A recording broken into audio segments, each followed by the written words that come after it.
It's a blood clot vibe.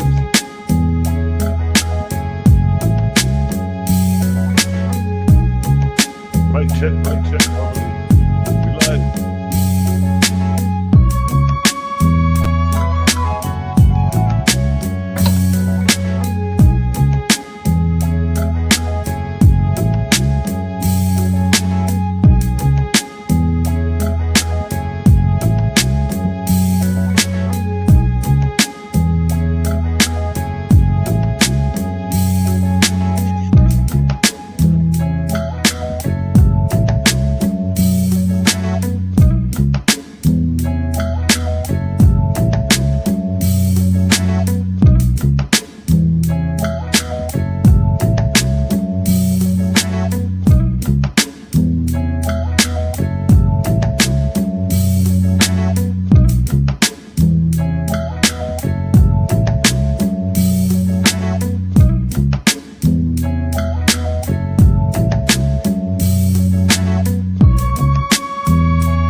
It's a blood clot vibes. Yes, family, we're about to bring it in. Your host, Selah Shalom with the ones and twos. You know how we do. It's the vibes. But before we get started, let's go to our commercial break. You know how we do. Bittersweet Herbals, where the taste is bitter, but the results are sweet. Bittersweetherbals.com. Run the rhythm. Bittersweet Herbals, where the taste is bitter, but the results are sweet. Bittersweetherbals.com. Make sure to get your bitters, you feel me? Yeah, it's your host, Selah Shalom on the ones and twos. You know how we do. It's a blood clot vibes. Crazy thing. Matter of fact, I was supposed to have on my Credit Gang shirt, man. Let me go put on my Credit Gang shirt for this one. Because we got Darryl Kosmon in the building. We got the mighty Darryl Kosmon in the building. I'm about to drop some knowledge on earth, sky, and spirit that I am, dealing with creator objective realities. You know how we do.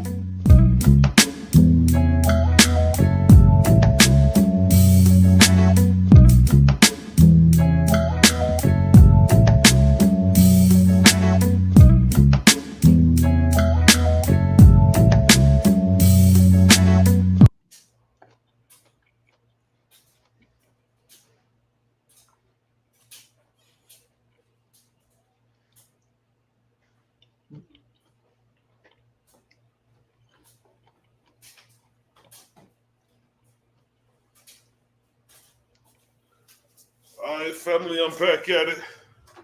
Sorry for that mishap. Had to go switch up the shirt real quick. Had to switch up the shirt real quick, you know what I mean? Gang, gang. Let's go now. All right, so let's go ahead and we're gonna go ahead and bring in the mighty Darryl Kosmon in the building.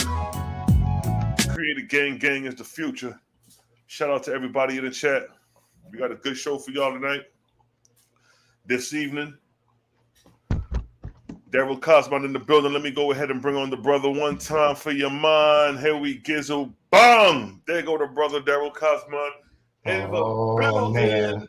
Peace to the righteous God. What's good, King? Peace, man. What's up with you? All praises to the ever-present creator, Jehovah or Maz, the all. You know what I mean? You know what I'm saying? Whatever you want to call it. Long as it ain't a man, long as it ain't a man God. You know what I'm saying? All praises. But you Peace know to the what though? righteous God. But you know what though? We ain't gonna do no Bible bashing tonight, man. I was telling Selah Shalom before the show, we gonna keep this pure tonight. This for the family tonight. We gonna bring this home, man. This is the last stop of the Earth Sky Spirit Tour. And whoever made it, thank you for coming. Whoever didn't make it, you're gonna miss out on it. You're gonna miss out on something special. You're gonna miss out on something special. Brother Selah Shalom, thank you for having me. It's your boy Darryl Kosmon, aka Brother Whirlwind. I love it. Yes, sir. Yes, How sir. you feeling? How you feeling? Hey, man, all is well. I'm glad to have you on again. You know what I'm saying? And for my people to know, this brother right here is heavy into the science. Because, you know, dealing with the Owaspy, you know, you have the section where it deals with the history, it deals with the gods, the angels, and then it's a part where it deals with creation and the science of how creation is manifested. And that's the particular subject we're going to be indulging in today. We're going to be dealing with the science of the creator. Subjective and objective realities is what the brother's going to be touching on. And the brother's very deep, he's astute, and he gets it in. He's part of the Creator Gang crew, which involves myself, Malachi Maccabee, Kosmon Cal, and Darryl Kosmon. And then we got other brothers in the background holding it down. And we got the sisters, of course, in the background holding it down. Oh, yeah. I seen you on Hilltop Show the other night going in. Excellent job. You know what I'm saying? Excellent Thank you. job. Much love. Much love. Thank you. Much love. Yeah, that was an honor for Hilltop to allow me to come on to do a portion, to do a very brief and a portion of this presentation on there, man. I hope a lot of people got something out of it. If you didn't, you know, hopefully it just planted the seed in your mind for whenever there comes a time where you want a deeper understanding of things. Actual facts. So give us a brief, you know, just a brief synopsis of what you're going to be touching on today. What's the so we're gonna be touching on a number of topics in the Owaspy that ties together, and we're gonna be talking about the subjective perception versus objective perception, where the object speaks for itself, and it's something that the subjective is based on emotions and is illusory. And we're also going to be touching on how are we the I am? How are we created in its likeness? And we're going to be touching on the vortex. We're going to touch on that on the creation, because that's also important when it comes to understanding how we are the I am. Because we are the substances of this universe. We are made of the substances of this universe. When you look out into that beautiful scenery at night, where there ain't no light pollution in the sky, and you see all those stars and all that majesty and all those arcs and chasms and those colors, we're just a living aspect of that. You know what I'm saying? That's all. That's love, man. But yeah, we're gonna touch on a number of things. Excellent. You know what I mean? I see the Creator Gang chiming in the chat. Shout out to everybody in the chat. Yes. Shout out to Darryl Kosmon. Oh, go ahead. I was about to shout out to the chat. Now go ahead, do your thing. Yeah, one sec. I see Darryl Kosmon in the chat. Come on, I see Dominique. I see Zachariah. Who? Shout out to y'all. Prince Yehuda, Belinda Brown. I'm not familiar with who everybody is. I see Malachi Maccabee, man. My brother's in the building. I see Jawed. All right, I see Elijah. Come on now. Where y'all at? Now, let me scroll up this chat real quick. We got Nadizi, K9 Lover. Yeah, I'm not sure who everybody is. Yeah, everybody got different YouTube names that's in the group. We got Keela in the house. Come on, hope I got everybody. Who else we got up in here? We got Snoopy Eats. Yeah, shout out to y'all. Thanks for showing up. We going on the ride. All right, so y'all here. We're about to take this journey into the cosmos, into the Etherian worlds, atmospherian worlds, corporean worlds. We're going to go into the essence of creation. So without a shadow of a doubt, Darryl Kosmon, the floor is yours. Just let me know whatever you need me to do, and I'm here. Yeah, I'm about to just go ahead and pull up this presentation, man. We're going to go ahead and go right for the juggler, like I said. Matter of fact, hold on. Before you go forward, go ahead. Give me a 1 in the chat if everything is the audio clear. Make sure, give me a 1 in the chat if you can hear Darryl Kosmon. Is his mic loud enough? Let me know what's going on. Quick, fast. Mm-hmm.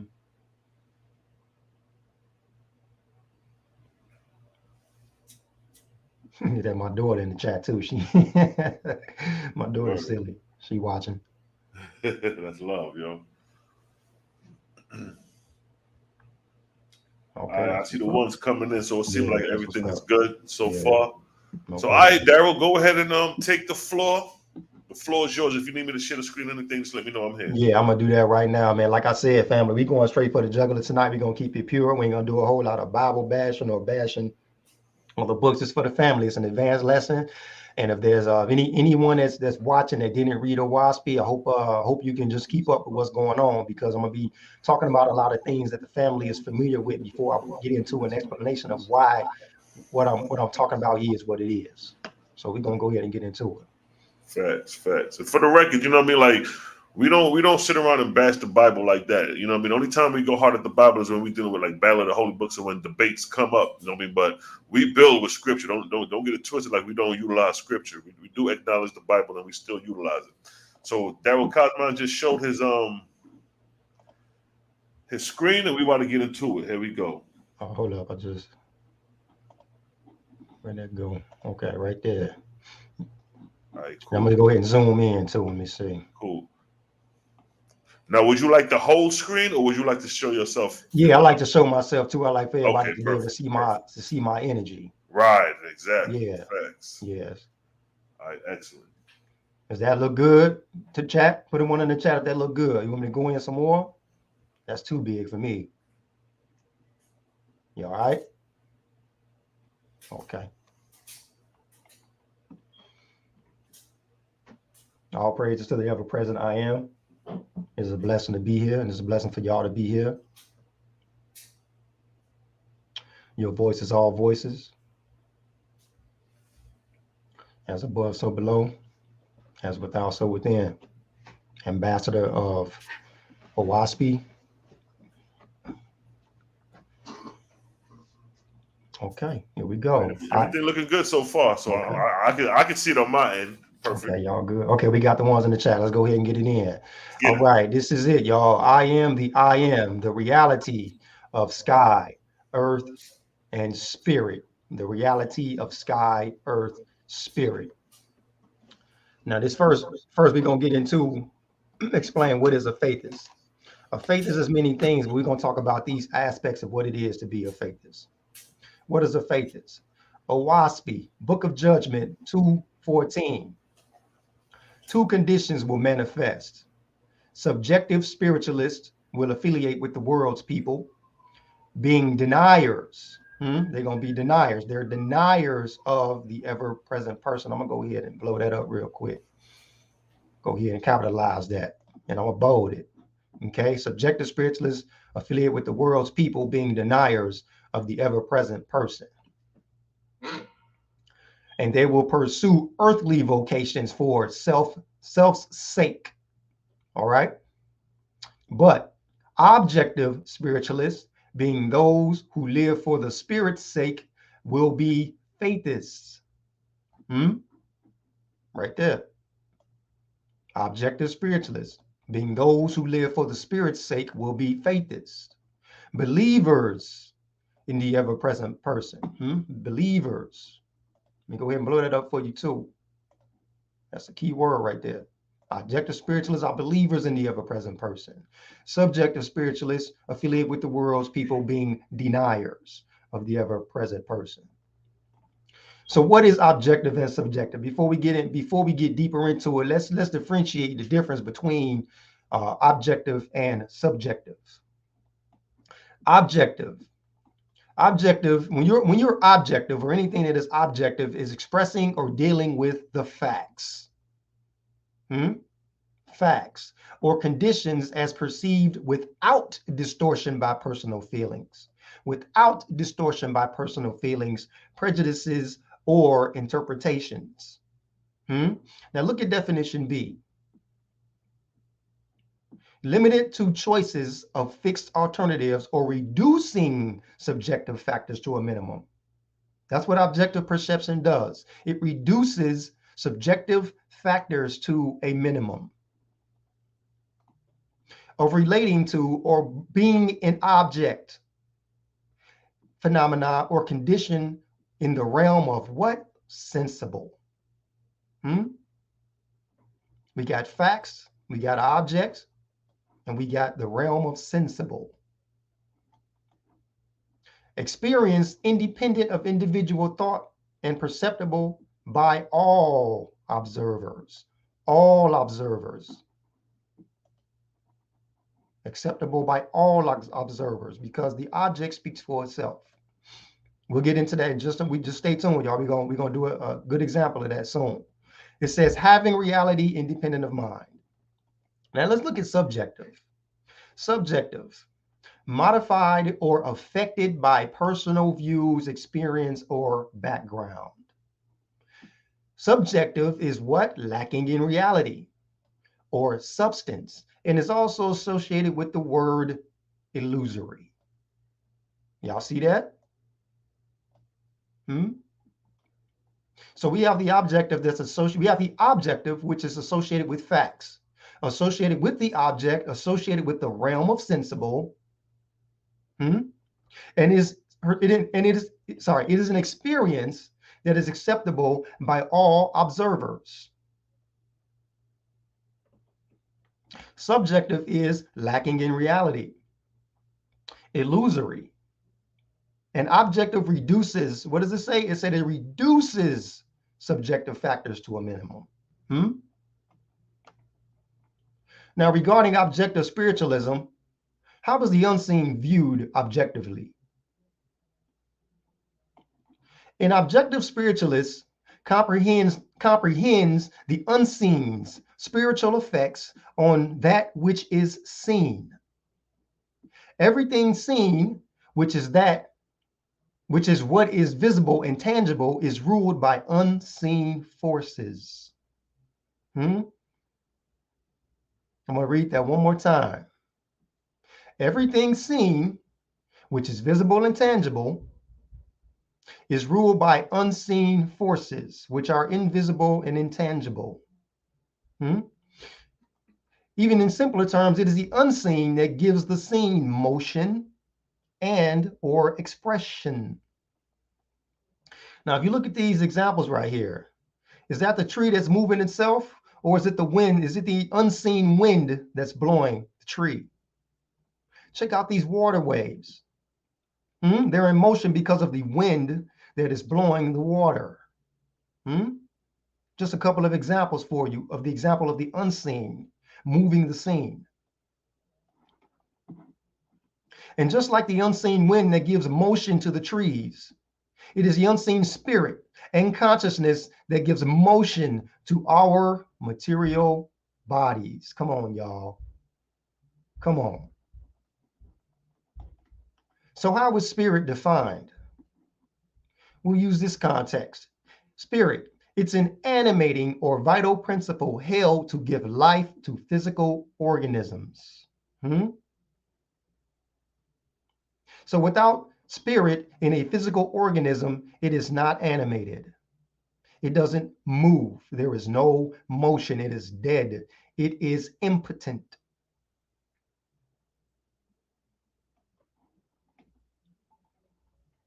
But not only by the spirit within, but by the spirit that is external to our bodies. Hence, as without, so below.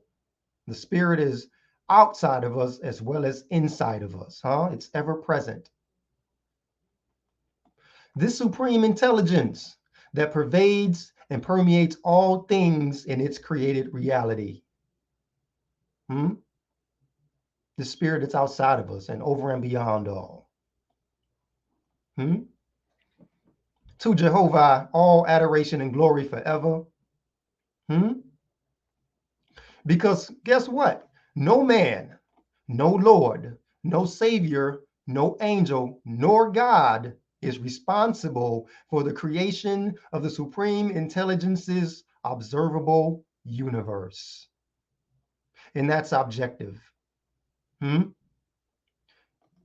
Because reality objectively proves that behind everything that is created, there is an intelligence behind it. There is an intelligence behind that creation. And no man, no Lord, no Savior, no angel, nor God, which are the created, cannot create a single thing except through what was provided by the supreme intelligence, the all-person, ever-present source. We are the created. not the creator. And like this is saying, if we do create anything, it is by the means to which it provided the substance for us to create a thing. You want to see something objective? Hold your hand out in front of you and make something happen from scratch. Make something pop up. Guess what? Objectively, we can't. It's not going to happen.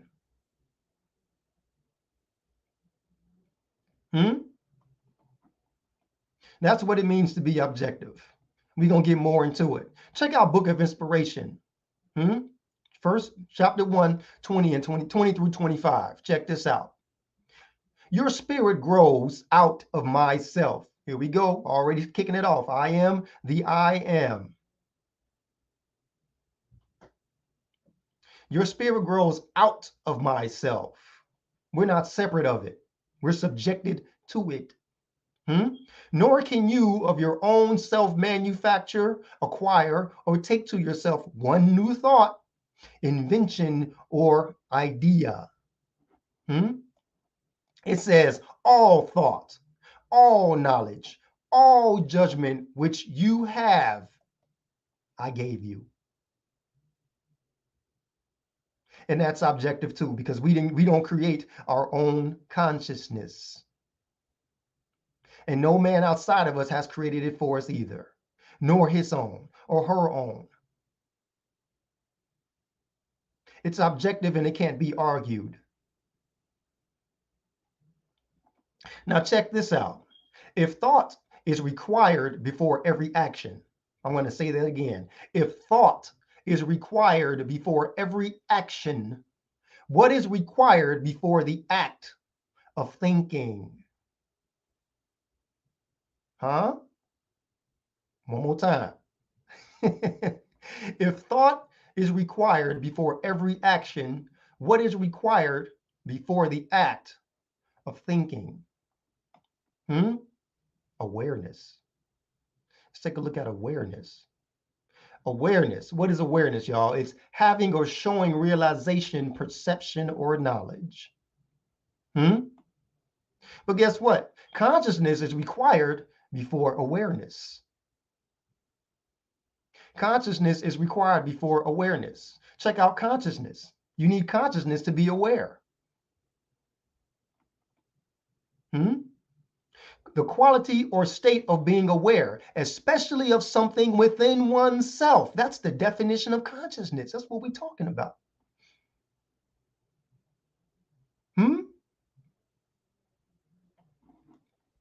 And then check this out. Check out definition B of consciousness. The state or fact. Here we go again with the fact. The state or fact of being conscious of an external object. State or fact. You see how the same terms are being used and recycled because they have a relationship with each other?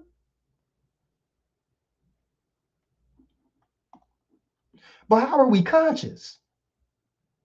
What is required before consciousness, before we get to the awareness, and before we get to the thinking? Spirit. Spirit. Through spirit, we are conscious. Through consciousness, we are aware. Through awareness, we can think and perceive. And through thought and perception, we develop the spirit by way of practical motion. And what are the two conditions of perception and thought? Objective and subjective. And we ain't playing tonight. We ain't playing. We going there. How you feeling, Selah? Hey, man, you dropping it, King. You dropping it right now, bro. Here we go. Owaski. Book of Inspiration. As the whirlwind gathers up dust and drives it toward the center, so is the plan of my created universe. You are like a center All things come to you from without. Huh? Come on now. We just got done talking about being aware of what? The external. But also aware of what's internal too. Look what it says in 25. Your knowledge as well as your corporality came to you from what? Outside, and from that which was external to yourself. See? Now check this out. Knowledge comes to us from what is on the outside, from what is external. So answer me this. Answer me this. Selah, answer me this, brother. How do you describe the color yellow to a blind man if you can't show him objectively and direct? Interesting. Technically, there's no way. He won't know objectively if he can't see it. Exactly. He can only see it subjectively by how we try to describe to him what the color yellow looks like. There's nothing we can give to him to make him whole. That also proves that color has no substance, but it's there. Oh, we're going to get into that. Stay tuned. Right. Facts. Now get this. Here's the analogy. Now, how do you describe the ever-present spirit to a man that is spiritually blind? Hence, a subjective spiritualist, one who denies or can't see the unseen effects on the scene. Check this out. It says in WASP, hear me, O God. I believe this is the book of Af. It says, hear me, O God, and through your lords answer him in his conceit. Did I not quicken man into life in my own way? At zero, I created him, proving that everything that we know comes to us from the outside and then into the internal, inside. Did I not quicken man into life in my own way? At zero, I created him. And I said, two roads have I made, oh man, two roads. We already have two conditions, right? We have the subjective and the objective. Those are the two conditions. Check out these two roads. Two roads I have made, oh man. One leads to everlasting light, and the other to everlasting darkness. Now, based on what we just learned, you know that you can associate being objective with everlasting light and being subjective to everlasting darkness. Check this out. What does it mean to be everlasting? Everlasting means lasting or enduring through all time. Objective knowledge or perception is of everlasting light. Subjective knowledge or perception is of everlasting darkness.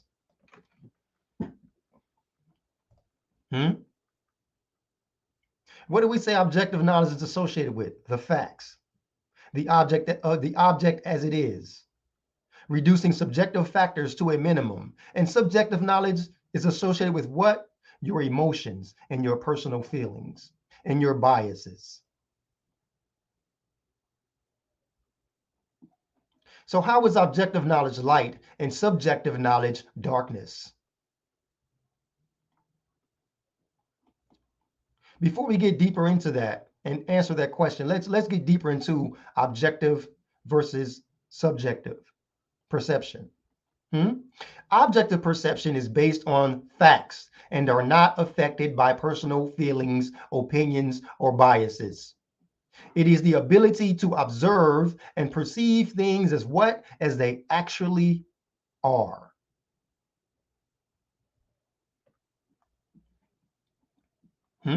Objective perception is based on facts and evidence. Evidence. We're going to get into that too. Evidence. And is what? Not influenced by personal opinions or beliefs. Subjective perception. Subjective perception is based on emotions, opinions, and personal biases. Are y'all seeing the distinction? It is the ability to observe or perceive things from the perspective of one's own feelings, beliefs, or experiences. Subjective perception is based on individual feelings and beliefs and is not guided by evidence or facts. Do y'all see that? Subjective perception is not guided by facts or evidence.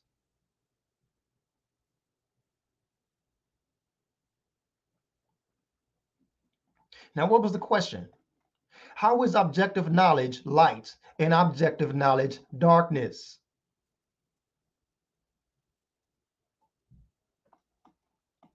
Book of Discipline, chapter 8, verse 3 through 8.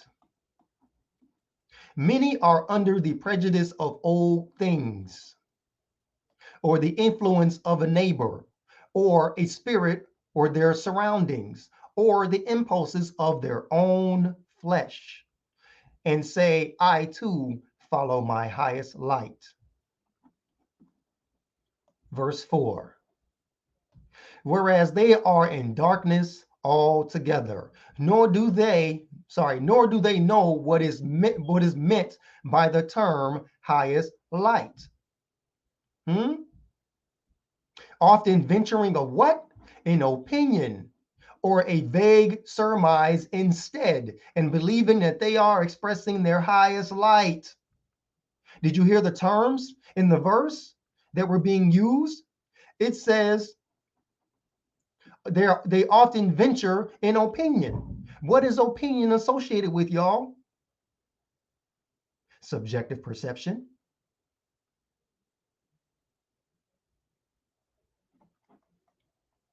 Verse 5. For which reasons you shall explain that only what? Facts well known or comparatively what? Proven are light.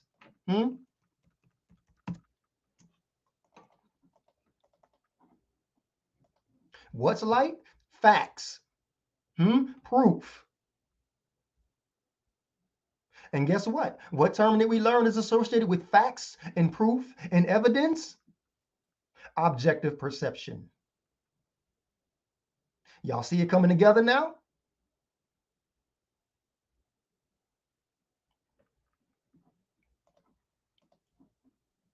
And what does it say at the end? I'm going to reread this, y'all. For which reasons you shall explain that only facts well known or comparatively proven are light. And what does it say right here, y'all? An opinion is not light.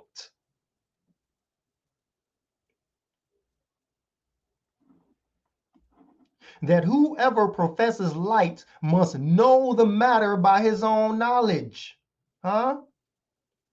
So even if I come in and I tell you that the sky is blue outside, you need to go out there and witness it for yourself. Because if I come in and I say, hey, Dreadful Kosmon, I'm up in Dreadful Kosmon crib, and I tell Dreadful Kosmon, I say, bro, the sky is blue outside. That's objective to me because I saw it for myself. But it's subjective to Dreadful Kosmon because he did not go step outside his door to look up in the sky to see with his own eyes that the sky is blue. He is only going off my word.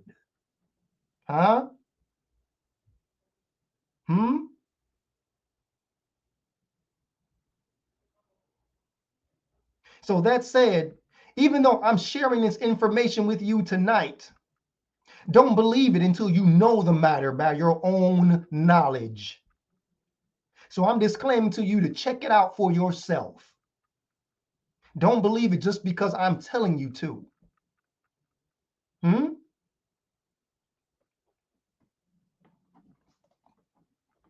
That whoever professes light must know the matter by his own knowledge. That facts, that numbers, that axioms can demonstrate light.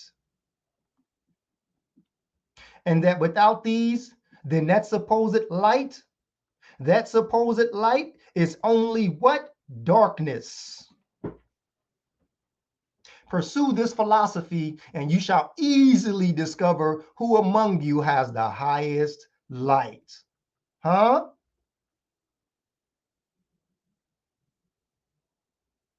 Come on now.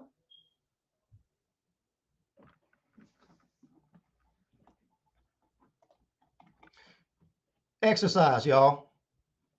Everybody in the chat, if y'all can see this object right here, what is this object? Please post that in the chat. What is this object right here?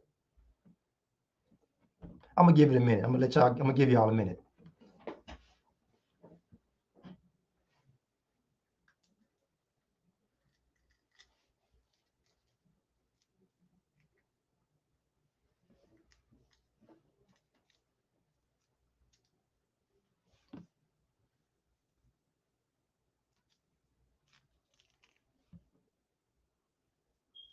Look at that. We can all agree that this is a ball, or specifically a basketball, but it's a ball, but it's a basketball. You see that? We can all agree on that. Look at the harmony. Look at somebody says a UFO. Hey, it might be. Huh? Look at the symmetry. Look at the harmony in that. Huh? That's what it is to be objective.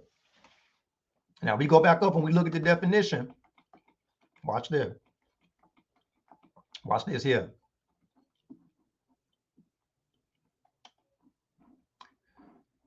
It says experience independent of individual thought and perceptible by all observers. Huh? Y'all see that right there? It's perceptible by everybody. We can all agree on that. That it's a ball, right? Okay. Y'all see these M&Ms right here? How many M&Ms is it? It's not a trick question. How many M&Ms y'all see?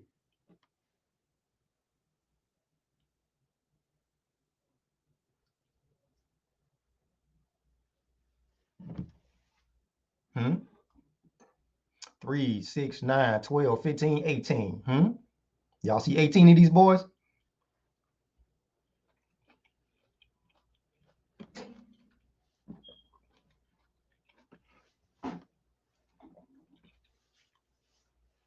All right, y'all see how the mathematics is objective?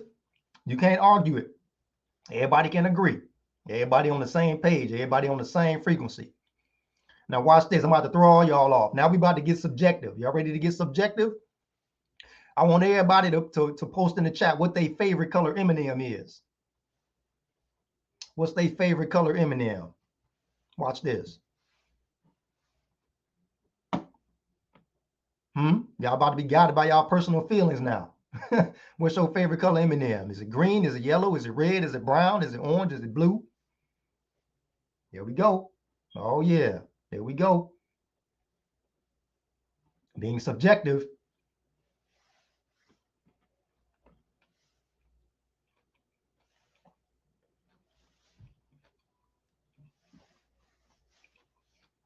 We got a lot of blues and greens. Orange. Look at that. See? Y'all can't agree. But it's okay. Because subjective has its place in the universe when it comes to being creative. Did y'all know our personalities are subjective? We don't all act the same. See? Look at that. Y'all can't even agree. Now y'all can start a debate. That's how debates are started. You can't debate anything that's objective. There ain't no debate when it comes to a ball being a ball, right? There ain't no debate when it comes to, hey, it's 18 M&Ms. There ain't no debate there. But when it comes to a favorite color M&M, there's a thing we have a debate. Huh? The yellows are better than the blues, and the reds are better than the greens, and the oranges are better than the browns. Huh? Come on now, y'all. But I wanted to show y'all that, to give you just a basic example of the difference between being objective and being subjective. All right, let's move on. Check out Book of Lika. Book of Lika. Check us out. And I magnify these two conditions to the spirits of all men, so that they could also appear objectively and subjectively in the places known to them. Nevertheless, I gave freedom to all. Look, I gave freedom to all. To him who does not go objectively, to go subjectively. Huh? But being subjective, check it out. It's of little avail and not much truth or profit. Right there in a WASPy. Right there in a WASPy. And it said, I created man and angels in such a way that all knowledge, which is to be everlasting, pay attention, pay attention. And I created man and angels in such a way that all knowledge, which is to be everlasting, what is everlasting? It means to endure forever. All knowledge that is to be everlasting must be what? Obtained objectively. Huh? Yes, I made him desire without end experience by his own person. I'm going to blow that up too. But y'all see that right there. All knowledge that is to be everlasting must be obtained objectively. It must be obtained how? With proof, with facts, with evidence.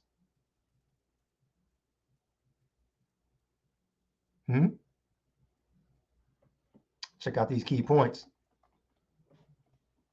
We are all existing objective subjects. Why do I say that? Because we are subjected to this living reality.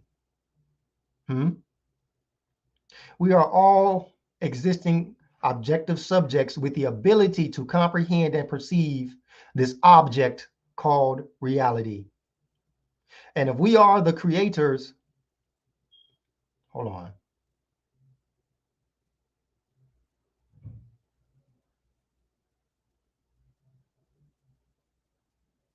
Oh, I'm sorry, I should say in. Now, I'm like, wait a minute, that's off. And if we are all the creators in this reality, spirit, consciousness, awareness, thought, and motion, so that means we are dependent. We are dependent on something in order for us to exist.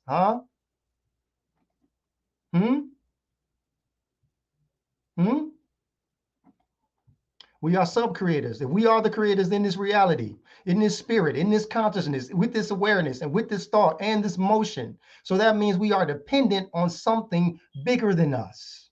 We are sorry, I'm losing my words. We are dependent on the ever-present person.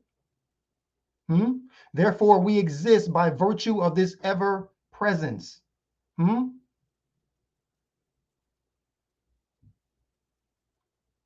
Prime example, when we breathe air, we are dependent on the mechanisms and the functions of our lungs to capture that air and deliver it on our brain, to our brain, and to self-sustain us, to sustain us. When we eat our food, we are dependent on our digestive systems, to nourish our bodies.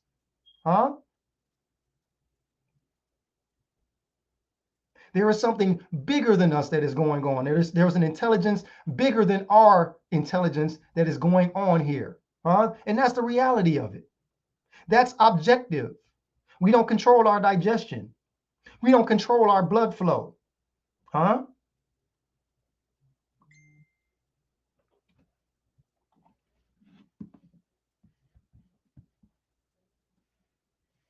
Sorry, almost a second. Darryl Kosmon going in right now, like always. Thanks, bro. Like I said, y'all, before, we exist by virtue of this presence.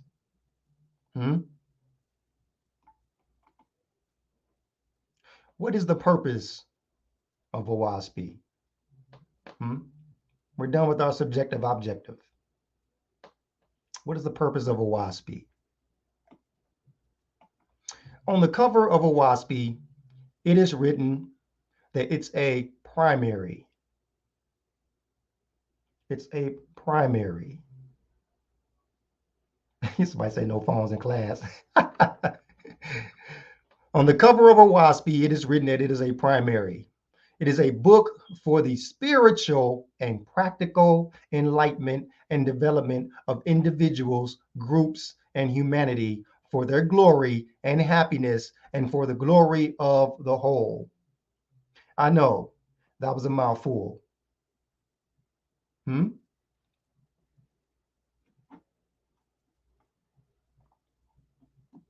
It is a practical guide for the enlightenment and development of individuals, groups, and for the glory and happiness for the glory of the whole.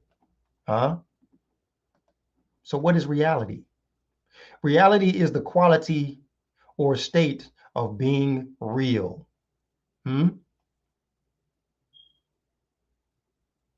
Because as objective spiritualists, faithists, we are realists.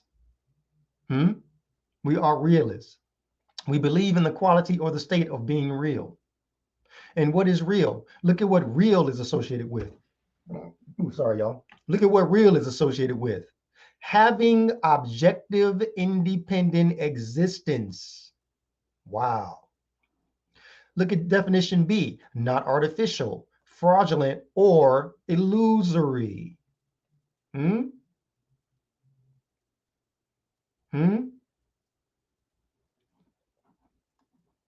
You already know what illusory is associated with, right? What did we learn? What is illusory associated with? That's associated with being objective.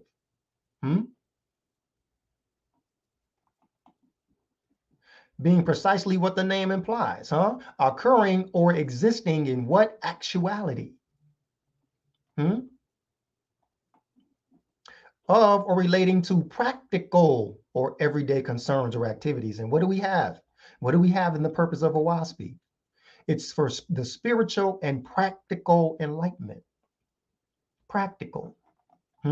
What does it mean to be practical? To be practical means being capable of being put to use or account. Disposed of action as opposed to what? Speculation or abstraction, which is what subjective perception does. It's abstract, speculative.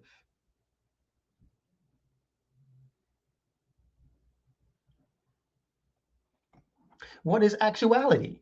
It is the quality or state of being actual. Something that is actual, what is associated with what? Fact and reality. We have vocabulary class for a second, y'all. There's a reason why we're here. Stay with me. What is common sense? Check this out, y'all. What is common sense? Common sense is sound and prudent judgment. Y'all see prudent? Common sense is sound and prudent judgment based on a simple perception of the situation or what? Facts. I don't want to have to tell y'all again what facts is associated with. It's associated with being objective. And experience is objective too. Objective doesn't always have to do with just a physical object. I should have pointed that out earlier. But check this out, y'all. Look where prudent leads us back to. Being prudent, shrewd in the management of what? Practical affairs. Being prudent brings us right back to practical. A book for the spiritual and practical enlightenment and development of individuals. The individual, that's all of us. The group, that's create a gang right there.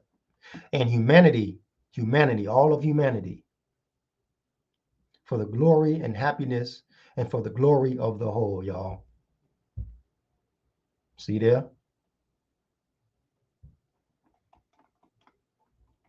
A faithist is an objective spiritualist, a realist. And it's just a little funny meme right here. Check out the subjective analysis. This cup right here says, I'm half full. This cup right here says, wait, I'm half empty. So now there's an argument between the two, whether one is half full or whether one is half empty. But guess what the realist says? It doesn't matter if we're half full or we're half empty, but I think this is piss.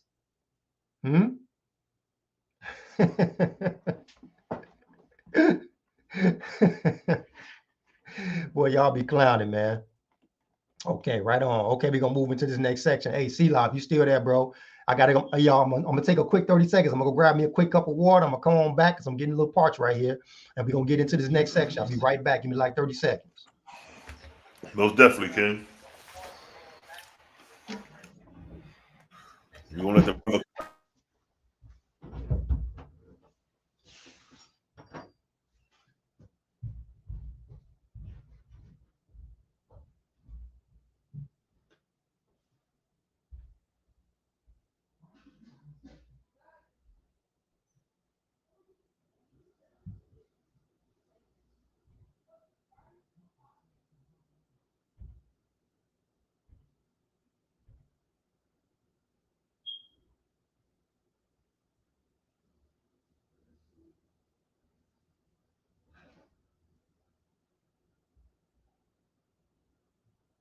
On there right now, you know how we do. Give us a one.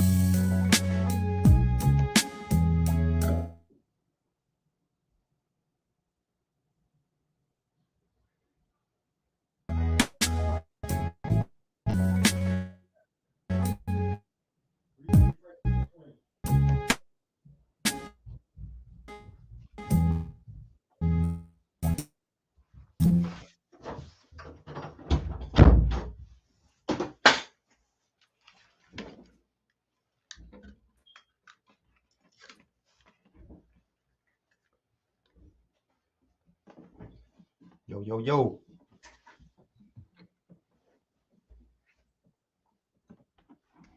All right, y'all. Let's get up in the sky, Earth, Spirit, y'all. It's about to start getting deep now. Okay, we done with vocabulary class. Let's go. We finna go in now. All right, we finna start ascending, baby. It's time for lift off.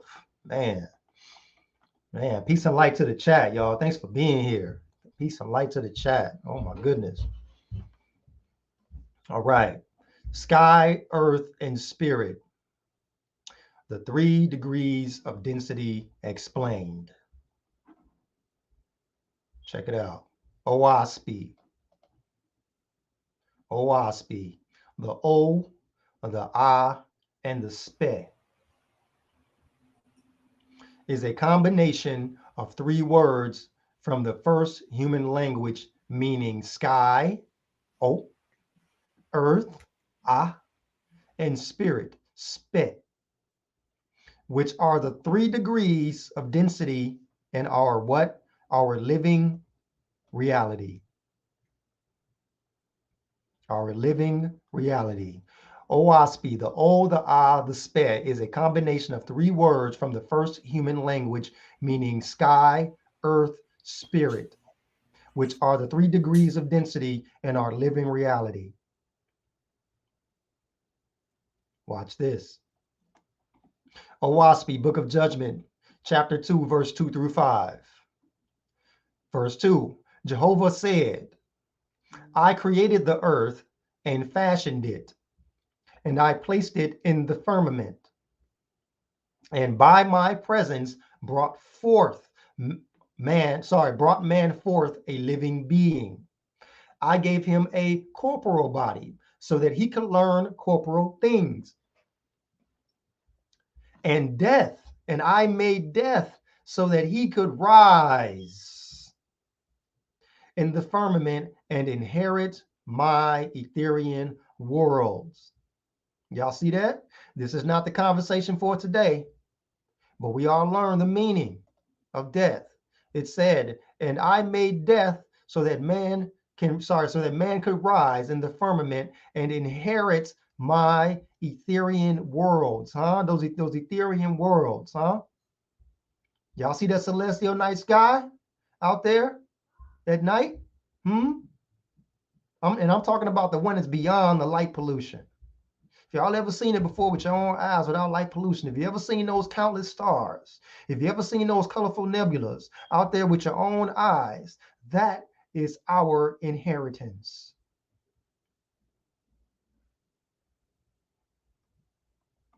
What does it mean to be corporeal? Corporeal, having, consisting of, or relating to a physical material body. such as not spiritual, not immaterial or intangible, but substantial. Everybody look at your hand. Look at your hand. That's corporal. This is your corporal body, huh? That's your corporal body. That's your ah. That is your ah. See that? The ah in OWASP, that is your ah, your corporal body. Check it out. Verse 3. To S, I gave dominion over corpore. Huh? What did I say earlier on in this lesson? That the seen is ruled by what? The unseen. It says to S, I gave dominion over corpore. With S, I filled all places in the firmament, even with corpore. Huh? So there is S in us. We are filled with S. We are filled with S. What is S? S is the spirit. We're going to get to that. But corpore I made into earths. I made into moons, stars, and suns. And it says, beyond number, I made them. Beyond number. And I caused them to float in the places I allotted to them. Y'all see that? But check that out. If you don't believe yet that you are the ah in OWASP, that you're earth, that you're the earth, it says corpore. It says, but corpore I made into earths. Watch this. Let's look up the definition of earth before we get into our precept. What is earth? It is the sphere of mortal life as distinguished from the spheres of spiritual life. It says the people of the planet Earth. But check out definition 5b. It says the what? The mortal human body. Y'all, we are Earth. See? What is OWASP again? What is the O? What is the I? What is the SPE? It is earth, sky, spirit. So when you see OWASP on the cover of that book, it is giving you, it is telling you, it is communicating to you that it is your identity. It is your reality. Watch this. If you don't believe that we're earths, we are earths. Check this out. Our corporal bodies are earths. Check this out. Here's the precept. OWASP Book of Judgment 20:8. Because of the ever presence of Jehovah, you were quickened into a conscious being. As your what? Your earth body is of what? The earth. Uh-oh, here we go. Here we go. Because of the ever presence of Jehovah, you were quickened into a conscious being. As your earth body is of the earth, so is your spirit of Jehovah, the all. Boom. We're earths. Look at the back of your hand. Look at your corporal body. That's our corporeal part. That's our earth part. That's our seen part. And that which animates us is what? Our spirit. Our SPE in OWASP. This right here proves that our bodies are an earth of the earth.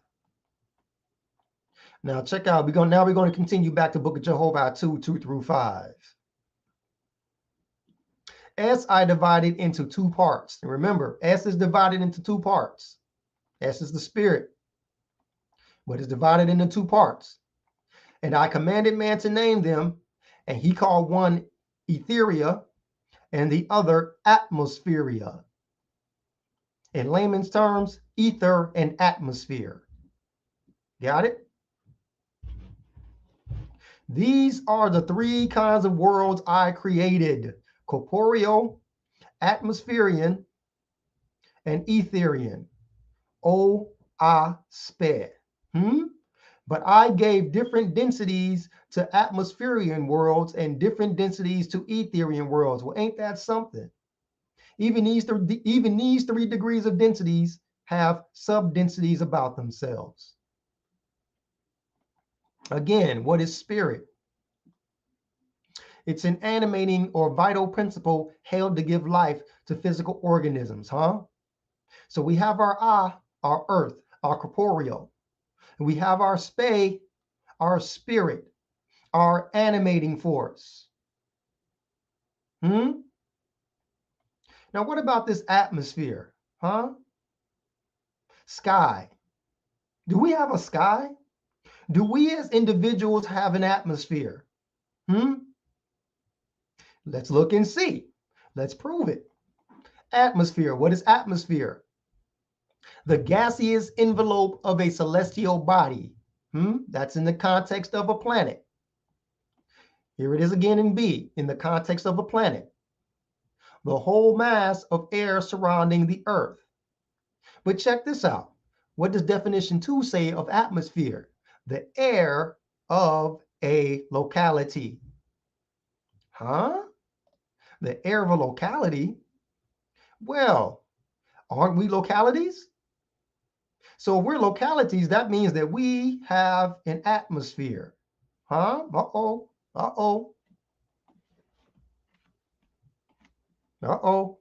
Here we go. Book of Inspiration, chapter 1, 3 through 5. Your corpore I made in which to localize you. Oh, here we go. Already getting the proof going. What is the atmosphere? The air of a locality. What does the Creator say in Book of Inspiration, chapter 1, verse 3? It says, your corpore, your earth, I made in which to what? To localize you, to mature your entity. Without me, you will not have come to life. You are like the end of a ray of light from my person, and you are focalized in your corporeal body, Check out these key points before we proceed. We are an earth, being that we have an earth body made of the substances of the earth. We are localized beings whose spirits have been focalized in our earth bodies. And guess what? Because we are localized, and as the definition says up here, the air of a locality, we have an atmosphere, which is the air of our localities. Oh, spe, earth, sky, spirit. We are oa, spi,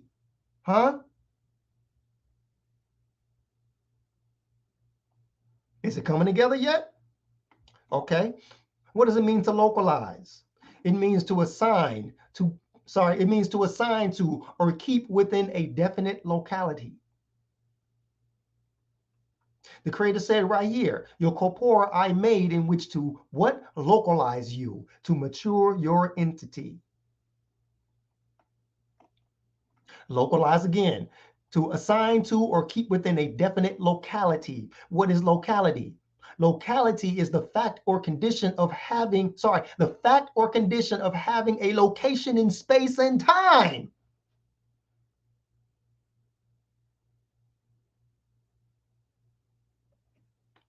What does it mean to focalize? It means to bring to a focus. We have been brought to a focus and localized. I think y'all missed it. Let's go back. Your corpore I made in which to what? To localize you, to mature your entity. Without me, the ever-present spirit, the supreme intelligence that we talked about in the beginning, without this intelligence, we would not have come to life. We are like the end of a ray of light from its person. And we are focalized in our corporal body.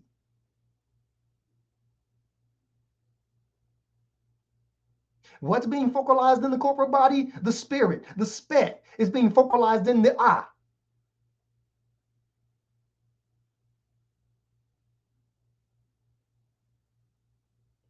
And the O is the air around our locality. O, a, spe. What is earth? Earth is the mortal human body. Again, what is spirit? Spirit is an animating or vital principle held to give life to physical organisms.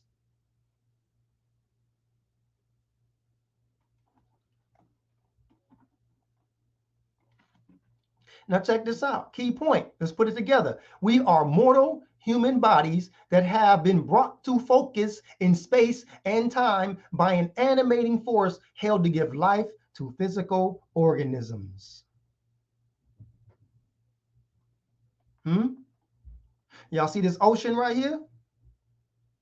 Y'all see this jar of ocean? Check this out. Just like water can be taken from the ocean and focalized in a cup, so is the spirit of man of Jehovah and is focalized in our bodies. Look at that. Look at that. We are of the Great Spirit, not separate of the Great Spirit, separate from the Great Spirit. We are of it. Just like the jar of water is of this ocean.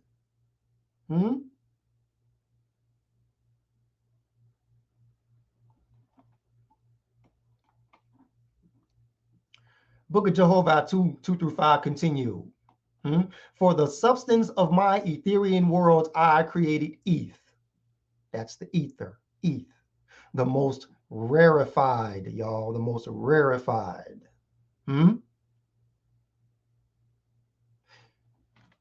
And out of Eth I made them, and I made Eth the subtlest of all created things, and I gave it power and place, not only by itself, but also power to what? To penetrate and exist within all things. Y'all, we are filled with spirit. We are filled with this ether. Even within the corporeal worlds, and to Eth I gave dominion over both atmosphere and corpore. Y'all see that? The seen is ruled by the unseen. Now, what phenomenon has the power to penetrate corporeal substances? Electromagnetic radiation, energy, or electromagnetism, what Owaspy calls Vortexian current. Ether is the medium for Vortexian current or electromagnetic radiation. We're going to get there later on in this presentation. Just stay tuned. So what is ether? How is ether defined? The rarefied element. It's even in the dictionary that it's a rarefied element. Y'all see that? It said right here. For the substance of my Ethereal worlds, I created Eth, the most what? The most rarefied. And it also says in the definition of ether, 1a, the rarefied element. But guess what? It was formerly believed to fill the upper regions of space. Don't worry, we're going to get there. We're going to tackle it in the end. Trust me. What is ethereal?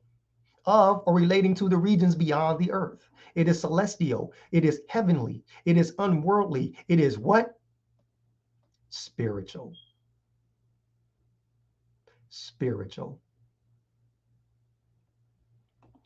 Lacking in material substance. It's immaterial. It's intangible. Of course it is. Because guess what? The Creator said, out of I made Eth the what? The most rarefied. What does it mean to be rarefied? It means being less dense, very high.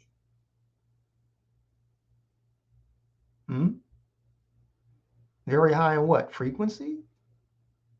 It's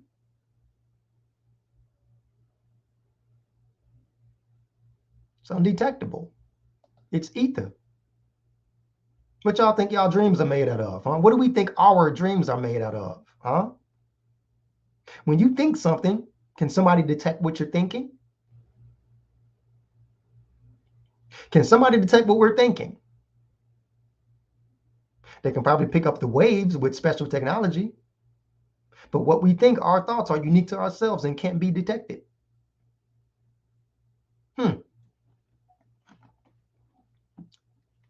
Key points. There are three types of worlds in creation: corporeal, atmospheric, and etherian. Corporeal consists of what? Physical material substance. S is divided into two parts: atmospheria, which is atmosphere, and eth, which is ether. Atmosphere is the air of the corporeal locality. Ether is the most rarefied and penetrates all things. It penetrates all things like gamma rays. This includes what is corporeal and atmospheric. What is atmospheric is our O. What is corporeal is our A. What is etheric is our SPE. You put that together, you got what? O, A, SPE. Huh?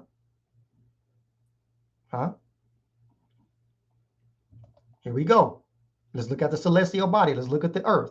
As above. This is as above. Check out the earth. Y'all see the earth? You see the earth's atmosphere? And beyond the earth's atmosphere, you see the ether, which also penetrates the atmosphere and penetrates the earth.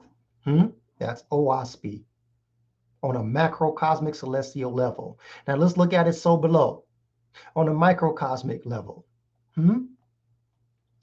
Human body, so below. You see that corporal body? You see that outside of the corporal body is the atmosphere, which is the air of this locality, like we learned. It's our atmosphere, huh? How do we have an atmosphere? By our emissions. We emit body temperature. We emit a smell, don't we?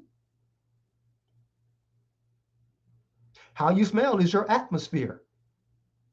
Your body temperature, huh? How cold or how hot you are is your atmosphere. But check out the ether. What goes out, what emits from you and goes out into the ether? Personal expression. Our thoughts and our personal expression goes out into the ether. It transmits out into the ether and is received.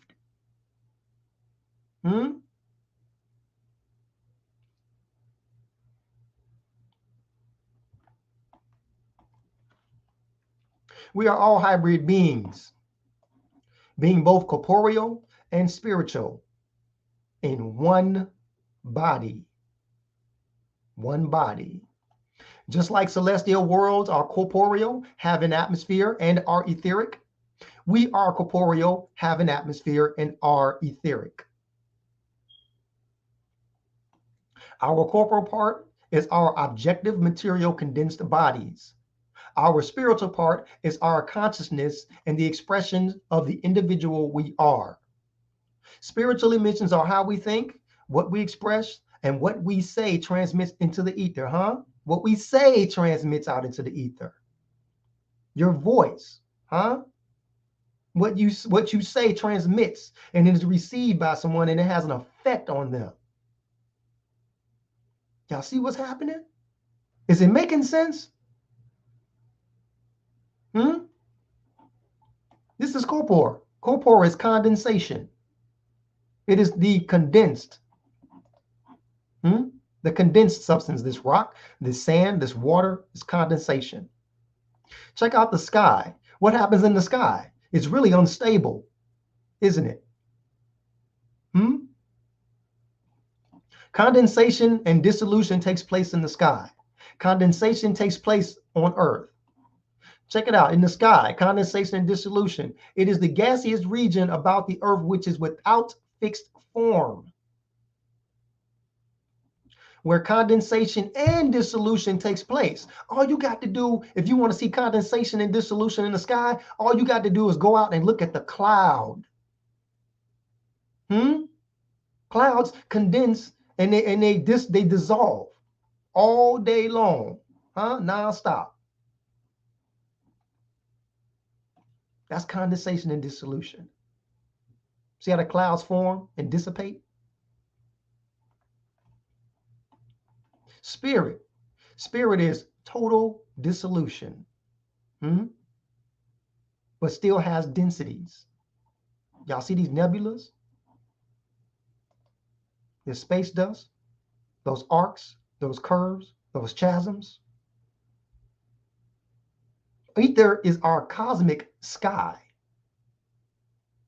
The atmosphere is our local sky, but the ether is our cosmic sky. It is the sky beyond the atmosphere. And we are of it. We are of the ether. When we look out into the ether, we're just looking out from our local position, but we are of this ether.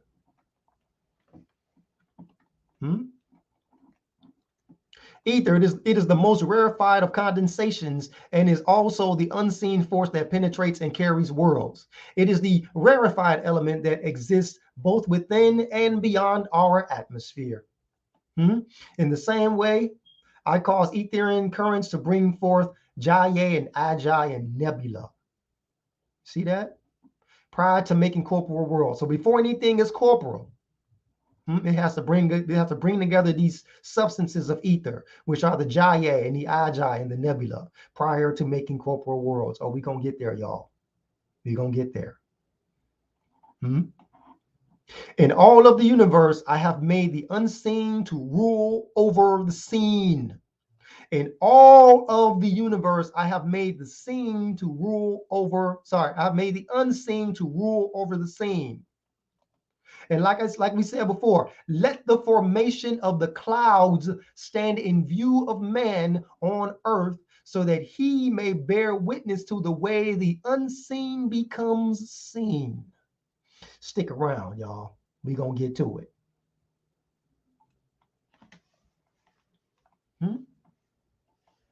Here we go. Oh, atmosphere. What is atmosphere? Atmosphere is moisture in solution. Corpore. What is corpore? Material, physical substance. The spe is ether. It's corporeal substance in solution. But is the medium. It is the medium for all substances that is seen, tangible, and unseen, which is intangible, y'all. We are OASP.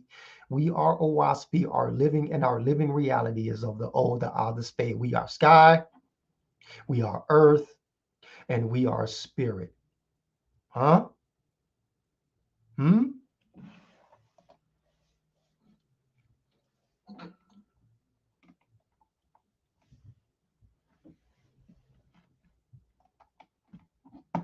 right. Now we're going to get into this next section, y'all. We're going to talk about the mind, the mind behind motion and the manifestation of matter, y'all. We're going deeper. We're going deeper. The mind behind motion and the mind behind motion and the manifestation of matter. The all, the ever-present, the supreme constant. Encyclopedia Britannica, what is the definition of matter? Matter.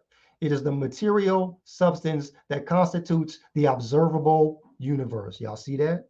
Observable, objective, factual, actual, real.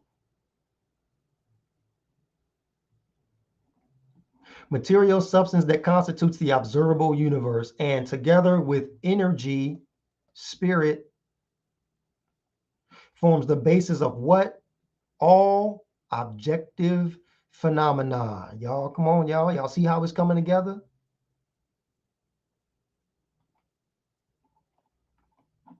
That said, without motion, there is no matter. But even deeper, without mind first, there is no motion. And without motion, there is no matter.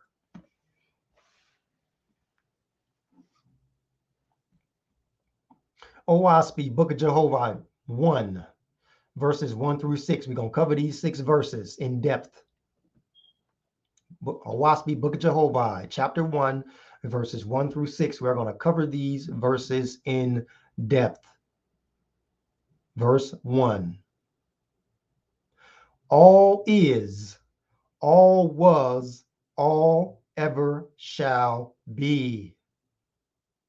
That's past, that's present, that's future. All was, all is, all ever shall be. The all spoke and motion was.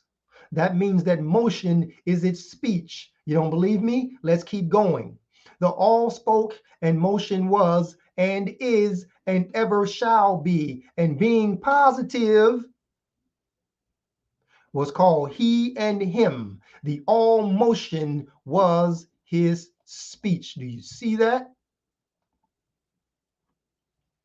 It speaks with action.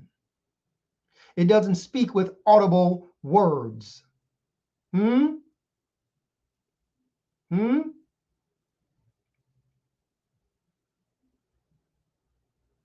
Now check this out, y'all. Check this out. What did it say? It said being positive was called he and him. We're talking about the positive aspect of the all duality. It's not claiming to just be one thing, but it's speaking from its positive aspect in this context. The all is a dual being. The all is a dual being, conscious existence that is and is beyond the totality of existing things. It is the all is a dual being as one body, not separate bodies or separate forces. The positive aspect represents the he, or the bringing forth. The bringing forth is the projection, the inspiration, which is the transmission of energy. To transmit means to what? It means to convey energy or force through a mechanism. Let's get up into the definitions of the terms, and we're going to get into the precepts. To transmit means to what? To send forward. He, him, the positive aspect is the what? The bringing forth. Transmit means to send forward as to a recipient or destination. Dispatch, to convey. What is projection? Projection is the act of throwing or thrusting forward. Did you get it? The he, the him, the positive is the bringing forth, the projection, the inspiration, the transmission of energy, That just covers this aspect of this duality, the he duality, Now watch this. Here's the precept, Book of Safar, E11, Om, which is panic, like O-Aspe, the panic tongue, the first human language, what they call the Adamic language, but we call it the Asuan language. Check it out. Om, the negative of Jehovah. Oh, wow. So here it says, I'm speaking from the positive. But then here it says, it's also negative. It's not separate. It's all forces as one. Om, the negative of Jehovah, the female. The female. That which projects is what is positive. We just went over that. That which projects is positive. That which what receives is negative. And no, negative, not negative as in evil. Negative as in energy. The she, the her, the positive, the divine feminine. Shout out to my sisters.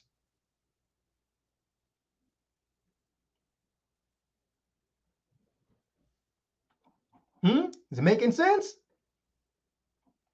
This ain't got nothing to do with body parts. This ain't got nothing to do with penises and vaginas. This has got to do with energy and the flow of energy.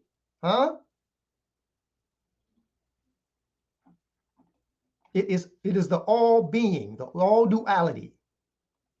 Om, the panic, Om, the negative of Jehovah, the female. That which projects is positive. That which receives is negative. It is the transmitter and the receiver at the same time. I'm gonna say that one more again. It is the transmitter and the receiver at the same time. Watch this. Book of Jehovah 5, verses 5 through 6. Jehovah said, because of my presence, I quickened into life all that live or have ever lived. Verse 6, because what? I am male and female. Boom. Boom. But when it's positive, when it's projecting, when it's inspiring, when it's bringing forth, it's speaking from what aspect of his duality? The he, the him. When it receives, when it manifests, what aspect does it speak from? The female.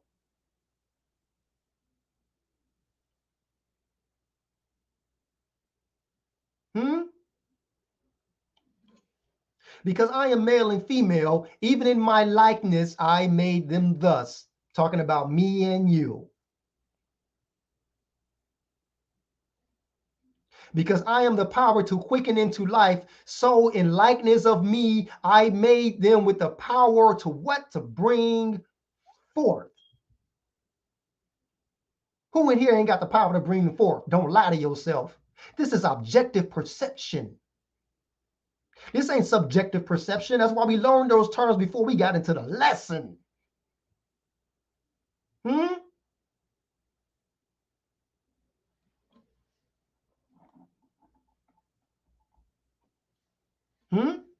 It said, because I am male and female, and even in my likeness, I made them thus. That means if you're a man, that means you are the male aspect of this duality.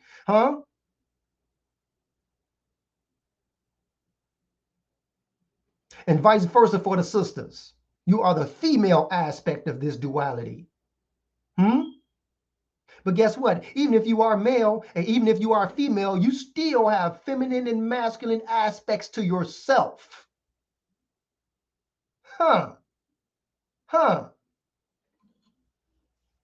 Check this out. Here's precept 2. Remember, I said it's the projection and the reception at the same time. Now watch this, y'all. We finna get heavy. Watch this. Book of Cosmogony, I think this is from. Sorry, I forgot to post the book. I believe this is the Book of Cosmogony. Chapter 5, verse 9 through 10. Watch this. The eye is the seed of the tree of knowledge. The mind's eye. In this context, we're going to talk about this mind's eye. Watch this. The eye is the seed of the tree of knowledge, is it not? The sight of the eye is the beginning of self-creation in acquiring knowledge. And it does so by what? By going forth and staying home at the same time.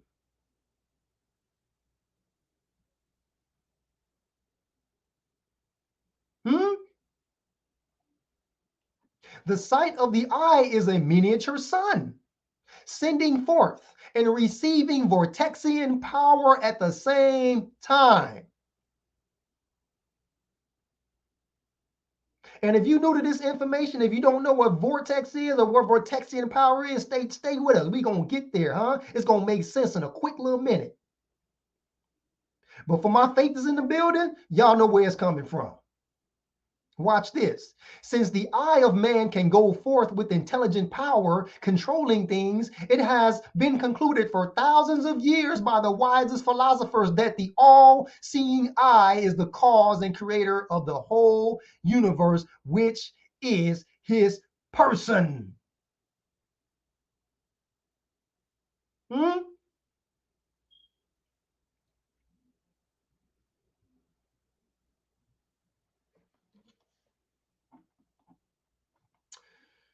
Woo, all right, y'all, that was a fun ride.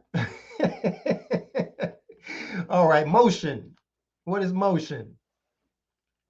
Because what did the creator say?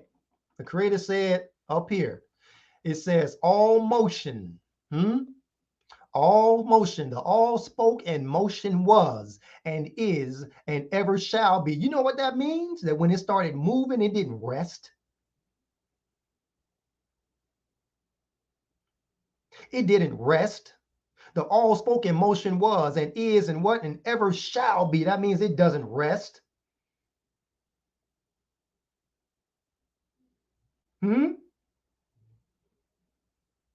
We're dependent on this all duality. We're dependent on it because we are subjected to it. If it rested, what do y'all think would happen? It's gonna be game over for life as we know it. Come on now.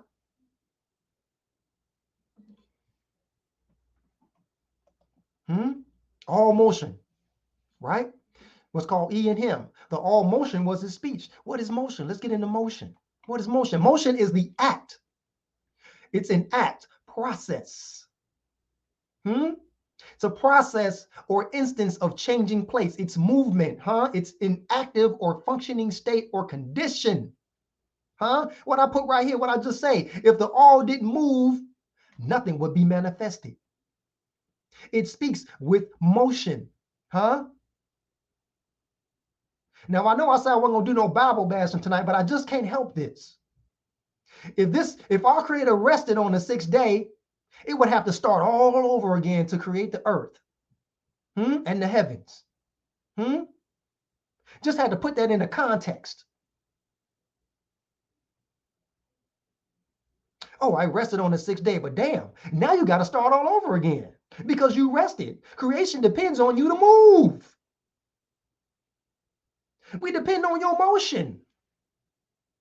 We depend on your speech.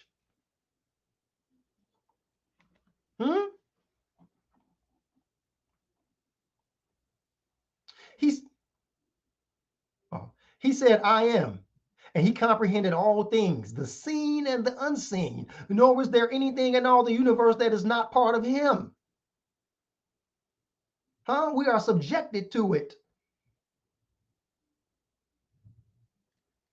What does it mean to say I am? It means that the all is aware of it, of itself. It is conscious.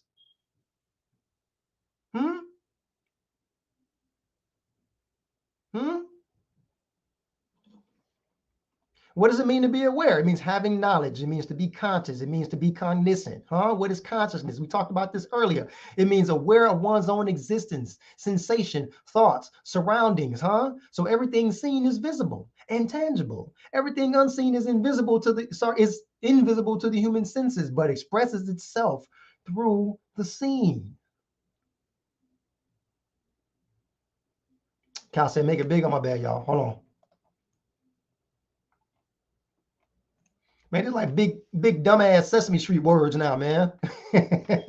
I got y'all. This is for y'all. It's not about me. It's about y'all right now anyway.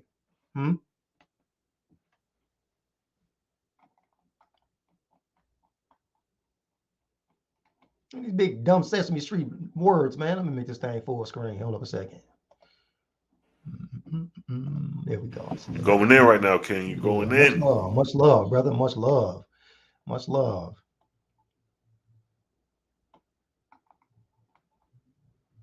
Hold on, I lost my place after the meeting. Okay, here it is. My bad, y'all. What does it mean to be conscious, y'all? Aware of one's own existence, sensations, thoughts, and surroundings. Everything seen is visible and tangible. Everything unseen is invisible to the human senses, but it expresses itself through the seen.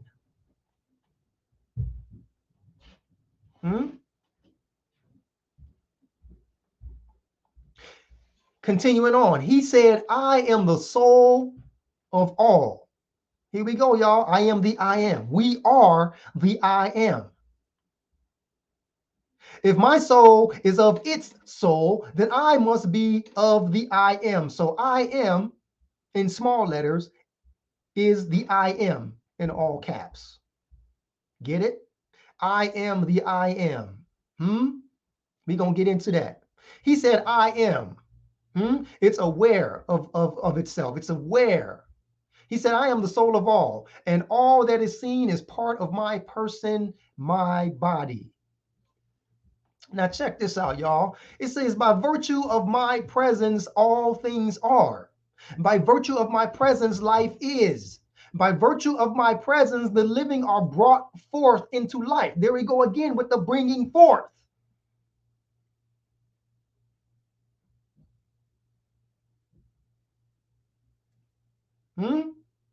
It says, I am the quickener. It says, I am the mover. It says, I am the creator. It says, I am the destroyer. It says, I am the first and I am the last. Again, Again, reinforcing that is what? The all duality. But guess what? If I am the I am, then I also must be a quickener. I also must be a mover. I also must be a creator. I also must be a destroyer. I also must be first and I also must be last. Because if I am the I am, if we are the I am, we must see in ourselves that which the I am says that it is. Y'all, come on now. You don't believe me? Ain't you a quickener? Come on, Stephen Randall. Are you a quickener? Cosmon Cow, man, ain't you a mover? Selah Shalom, ain't you a creator? Ain't you a destroyer? Ain't you first? Ain't you last? Ain't you the last you? Ain't you the first you and the last you? Come on, now I'm the first Darryl Kosmon and I'm the last Darryl Kosmon. There won't be no other Darryl Kosmon. There won't be no other Cosmon Cow. There won't be no other Selah Shalom. You the first one and you the last one. Come on, Jamia. You the first Jamia and the last Jamia. Ain't no one gonna come here and do it better than you. Come on, y'all. Come on, Yahweh. Come on, Majestic Cat. That's my daughter, y'all. She's silly. My daughter in the chats being silly. Come on, y'all.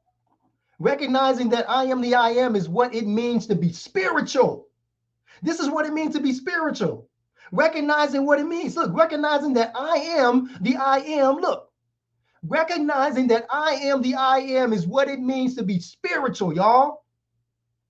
A direct connection, developing yourself and magnifying yourself and becoming one with the I am. That's true religion. That's true religion, That's spirituality. It wants our connection. And the God that it sends wants our brotherhood. Shout out to the big homie. Shout out to the big homie, Malachi Maccabee, The gods want our brotherhood. They don't want our worship.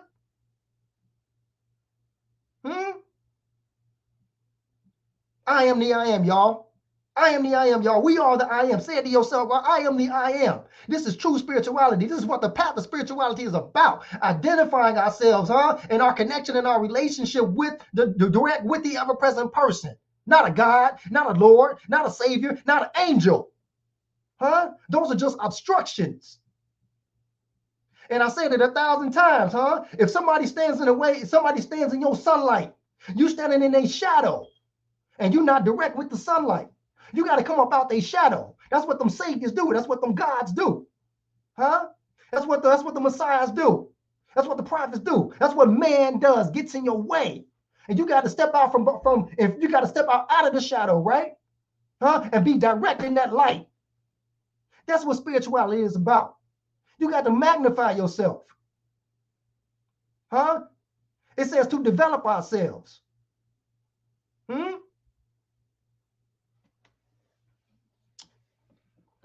Let's keep moving forward. Recognizing that I am the I am is what it means to be spiritual. Spirituality is our ability to comprehend and connect with the I am that I am. Book of Av. Book of Av 1 and 8. They look for me like they look for things. This is the creator talking. They look for me like they look for things. They listen for my voice like they listen for a man's voice. And they do not find me. Or hear what I have spoken. Yet none can efface my words. Check it out right here, y'all. Let me highlight this. It says, my wisdom endures forever. And what do we learn? What wisdom did we learn endures forever? Objective perception, the facts, the evidence, the truth, the actuality. The reality, huh? My wisdom endures forever. It says, behold, I do not come as a sound to the ear. My voice goes quickly into the soul from all sides, baby. We are the I am. And don't let nobody take that away from you once you recognize that.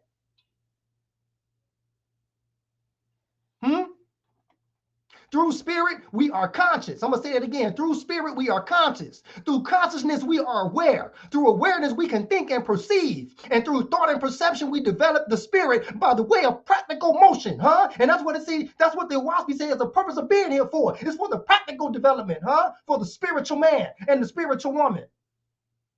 We are a WASP. We are the sky. We are the earth. We are the spirit. We are made of the substances that's in the ether. So we can't help but be the I am. It's inescapable. And it's undeniable. And it's objective.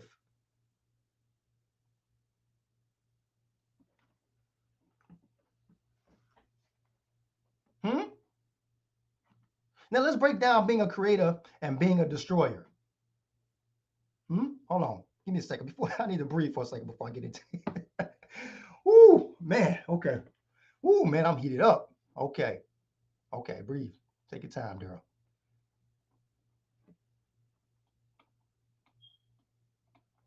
Going in, King. You going in, King? Thanks, bro. Thanks, King. Woo. Woo. Man, we moving the spirit tonight, boy. Woo-wee. Big facts. You know what I mean? You describe the creator lovely right now. Man. Woo. Okay, here it is. It says, I am the creator. I am the destroyer. We're gonna go into that, huh? We talked about how we first and how we last. Let's talk about how are we creators and destroyers at the same time, huh? Did y'all know that creation and destruction are part of the same process? Creation and destruction are part of the same process.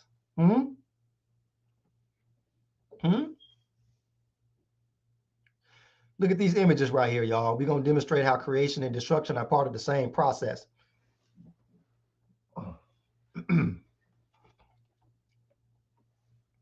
this example, the initial form of the paper has been destroyed in order to create a new form. I want y'all to pay attention. Pay attention.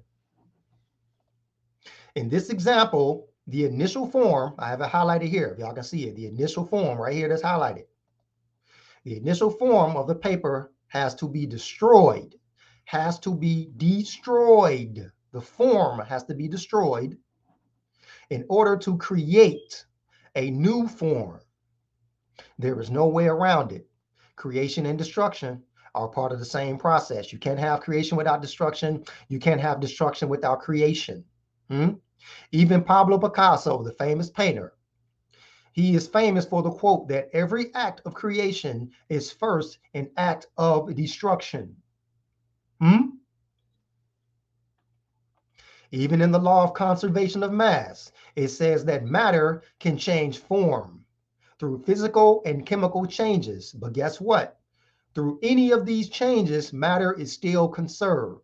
That means that the same amount of matter exists before and after the change, and none is created or destroyed. It's talking about the matter that's not created or destroyed. It's talking about it's not talking about the form. The form can be created and destroyed, but not the matter. Even if you burn a piece of paper, it's still there. It just transferred, it just changed into another state, but the form of it is destroyed. Watch this. Hold on, before I go there, as you can see, the form of this paper here, when it started out, it was rectangular. And this middle picture right here shows the process. It shows the creation and destruction process.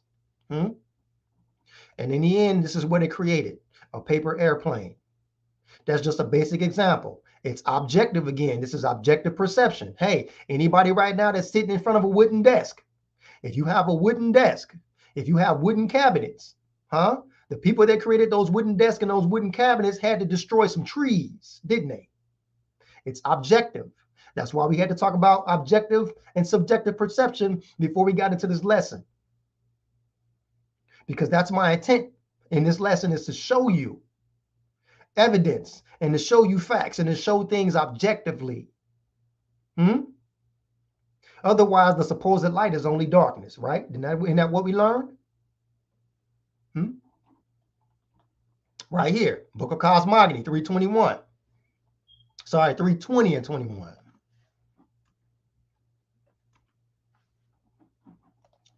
What more is creation than to make a drop of rain, or the dissolution of a world more than the evaporation of a drop of water? 21. Pour a few drops of water on a table covered with dust, and each drop will become a globe. Keep that in mind. It becomes a globe, but the water is the thing. The globe is the form. Look for them tomorrow, and they are gone, evaporated. The globe is annihilated, for it was not a thing in fact. But the water, which was the thing, is not annihilated, but what? Evaporated.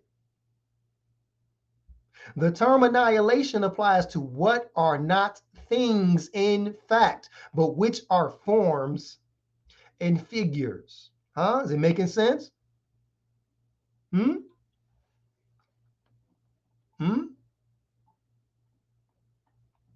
That said, if we are both creators and destroyers, what does that say about the source that created us in this likeness? It's a creator and it's a destroyer. Now, here's the deception when it comes to religion. Gods don't take the responsibility for being destroyers. They blame it on a separate deity, as if they aren't both creators and destroyers at the same time. Come on, y'all. Come on, y'all. Creation and destruction are 2 degrees of the same phenomenon.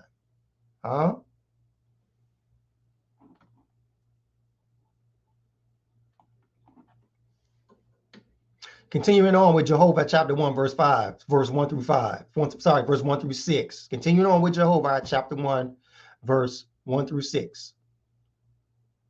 I am 2 apparent entities. See there? I am 2 apparent entities. Nevertheless, I am only one.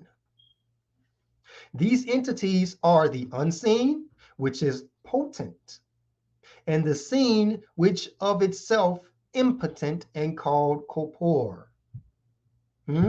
Doesn't our bodies age? It's impotent. It has an expiration date. Verse 6, with these 2 entities and likeness of myself, through them I made all the living. For as the life is the potent part, so the corporeal part is the impotent part. Here we go with the precepts. Here we go with some key points. Jehovah, the ever-present spirit, the all duality is both male and female, but all aspects of duality in reality.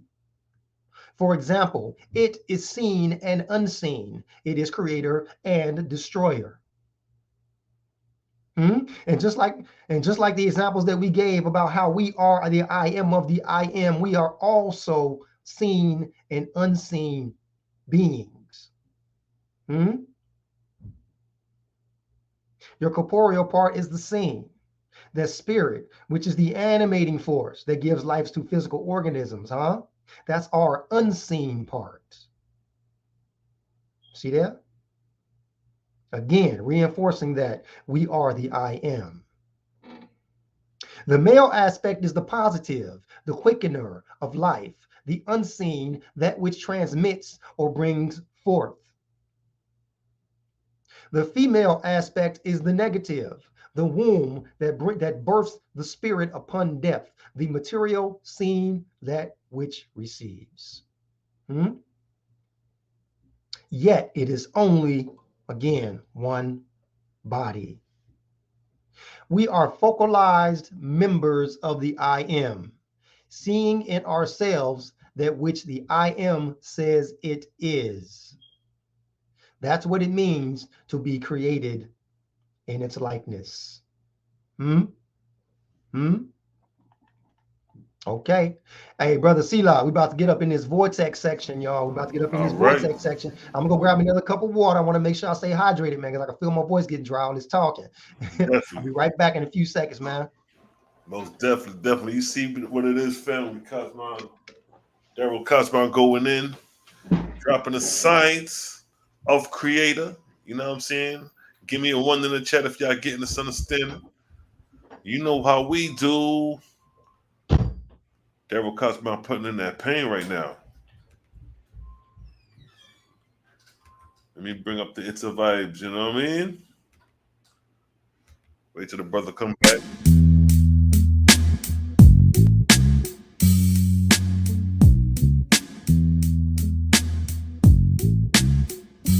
It's a blood clot vibes.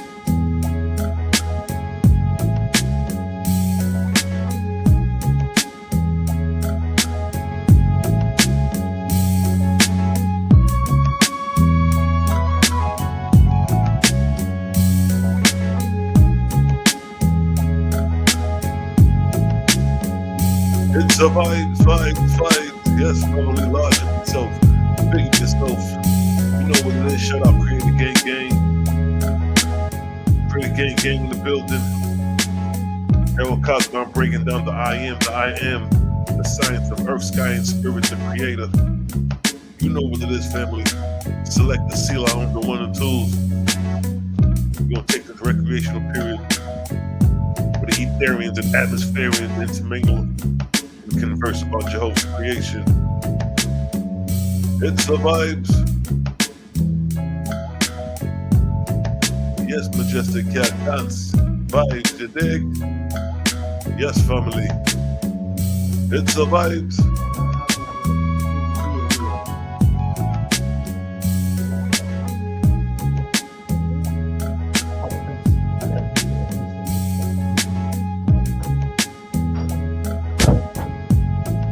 Yes, family. We say ya, we have the original Don Dada Darryl Kosmon back in the building. Yes, sir. Yes, As sir. we proceed, we're about to move into the next segment dealing with that Vortexian. Oh, yeah. Y'all be chimed in. It's about to get real serious. So, Darryl Kosmon, the floor is yours. Kosmon out. Here you go. Oh, yeah. It's about to get real now. It's about to get real now. It ain't gonna do nothing but get worse. It ain't gonna do nothing but get worse, man. All right. All right, here we go.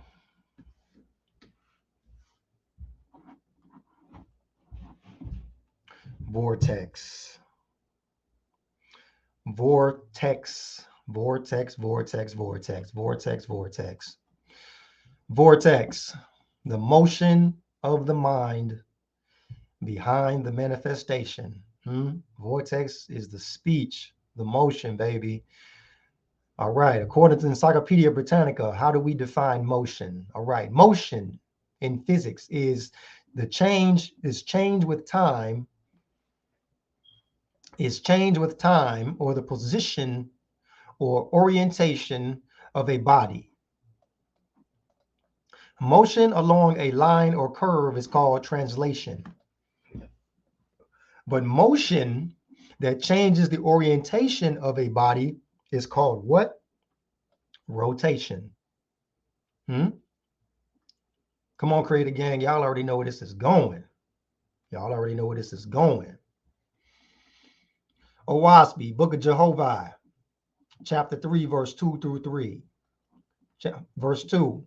Man looked upward in prayer, desiring to know the way of all created things, both on earth and in heaven. And Jehovah answered him, saying, check it out. Verse 3. The whirlwind I made as a sign. The whirlwind I made as a sign to man of the way of my created worlds. As you see the power of the whirlwind gathering up the dust of the earth, I'm going to say it again. As you see the power of the whirlwind gathering up the dust of the earth. And in fact, let me grab a picture real quick of a tornado,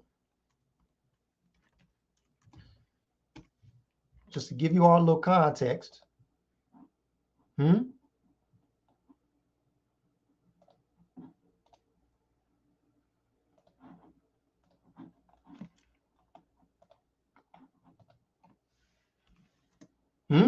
Y'all see that tornado? Y'all see that whirlwind? Right here at the base of that tornado is gathering up the dust of the earth. Okay, there's the visual. Okay, I wanted to make it a little bit more objective for y'all. Here we go. As you see the power of the whirlwind gathering up the dust of the earth and driving it together, know that likewise I bring together the Jaya, the Ig, and the nebula in the firmament of heaven. By the power of the whirlwind, I create the corporal suns, the moons, and the stars. That's the beginning of creation, is the whirlwind. And it drives together the Jaya, the Ig, and the nebula. You see that? And it forms stars and planets and moons. And I commanded man to name the whirlwinds in the ethereal firmament, and he named them according to their shape, calling them vortices and work. And we're going to focus on vortices. Check this out. Let me give y'all an example of the vortex driving together substance. This is the vortex driving together substance. In case y'all wondering, well, how was this substance, this Ig, and the nebula, how was it driven together? It was driven together by the power of vortex. Watch this. Check this out.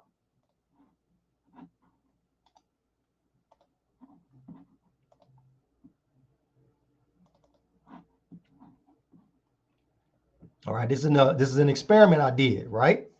Now let's say the water is the ether. Okay, and then let's say all these herbs that I'm pouring in the water is the substance. It's the Ig, it's the Ig, and it's the nebula, and it's the elements, and it's the atoms, or anything that's dissolved in the ether. Now watch this. By the power of vortex, it's all driven to the center, and the sun, moons, and the stars are created. Watch this.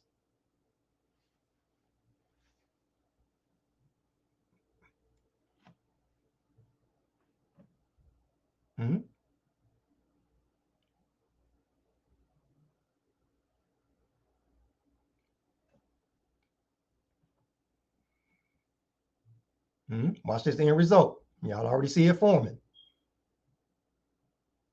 Look what that vortex motion did. It drove all that substance to the center. Look at that.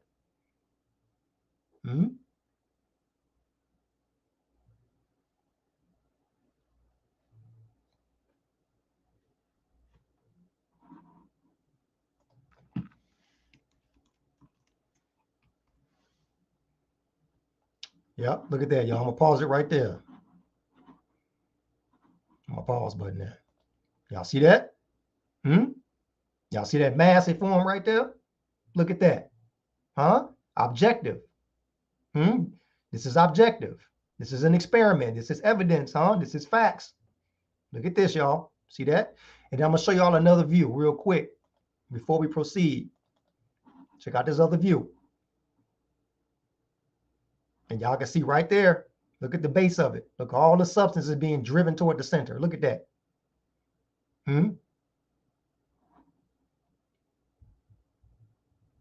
Look at that. I'm gonna pause it right here. Y'all see that?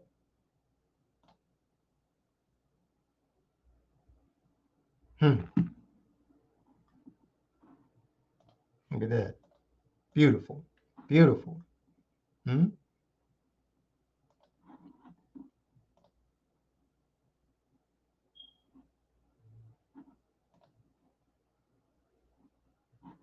Where did my screen go? Oh, here we go. Y'all saw that?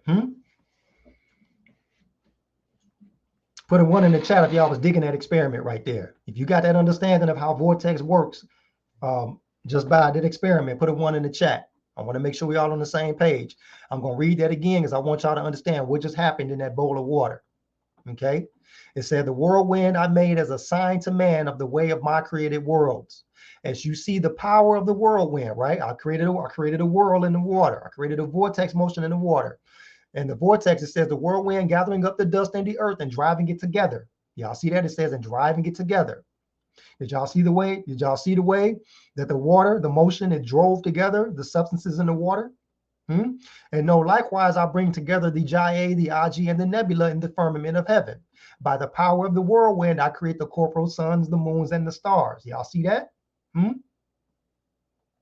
So a vortex is created right there in this substance. And that's how stars, suns, and moons are formed. And that experiment was done in a bowl of water. You see that? That's how it started. You see that dissolution? That's called, I'm gonna say that's dissolution. It's not dissolved in the water, but I'm gonna say dissolution or dissipated. Doesn't say dissipation. That's what it is. Say dissipation. That's dissipation. And then as I stirred the water and created a vortex motion, it drove it all together toward the center and formed a mass. Y'all see that? There's another view of it right there. There's another picture of it.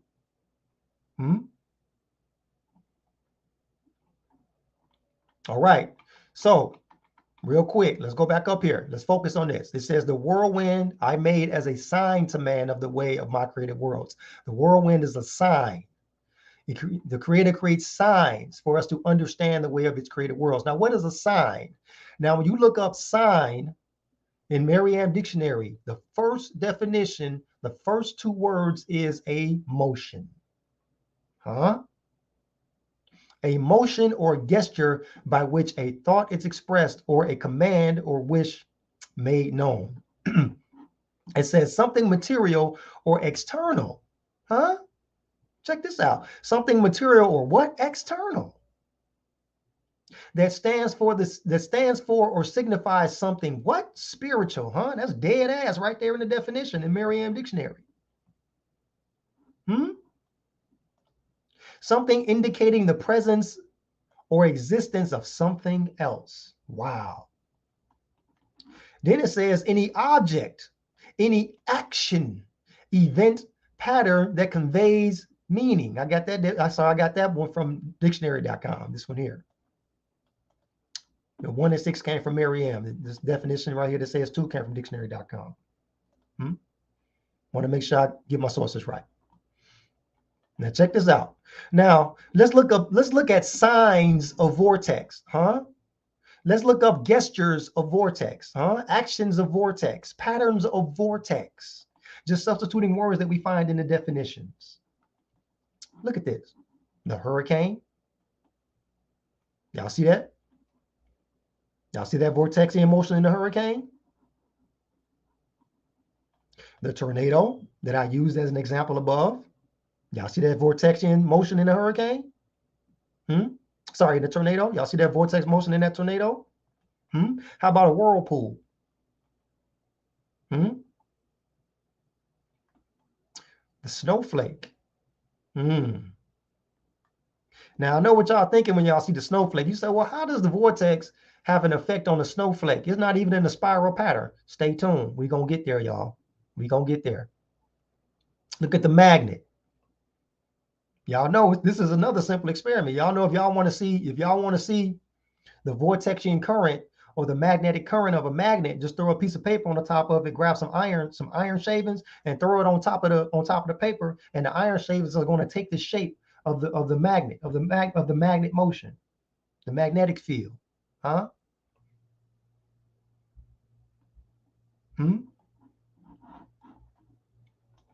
Spiral galaxies. Spiral galaxies. That's a sign of vortex. Everybody look at y'all fingerprint. Everybody look at the fingerprint on their fingertips. It's unique. Your fingerprint is your Vortexian pattern. Your fingerprint is your unique Vortexian signature. Remember above, we talked about the I am, and we talked about how you are the first and the last. When nobody has your Vortexian pattern on their fingertips. That is unique to you. That is more proof that you are the first and you are the last.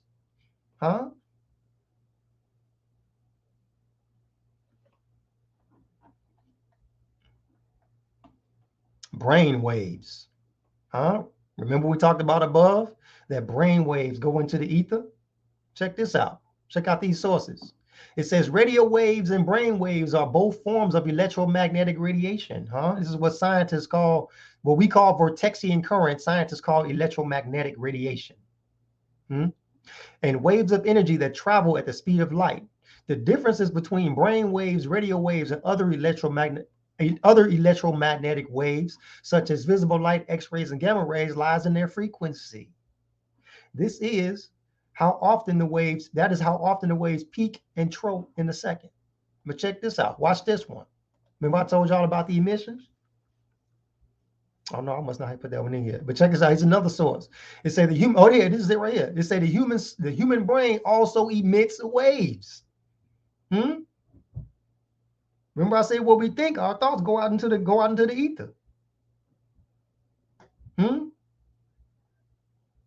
Like radio transmission. The human brain also emits waves, like when a person focuses their attention or remembers something. This activity fires thousands of neurons simultaneously at the same frequency, generating a wave. Now remember, in Book of Inspiration, chapter 1, verse 24, it says you are like the center. That means our minds are like the vortex. It says you are like the center. All things come from you from without. Now y'all see how the mind works like the vortex? We receive information from what's external to us and bring it inward.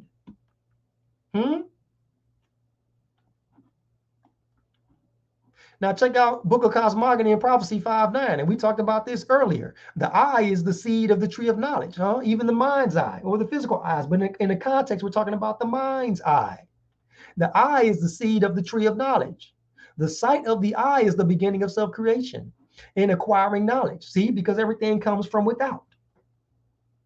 And it does so by what? Going forth and staying at home at the same time. That's transmission and reception. The sight of the eye is a miniature sun, sending forth and receiving Vortexian power at the same time. Making sense?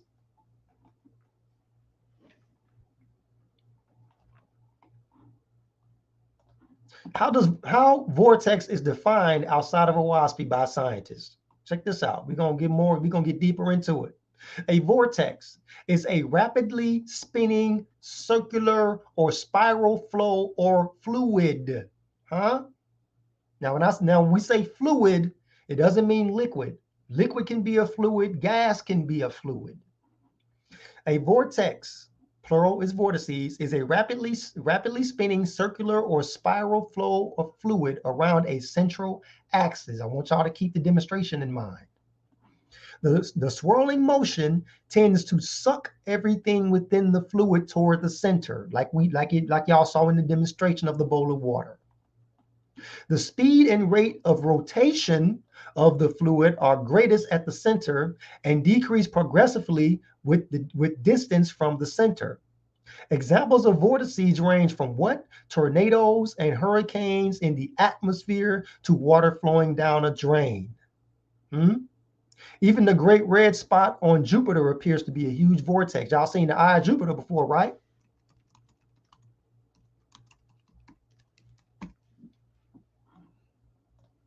You look at the eye of Jupiter through a telescope, it's a vortex. And they don't even know what the cause of it is.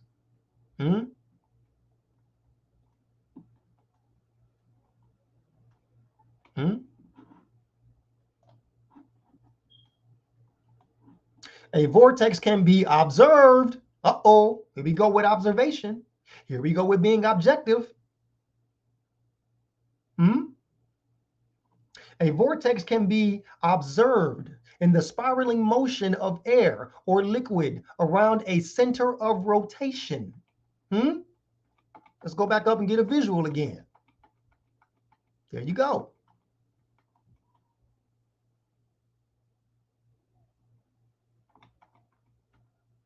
It went from that to this.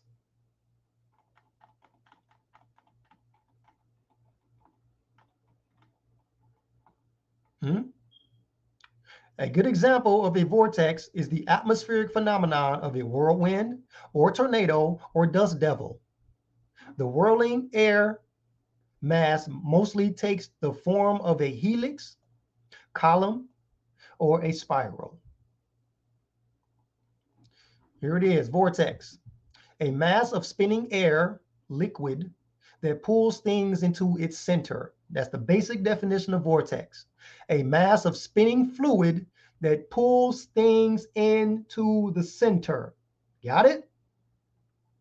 Got it? Book of Jehovah 3 and 4. By the power of rotation, swift driving at the periphery, I condense the atmospheric worlds that float in the firmament. And these become my what? My corporeal worlds. In the midst of the vortices, I made them. And by the power of the vortices, I turn them on their axes and carry them in the orbits I allotted to them. Wider than the moons of a planet, I created the vortices and they carry the moons also. Now, I'm going to say that one more time. It says, wider than the moons of a planet, I created the vortices and they carry the moons also. Now, if y'all was paying attention, if y'all was paying attention in the Earth, Sky, Spirit section, and I showed y'all the diagram of the Earth, Sky, Spirit, the OSP, did y'all notice that I had the moon in the atmosphere of the Earth? Let's go back up real quick because I want y'all to see this. Did y'all notice when I was describing OSP? Look at this. Did y'all see I said here's the Earth atmosphere and the moon is sitting right there in the atmosphere? And what did the creator just tell y'all? That wider than the moons of a planet is the vortex. So the moon is subjected to the vortex, the atmosphere of the Earth. We're going to get there. I want that to sink in your mind for a second and trip you out. Watch when we get to the evidence.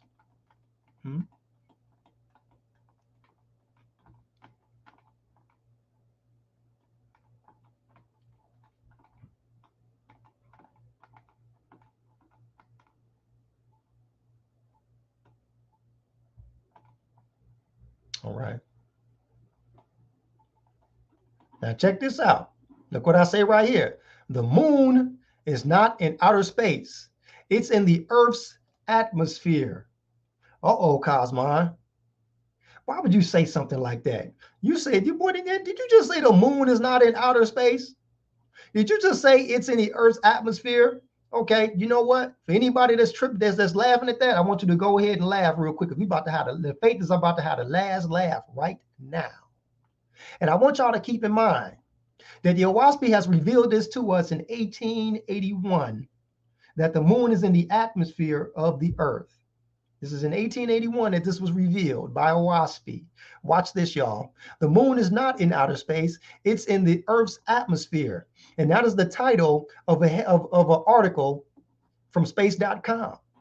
That is the title of an article from space.com. Let's be objective. I'll show you right there. Surprise, atmosphere extends far beyond the moon. Uh-oh. Uh-oh.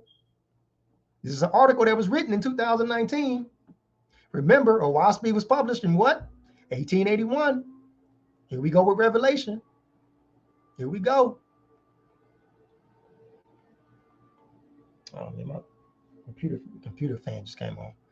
All right, watch this. It says in the article, it says tiny wisp of Earth air stretch way out into deep space. I'm going to say it again. It says tiny wisps of Earth air stretch way out into deep space. Remember what we said. What is the atmosphere? The atmosphere.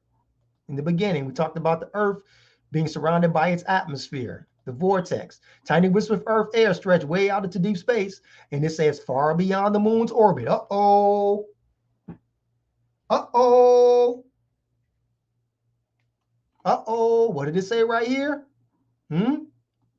It says, wider than the moons of a planet, I have created the vortices, and they carry the moons also. That's in 1881. But here we go, flash forward in 2019. It says what? Tiny wisps of Earth air stretch way out into deep space, far beyond the moon's orbit. A new study suggests. It says the Earth's geocorona, a tenuous cloud of hydrogen atoms, extends up to 390,000 miles. 390,000 miles into space, according to new research. For perspective, the moon orbits Earth at an average distance of 239,000 miles. It says the moon flies through Earth's atmosphere. And this was a study lead by author Igor Bulikin. I don't speak Russian. I have a hard time pronouncing these funny names. But the scientist said that the moon flies through the Earth's atmosphere. And the source is right there on space.com. So guess what? The moon ain't even in outer space. Does anybody know what outer space is? Well, let's get to that. What is outer space? Outer space is space immediately outside of Earth's atmosphere. So that means that if the moon is in the atmosphere of the Earth, the moon ain't even in outer space.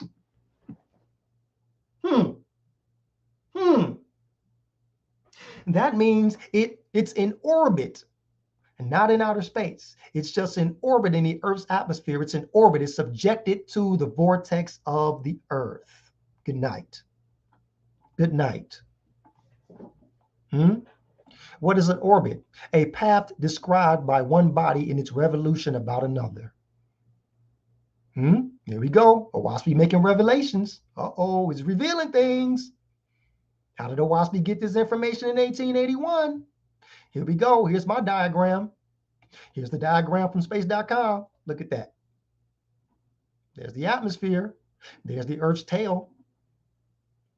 The Earth's tail? What are you talking about, Kosmon? Oh, we're going to get there too. And look at the moon right there. Check this out. So check this out. So that said, man may have been to the moon, but they ain't even been in outer space. If man been to the moon, they were still in the atmosphere. But let's go even deeper, y'all. If the moon is subjected to the vortex of the Earth, being in the atmosphere of the Earth, wouldn't the Earth be subjected to the sun's vortex, meaning we're in the atmosphere of the sun? And if outer space is the region beyond the Earth's atmosphere, which is beyond the moon, then what is the region of space called beyond the sun's atmosphere?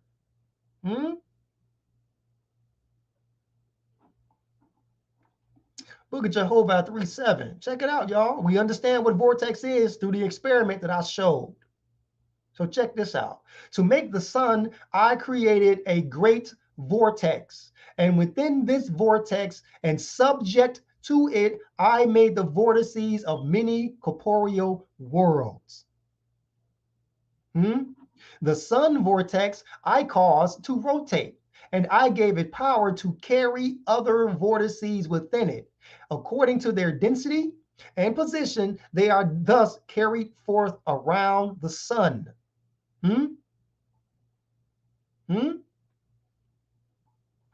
The outer atmosphere of the sun is called the heliosphere. The outer atmosphere, not the immediate atmosphere that's closer to the sun, that visible light that you see before it turns into ultraviolet light. The heliosphere extends what? Beyond the orbit of the planets in our solar system. Look at that. So the Earth's vortex extends, the Earth's atmosphere extends beyond the moon. Now here again, we got proof right here from NASA that the heliosphere, the atmosphere of the sun, extends beyond the orbits of all the planets in the solar system. Thus, the Earth exists, look what this from the article. Thus, the Earth exists inside the sun's atmosphere. Outside of the heliosphere is called what? Interstellar space. We're going to learn why this was important to learn. Despite the fact that it is the largest single physical system in the entire solar system, the heliosphere was only discovered at the dawn of the space age in the late 1950s. Yet again, how did Owaspy get this information in 1881? Somebody answer it for me.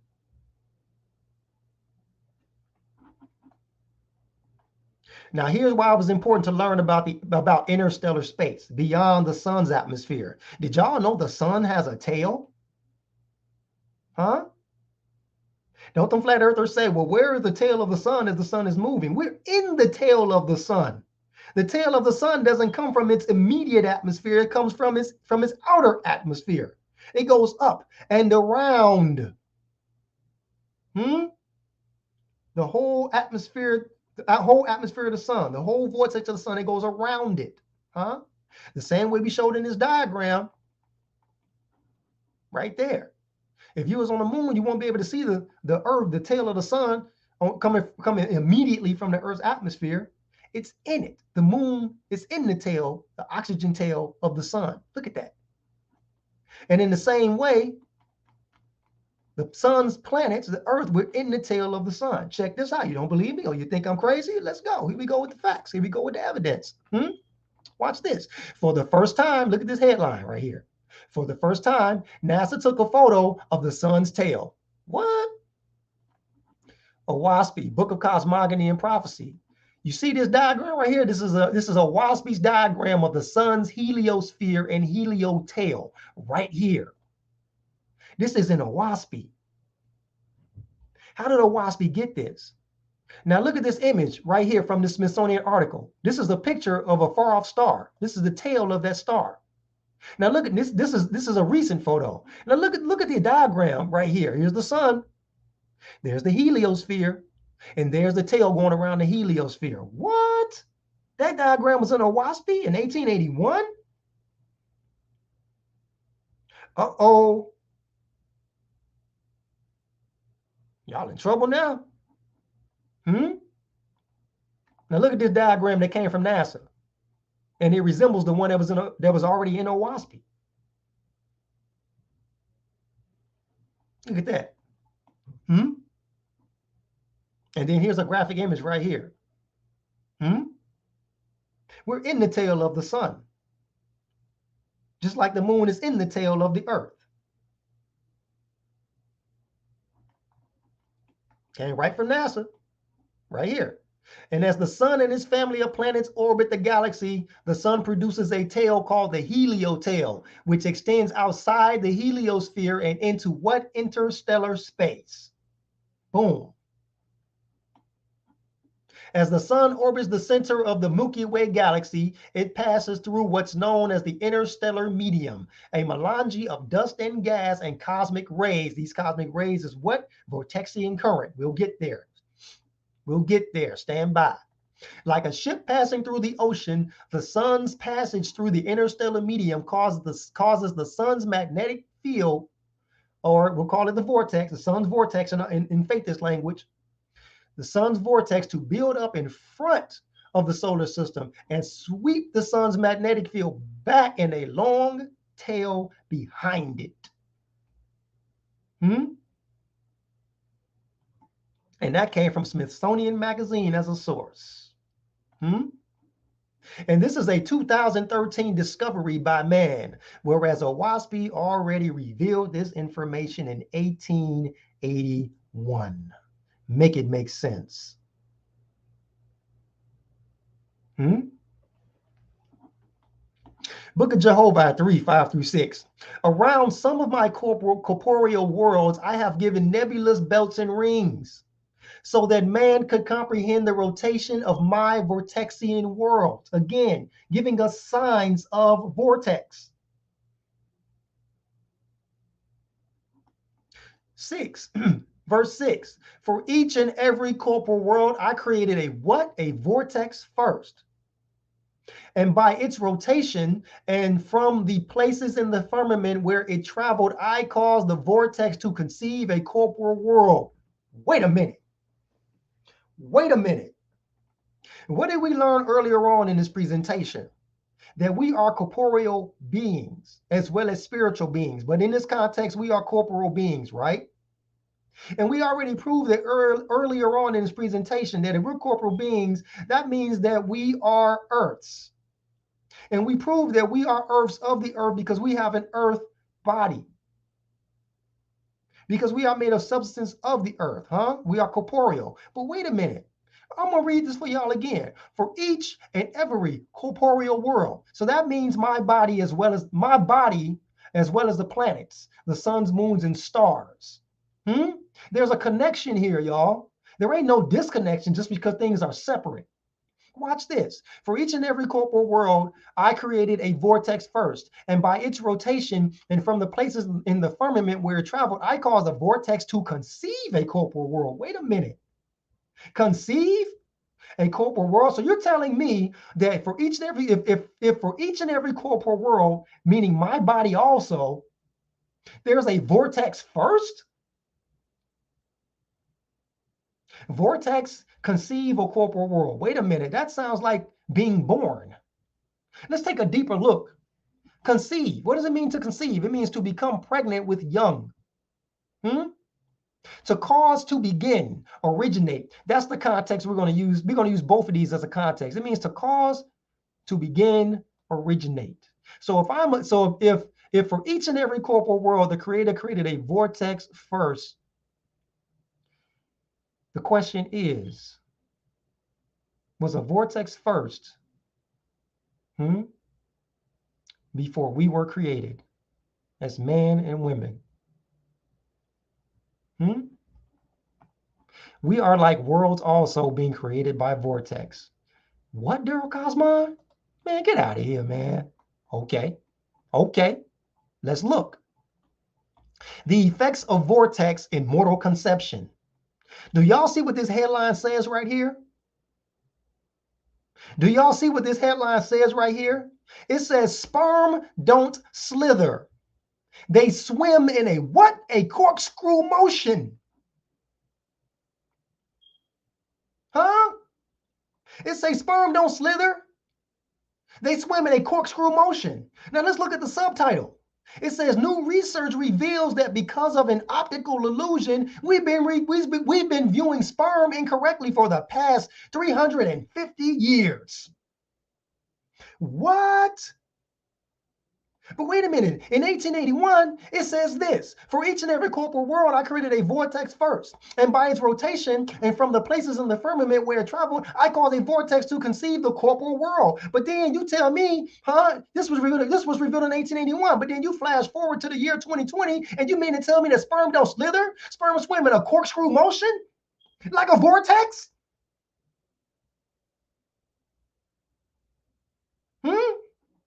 Let's read the article. The sperm body spins, at the same time that the tail rotates around the swimming direction. Sperm drills into the fluid like a spinning top by rotating itself while its tilted axis rotates around the center. This is known in physics as precession, much like the precession of the equinoxes in our own planet. Come on now. Come on now. For each and every corporeal world, the creator said, what? I created a vortex first. We're a corporeal world. So before we were conceived, a vortex was first. Oh, you don't believe me? Let's get deeper. Let's keep going. Since you say, oh, that's only one source and blah, blah, blah. Okay, let's keep going. Let's go. All right, here it is. Book of Cosmogony and Prophecy, 325. It say, though the general form of a vortex, as already stated, in its beginning is long, then funnel-shaped like a whirlwind. Its ultimate is toward a globular form. And though the current of vortex is spiral at first, yet its currents ultimate toward less spirality. If one could imagine a very long serpent, a very long serpent? You mean like a sperm cell or like a comet? Watch this.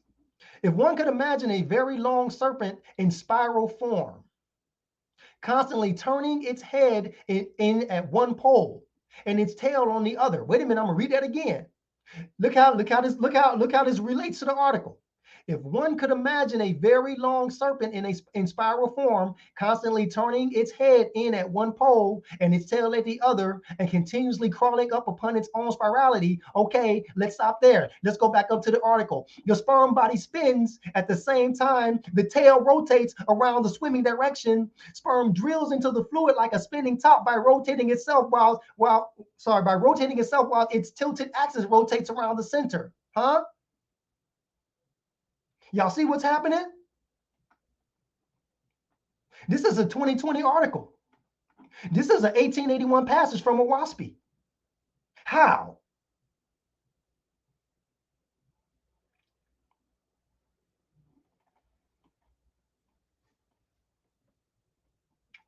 Let's make some comparisons, huh? Let's look at some resemblances, huh, between a matter and vortex. DNA double helix, huh? DNA microscopic discovery. The DNA shape was discovered what? Look, on April 25th, 1953, Francis Crick and James Watson published their famous article that showed that the shape of a DNA is a double helix. Doesn't the spinning sperm carry the Vortexian DNA? Look at that DNA pattern right here. That's a DNA double helix, right? That's a DNA helix right there, right? Y'all see this? Now I want y'all to look at this picture from a WASPy. That's a helical vortex.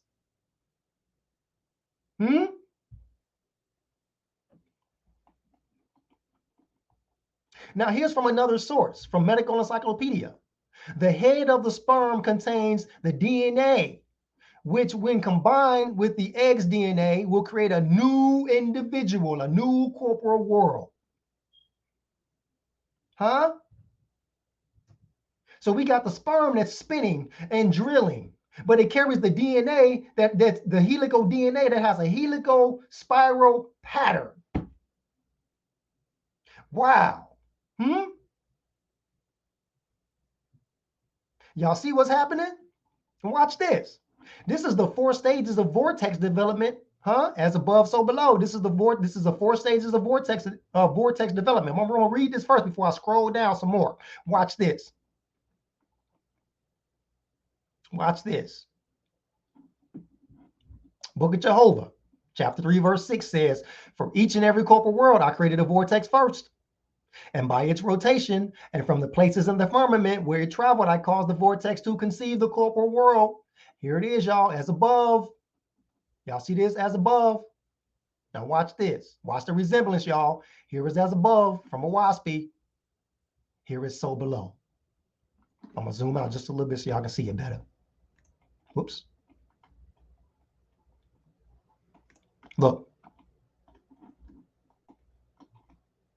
Hold up. Right there. What's happening right there? These are the 4 stages of vortex in a WASPy that a WASPy reveals to us.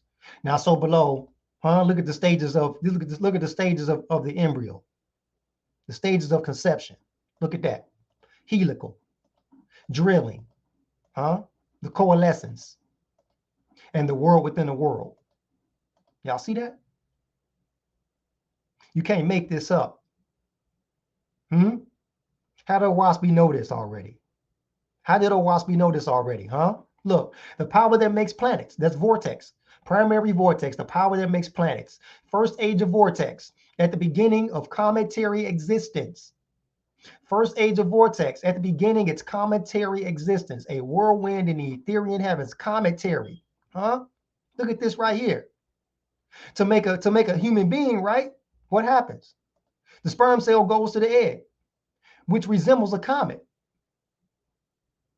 When the vortex is condensing planets and all that substances is being pulled in, what do y'all think is happening? It's forming a comet. It's forming comets, and they're all crashing in on each other. It's conceiving a corporal world. It's conceiving an earth. It's conceiving a moon. It's conceiving a star. If you look at the etymology of what a comet is, it just means a head with long hair. Check this out. Y'all see this comet? That's a celestial sperm cell. Y'all see this sperm cell? That's a biological comet. Boy, y'all gonna think we crazy. Check out the sperm cell. Second age of vortex, period of nebula formation, the conjunction of eccentric course. Also the beginning of the cyclic position. That's what a sperm cell does.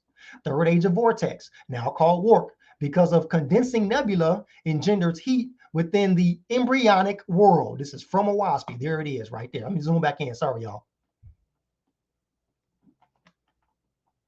Right there. The embryonic world. Now check this out. Here's the 4th age of vortex. Y'all see this right here?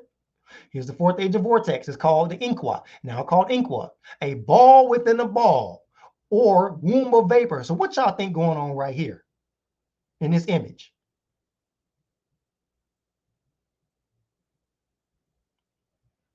Hmm? Hmm? Now called inqua, a ball within a ball, or womb of vapor. That is a ball of corpora within a sphere of air or fluid. Y'all see the baby in the amniotic fluid? Look at that. As above, so below. So the same way we're conceived below is the same way that worlds, the sun, moon, and stars are conceived above. Wow. Oh, but we ain't done. Did y'all know that the umbilical cord even has a spiral pattern to it? Look. The umbilical cord even has a spiral pattern. So we got the spiral helical DNA inside the spiral motion of the sperm cell. Huh? And then it resembles the 4 stages of vortex. Huh? And then when we in the amniotic fluid in the womb of our mother, then we have a Vortexian connection to the woman that's carrying us. Look, the umbilical cord, look, this is from the Journal of Pediatrics, that's the source. The umbilical cord is usually what? Spiraled. A counterclockwise spiral is more frequent than a clockwise spiral. But then check this out. Here's what the scientists say. The origin of umbilical cord coiling is what? Unknown. Science hasn't even figured it out yet. And here we are. We got it. We got the understanding as to why. Come on now. And look, they made a hypothesis. They say the hypothesis include fetal movements, active or passive torsion of the embryo. Well, no shit. Check it out. What's torsion? Torsion is the state of being twisted. What's twist? The vortex motion. Oh, y'all thought we was done? Y'all thought we was done? The spiral pattern during development, boy. Look at the spiral pattern during development. When we an embryo. Look at that. Look, it say for each and every corporal world, I created a vortex first. So look, we got the spiral helical pattern of the DNA. Then we got the drilling spiral motion of the sperm cell. Then it resembles the 4 stages of vortex development. From the cosmos down to the macrocosmic. And then when we inside the womb, when we developing, we also curled up in a spiral pattern inside the womb.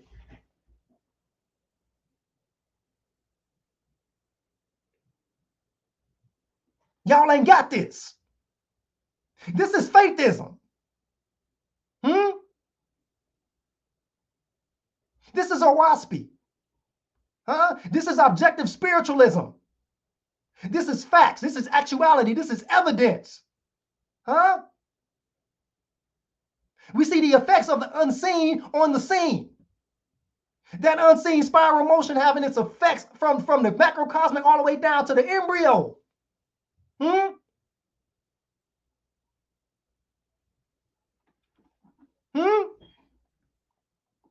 It say for each and every corporate world, I conceive a vortex first, and we go down to the macrocosm. We go down to the embryo and see that vortex is happening on all levels, from the DNA to the sperm, and to the egg.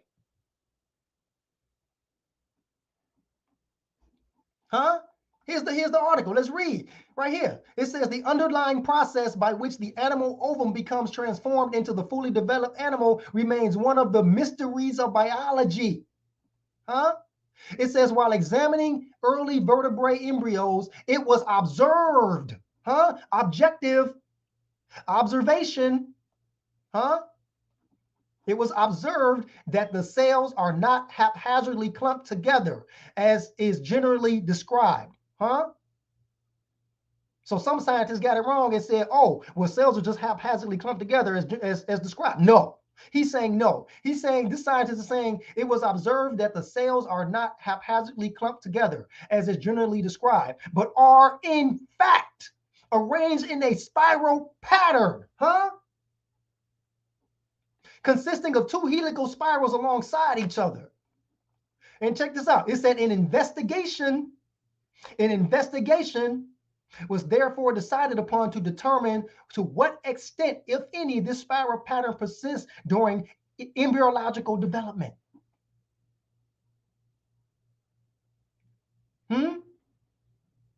And then it said, look, it is the aim of this article to demonstrate that if carefully looked for and interpreted, a spiral pattern can be detected throughout the stages of embryological development, and can be recognized in the fully developed animal. Come on, y'all. Come on, y'all. Come on, y'all. And y'all think it's over? This ain't over. This is faithism. We go deep. This ain't over. We gonna keep going. Oh, what you mean? Oh, check this out. Did y'all know that the human egg emits zinc sparks at the moment of fertilization? Oh my God, I'm gonna say that one more time. Hold on, now. Wait a minute, Kosmon. Wait a minute, Kosmon. When that sperm cell enters that egg, human eggs emit zinc sparks at the moment of fertilization. Come on now, y'all. Come on now, y'all. Check out the article from U.S. News. Look at the photo of the egg cell sparking after the sperm cells enter the cell. The egg cell, it sparks zinc. Check this out. When a sperm meets an egg, sparks fly. Sparks fly. I want y'all to remember this word right here. I want y'all to remember this word right here before we go into a WASP. Spark. Spark. Before we get into our 1881 book, that came thousands of years after the Bible, that ain't got this information, I couldn't help myself. When a sperm meets an egg, sparks fly, literally. According to a study published in Scientific Reports, an explosion of zinc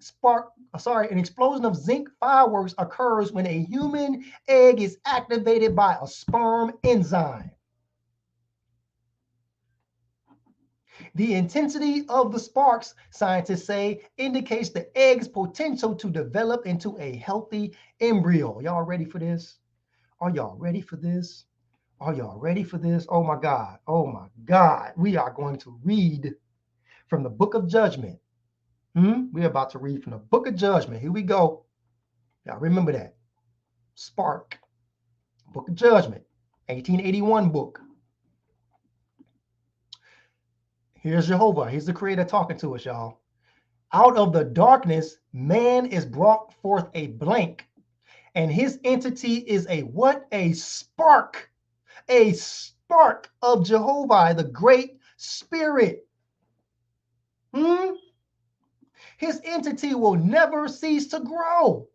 But look, it says it's a spark of Jehovah. But then look what the next line say, y'all. Yes, from the hour of conception, it is a new star in the world. Huh? Huh? Huh? It ain't nothing y'all can do with this. It ain't nothing y'all can do with this. Let's go back to the article. When the sperm meets an egg, sparks fly. Literally. Huh? Out of the darkness, man has brought forth a blank, and his entity is a spark of Jehovah, the great spirit. Huh?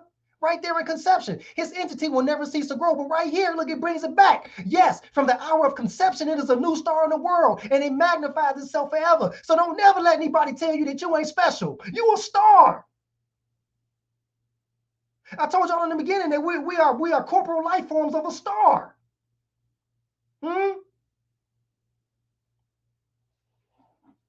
Check out our WASP Book of Judgment again, chapter 20. Watch this. It says, because of the ever-presence of Jehovah, you were quickened into a conscious being. As your earth body is of the earth, so is your spirit of Jehovah. We are a spark of that everlasting fire. Come on now. Nevertheless, spirit is the opposite of corporeal life. For the latter comes to an end, but the spirit of man is the tree of everlasting life. Your spirit grows by cultivation.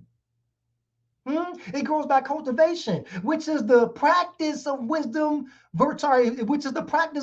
truth, virtue, benevolence, and affiliation with others. When we talked about what is the purpose of a WASP, it said it's a practical guide for the development of the individual. And here, right here, in Book of Judgment, chapter 20, verse 9, it tells us your spirit grows by cultivation, which is the practice of wisdom, the practice of truth, the practice of virtue, benevolence, and affiliation with others. It's a practical guide.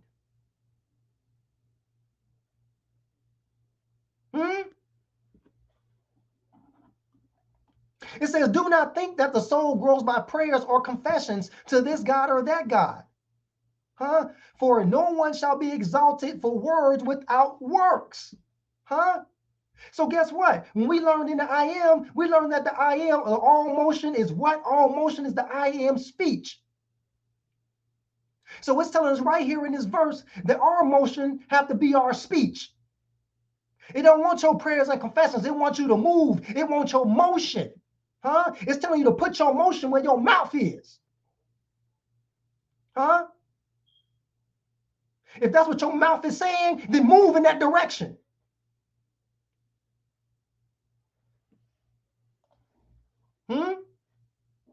Do not think that the soul grows by prayers or confessions to this God or that God. For no one shall be exalted for words without works. Yet in whatever God you firmly believe, you may worship him, for he is your choice. The Creator is not going to send faithists to commit genocide on a nation of people, like Saul did to Amalek, commanded by God. There is no hate in this direction. There's liberty to choose what it is you want to do for yourself and cultivate your spirit. Because whether you learn the hard way or the easy way, you're going to learn one way or another. Just like the saying when it says the man that says he can't and the man that says he can is right in both. Because if he don't, he never will. But if he do, he going to discover that he can. So you're going to learn either way. Yet in whatever God you firmly believe, you may worship him, for he is your choice. Nor shall any man prevent you in this liberty. We ain't here to take you away from your God. We just here to show you that there's a higher light. So whether or not you choose this light or stay with your God, that's your choice.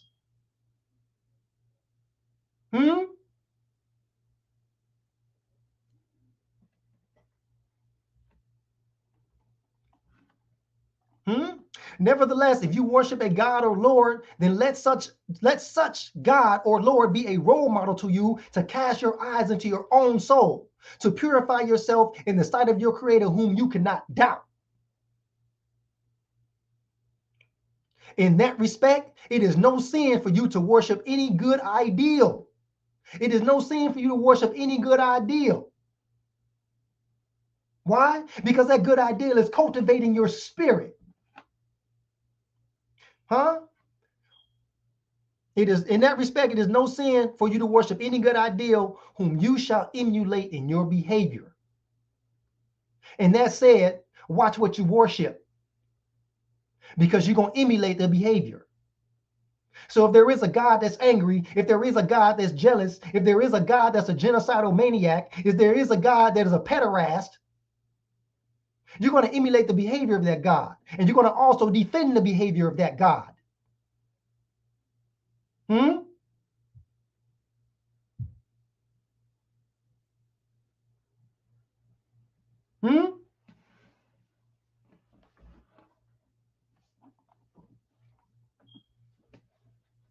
All right, y'all, we're going back to the cosmos. We're going back up to the cosmos. The sun and his family of planets continued. Ooh, that was a wild ride. Okay, Owaspi, Book of Jehovah, chapter 3, verse 7 and 33. Here we go again. To make the sun, I created a great vortex. And within this vortex, and subject to it, I made the vortices of many corporeal worlds. And the sun vortex I caused to rotate. And I gave it power to carry other vortices within it. According to their density and position, they are thus carried forth around the sun. The Earth's vortex is a sub-vortex. Here we go with the breakdown. The Earth's vortex is a sub-vortex existing within the sun's vortex. Mercury, Venus, Mars, Jupiter, Saturn, and so on are what? They're corporeal worlds. And each and all of them are within vortices, being sub-vortices also. Y'all see that? So that's it. So the moon's the moon's vortex is a sub-vortex of the Earth. The Earth's vortex is the sub-vortex of the sun. The sun's vortex is a sub-vortex of the galaxy's vortex. Y'all got that understanding? I'm gonna go back. I'm gonna go backwards. The galaxy has, galaxy vortex. The sub-vortices of a galaxy is the sun's vortex. The sub-vortices of a sun is a planetary vortex. The sub-vortices of a planet is a moon vortex. Okay? Get it? Got it good? Okay. The Earth's vortex is a sub-vortex existing within the sun's vortex. Mercury, Venus, Mars, Jupiter, Saturn, and so on are corporeal worlds. And each and all of them are within vortices, being sub-vortices also. And the combination of these sub-vortices within and including the sun's vortex is known as the Great Serpent. It's not a serpent as in like an evil serpent that was in the garden. This ain't that, and that ain't this. The path and the motion of the sun going around our galaxy is called the Great Serpent because of the motion that it moves in, like it resembles a snake. It's called the Great Serpent of Solar Phalanx, for which reason the sun's vortex was called the Master or Tao Sang by the ancient prophets. Now remember, the sun's course around the galaxy. Check this out. If you look to your left, you'll see a diagram from a WASP showing you that the path of the sun is going in a spiral motion. It's cresting and trolling like a wave, going in a spiral motion. Now watch this. This is from an 1881 book. Now flash forward. In the 1900s, from space.com, it's showing the motion of the sun cresting and trolling, going up and down, above and below the elliptical galactic plane. How did OWASP get this information in 1881? How did OWASP get this information in 1881? You got the motion and the path of the sun circling the galaxy, and it's showing that it goes up and down. And then space.com, scientists figured it out later on in the 1900s. Check it out. The interplanetary magnetic field. Remember, we were saying that we're in the atmosphere of the sun, and the sub-vortices of the sun are the planetary vortices, and the sub-vortices of the planets are the moon's vortices. Check it out. Scientists call the vortex of the sun the interplanetary magnetic field. Again, the Earth's vortex is a sub-vortex existing within the sun's vortex. Mercury, Venus, Mars, Jupiter, Saturn, and so on are corporeal worlds, and each and all of them are within vortices, being sub-vortices also. The IMF, for the IMF is short for Interplanetary Magnetic Field, which is the atmosphere or vortex of the sun, which we are subjected to. IMF stands for the Interplanetary Magnetic Field. It is another name for the sun's magnetic field. The sun's magnetic field is huge. It goes beyond any of the other planets, again, reinforcing that the vortex of the sun extends far beyond the planets. The sun's magnetic field got its name because of that. We call the sun's magnetic field the interplanetary magnetic field, meaning it has all the planets within it. We are in the atmosphere of the sun, as revealed in OWASP. The magnetic field of the sun is carried by the solar wind, which comes out from the sun. The solar wind and the magnetic field are twisted into a spiral by the sun's rotation. Come on, y'all. We'll be right back at Vortex.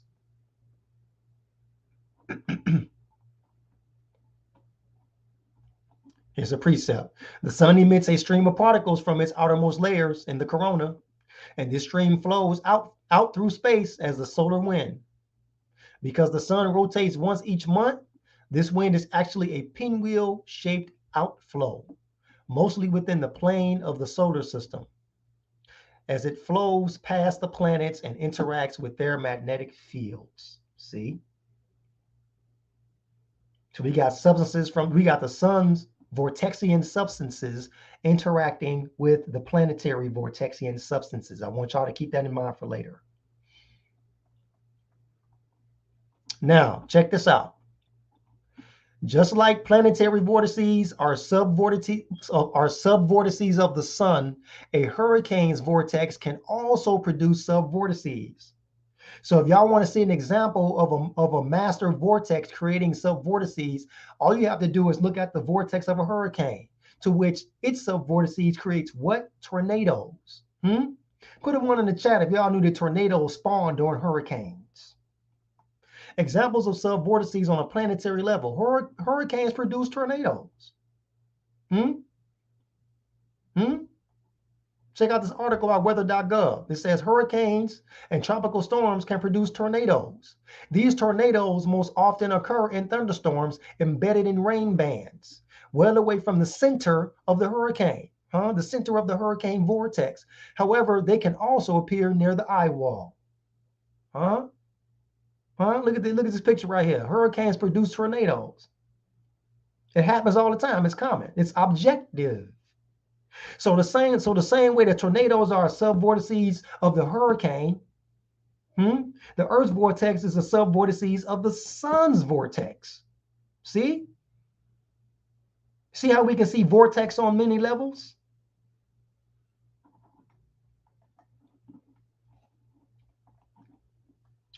Do not, Book of Jehovah 3:8. Do not think, O man, that I created the sky a barren waste and void of use.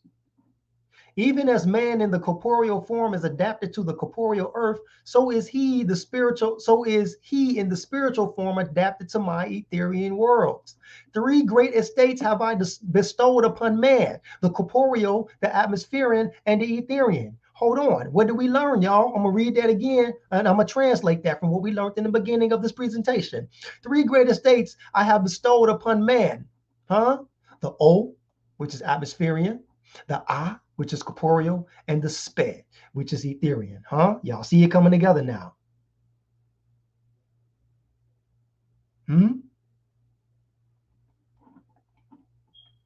The sky is full of substance, with vortices as small as snowflakes, having an effect on those substances. Vortices as small as snowflakes, having an effect on snowflake substances. Watch this. Watch this, y'all. Now, I want y'all to pay attention. It's going to be a mouthful before I get to the point of this, but I'm going to read to y'all a little bit real quick, and we'll learn why in just a moment. So that man may comprehend the structure of the belt that holds the earth together. We're talking about the vortex.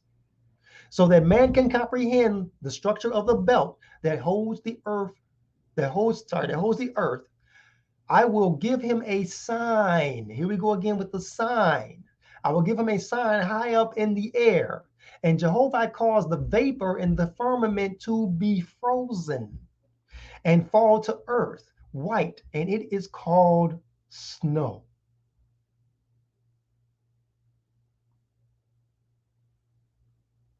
For the snowflake shows the matrix in which it is molded. Okay, so now we get into the part where we're going to learn how vortex, or how Vortexian current creates the patterns of snow.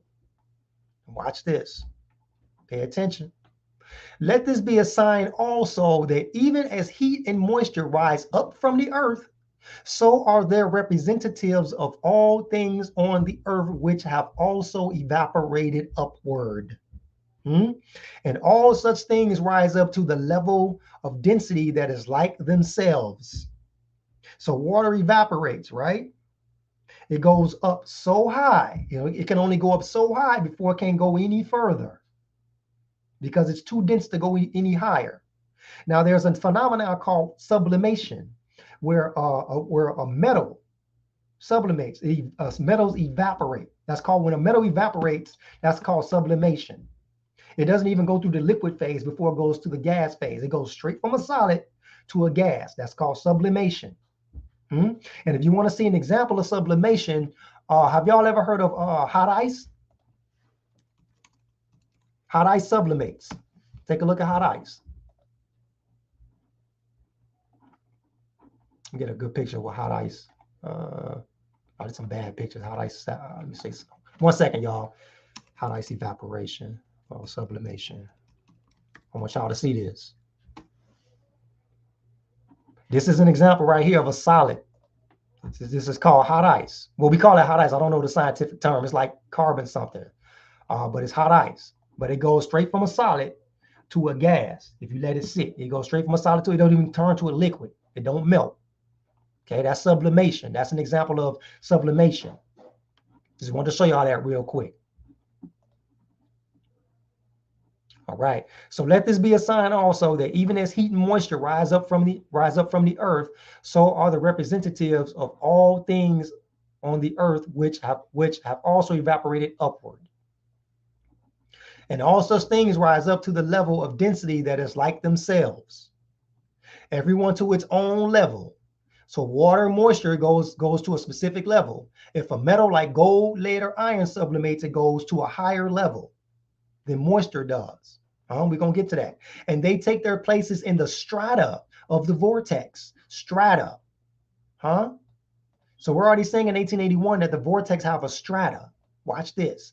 These are called plateaus. So these layers of vortex, these layers of atmosphere, WASP calls plateaus. So what we call atmospheric layers, or WASP calls atmospheric plateaus, or spheres that surround the whole earth. Some of them are 10 miles high, some 1,000, some 1,000, some 100,000 or more miles. And all these spheres that rotate and travel with the earth are called atmosphere or lower heavens.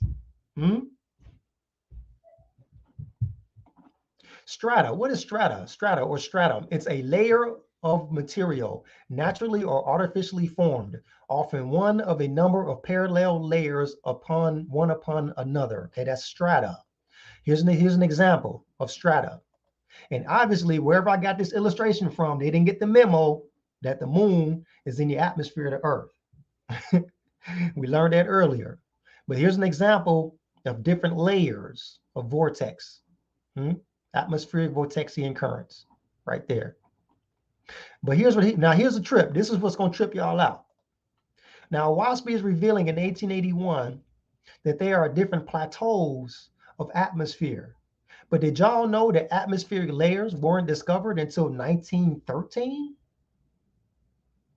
Here we go again with the revelations from the 1881 book. Leon Debord. He's a French meteorologist who discovered the stratosphere. He was born in 1855, died in 1913. Sorry, I gave y'all some wrong information. Sorry. It was discovered in 1902. My apologies. Check it out. Leon Debord. He's a French meteorologist who discovered the stratosphere. Now, in 1881, WASP was already given a strata of vortex. It's already given a strata of vortex. Now, here we go in the 1900s, getting strata. In 1900, he concluded that the atmosphere must be divided into two layers. The troposphere, where the temperature changed significantly with altitude and time, and therefore induced changing weather. And the stratosphere, where the temperature remained relatively stable with increased altitude and time, in which he considered a region of unchanging weather conditions. Y'all see that? On April 28, 1902, my apologies for saying 1913. On April 28, 1902, Debord announced to the French Academy of Science that he discovered a layer of the atmosphere where the temperature stays the same with altitude. He called this layer of atmosphere the what? The stratosphere. And in 1881, WASP was already giving us what? Stratovortex. Here we go. Here we go. Here we go. Now, what are the purposes and functions of atmospheric layers? Now, one of the many purposes of the atmospheric layers is to precipitate evaporated or sublimated substances. I'm going to say that one more time. One of the many purposes of the atmospheric layers is to precipitate evaporated or sublimated substances. And I showed y'all an example of a sublimated substance.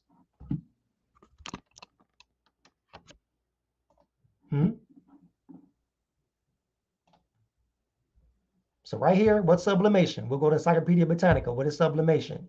In physics, conversion of a substance from a solid to a gas state. See there? It skips the liquid state. It goes straight from a solid to a gas and evaporates into the atmosphere. In physics, conversion of a substance from the solid to the gaseous state without its becoming liquid.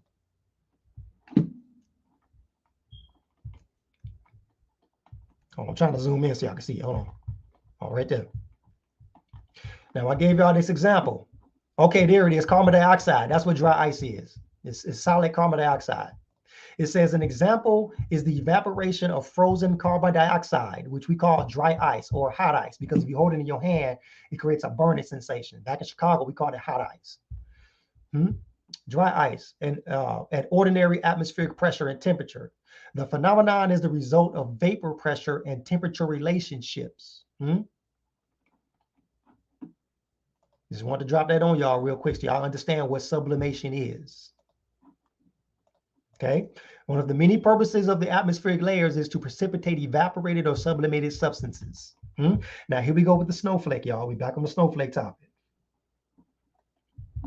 Book of Cosmogony and Prophecy, chapter 4, verse 5 through 6.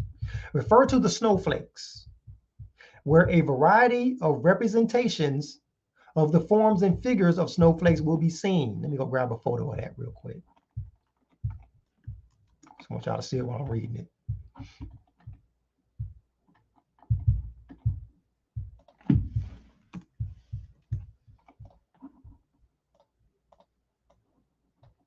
Okay, refer to the snowflakes, where a variety of representations and forms and figures of snowflakes will be seen.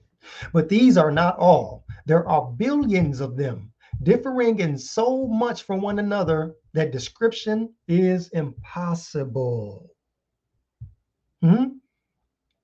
As previously stated, corpore, being in solution, is ether. Oh, excuse me, y'all. Remember I told y'all ether is corpore in solution. We'll touch more on that soon. As previously stated, corpore being in solution is eth, or ether.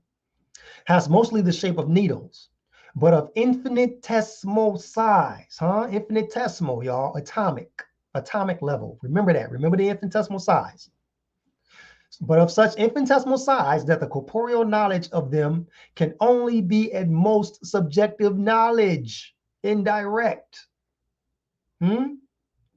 But the patterns of snowflakes reveal both the casting and the mode of discordant Vortexian currents. I'm going to say that one more time. But the patterns of snowflakes reveal both the casting and the mode of discordant Vortexian currents. Now remember when I showed y'all earlier on in the presentation that the snowflake is an example of the vortex or Vortexian current.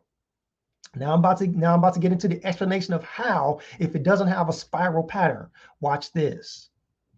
Remember what infinitesimal is, y'all. It means immeasurably or incalculably small, which is why the OWASP says that at most it's subjective knowledge. Because it's too small to calculate. This means that precipitations of moisture happen on an atomic level. I'm going to say that one more time. This means that the formation of snowflakes forms on an atomic level. Watch this. The belt in atmosphere, or in the atmosphere, where these things happen is usually about 500 or 600 or 700 miles up from the Earth's surface. But the belt sometimes ascends 1,000 miles. But at farther distances upward, other belts exist, and others still beyond, and so on. See, this is talking about the strata, the atmospheric layers, the strata of vortex in the atmosphere.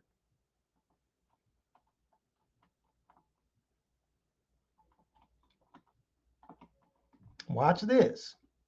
But at farther distances upward, other belts exist, and others still beyond, and so on. Huh? We have objective proof that there are layers of atmosphere. That's objective. That's not subjective. That's objective. Now watch this. Book of Cosmogony, chapter 4, verse 3. It says another result that happens from the overlapping currents. Huh? Uh-oh, here we go. These currents, now remember, what did we say? Snowflakes are formed from what? Discordant Vortexian currents. Huh? So a strata of atmosphere, they overlap each other. And when they overlap each other, what happens? They become discordant. Huh? Keep that in mind. Another result that happens from these overlapping currents in the vortex, but closer to the earth, is the production of rain, snow, and hail. Huh? Now, when these currents, when these layers of atmosphere, they start to overlap, that's how storms are caused. They're discordant with each other. They're in discord. The production of rain, snow, and hail. Certain parts of the earth are given to snow, certain parts to rain and hail, and other parts to drought. In drought regions, the Vortexian overlappings descend to the very earth, where they are called by various names, such as cyclones, whirlwinds, and so on. So that's how we get our tornadoes. Hold on. Watch this. But if they occur on the ocean carrying a current of water either up or down, they are termed waterspouts. Y'all ever seen a tornado over water?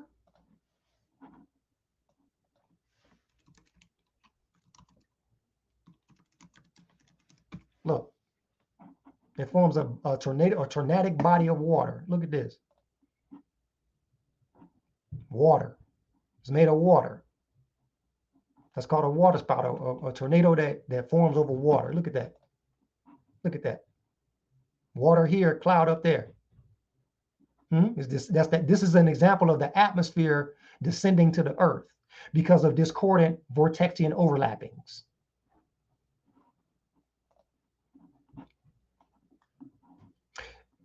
In regions where there is rain, hail, and snowfalls, the Vortexian commotion takes place from 1/2 mile to 3 miles above the Earth's atmosphere. Did y'all see that? They say it takes about 1/2 mile to 3 miles above the Earth's atmosphere. That's why during thunderstorms, the clouds are really low. They're almost so low, it's almost as if we can jump up and touch them.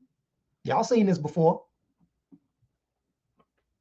Here, the discord results in liberating the moisture, which was in transparent solution. The atmosphere is moisture in solution.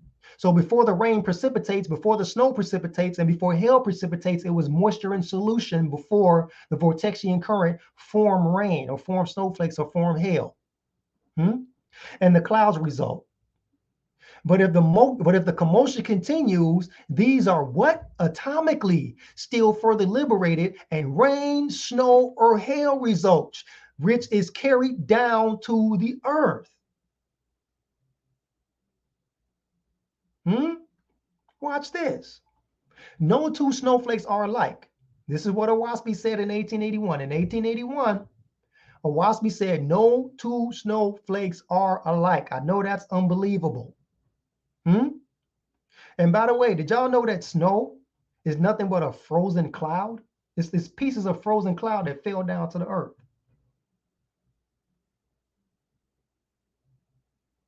Much love to you, Caleb. Thanks, brother. Shout out to the chat. I see you, Intuitive Goat. I see you. Shouts out to Cosmon Cal. I see y'all, man. Y'all in here. Y'all in here. Thank y'all for being here, man. This is so encouraging and so enlightening. But it must be borne in mind that where one snowflake is molded in one moment, watch this, no two snowflakes are alike, y'all, watch this. But it must be borne in mind that where one snowflake is molded in one moment, another snowflake molded in the same place the next moment, and so on, would display no two snowflakes alike. Three stages may be described in the discordant results. First, the cloud. Second, the frozen cloud, which is snow. Snow is a frozen cloud. Snow is a frozen cloud.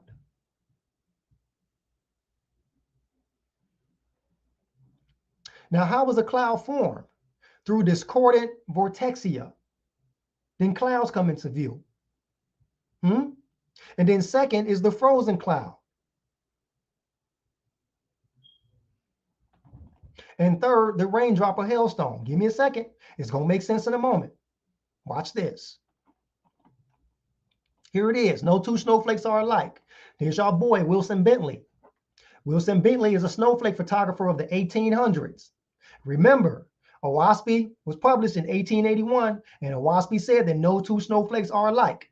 Wilson Bentley, he's a snowflake photographer, aka Snowflake Bentley. They call this man Snowflake Bentley. Here we go, y'all. We're getting into it now. Wilson Bentley prepared, this is from the source is West Hill House. Wilson Bentley prepares to photograph a snowflake using his microscope bellows camera. Over his lifetime, he took well over 5,000 micro photographs of snowflakes and thus discovered that no two snowflakes were alike. But wait a minute, Kosmon, didn't you say he's a photographer of the 1800s? Watch this. Today, he is best known for his scientific research and photographic work in the study of snowflakes. Now, check this out. This is from, here it is, Snowflake Bentley from Wikipedia, right here. And he also has his own site. I think it's called wilsonbentley.com or something, but he got his own site. Check this out. Bentley was born February 9th, 1865. Now, this is before 1881, okay? He was born in 1865, right? Now, watch this. He first became interested in snow crystals as a teenager on his family farm, okay? Always right from the beginning, it was the snowflakes that fascinated me the most, he said. The farm folks up in this country dread the winter, but I was supremely happy. Okay, he tried to draw what he saw through an old microscope given to him by his mother when he was 15. The snowflakes were too complex to record before they melted. So he attached a bellows camera to a compound microscope, and after much experimentation, he photographed his first snowflake on January 15th of what year? 1855. Owaspie revealed in 1881 that no two snowflakes are alike. And Wilson Bentley took the first photograph of a snowflake in 4 years after the publishing of Owaspie.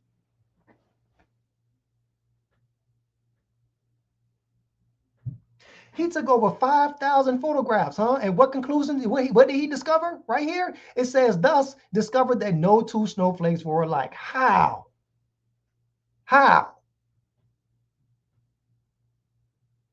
Make it make sense. Make it make sense.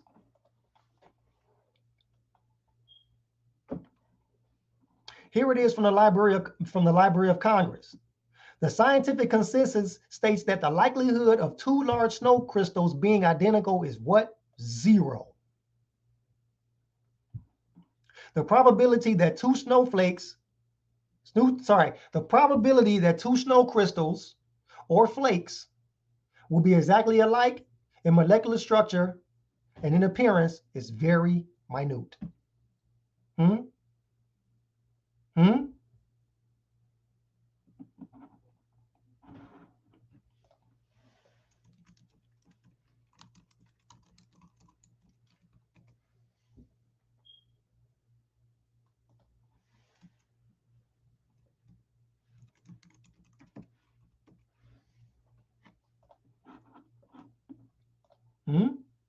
Now check this out. On Instagram, I personally messaged a snowflake photographer on Instagram, right? And I asked him, I say, have you taken enough photos of snowflakes to feel confident enough to conclude that no two snowflakes are exactly alike, huh? This is me furthering my research. I asked this photographer. He said, hi. He said, even millions of photos is not enough to prove if two snowflakes can be identical. Right there. And he got some solid stuff too. What is that? KLJTOV.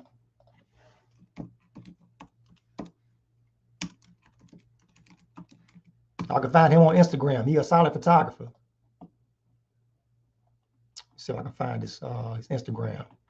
Right there. Here's his Instagram right here. Look, he take photos of snowflakes. Look at that. He said even millions of photos, you wouldn't be able to determine that two snowflakes are alike. He hit me back and let me know. Man, hell no. Huh?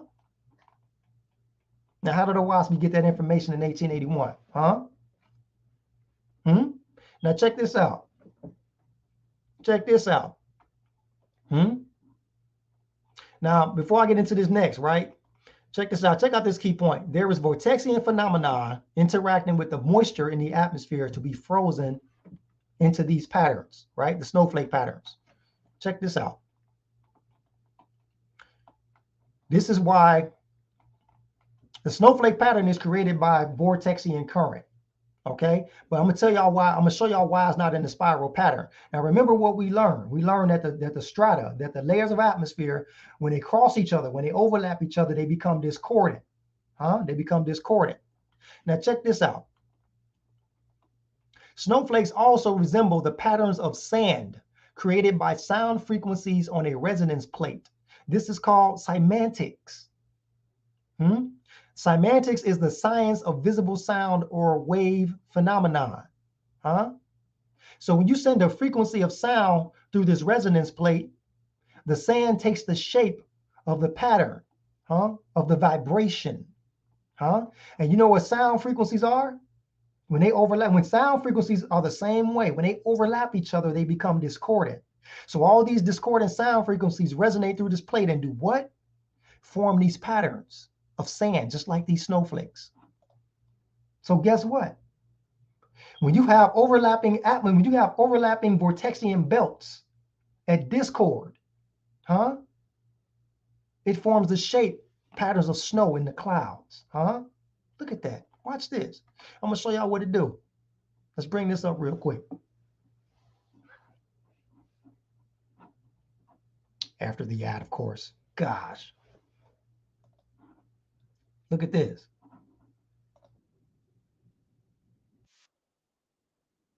Hey, Selah, are you still there? Is the sound playing on the video?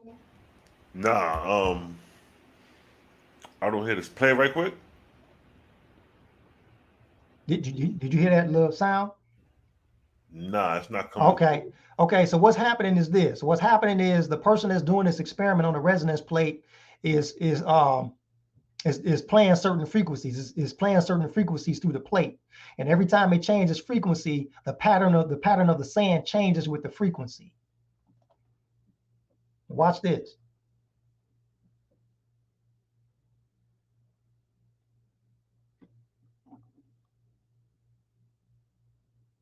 Hold on, I want y'all to see. Man, what was that at? There was a part where it actually showed where it was like shifting. 1 second. Bear with me for a second, y'all. Hold on.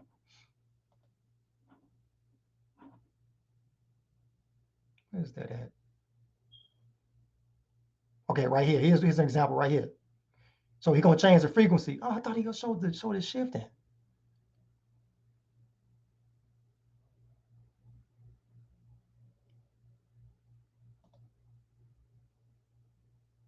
Okay, hold on. Give me a second.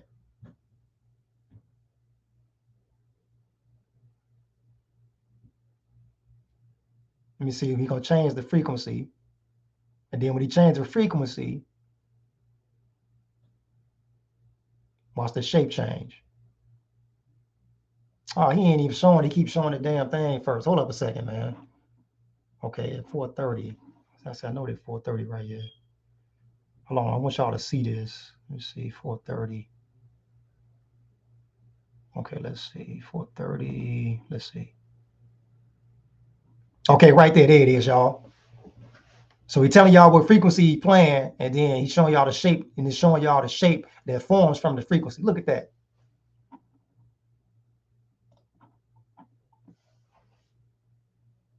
Look at that.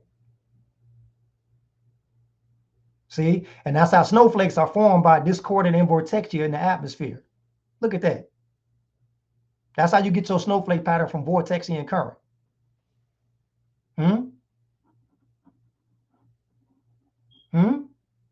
Look at that. See? Now y'all see how it works. Now y'all see how I do.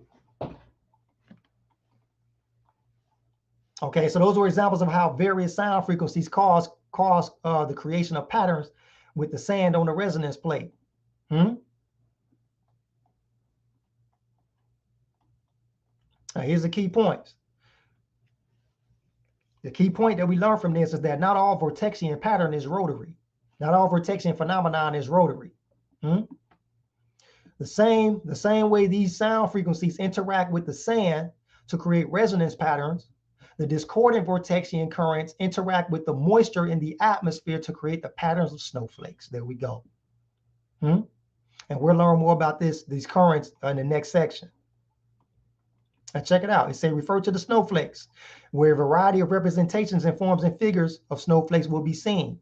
But these are not all. There are billions of them, differing so much from one another that description is not possible.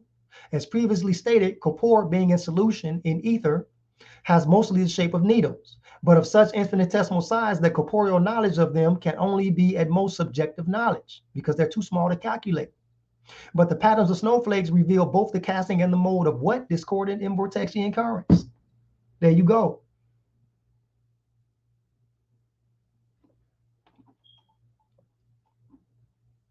What it means to be discordant? It means to be at variance and disagreeing. What's variable? Apt, able or apt to vary, subject to variation and changes. So there's so much variation going on in the atmosphere, it performs snowflakes. No two can be alike. Crazy. Now watch this. Check this out, y'all. It gets even better. Book of Cosmogony, chapter 1, verse 32. Remember what we said earlier. Check this out. It say when Earth's axial motion and the Vortexian power pushing Earth's atmosphere more or less latitudinally are equivalent. There is no evaporation of moisture upward. When the vortexia exceeds, there is great evaporation. Check it out. When vortexia exceeds, there is great evaporation. But when the vortexia is less, there is rain.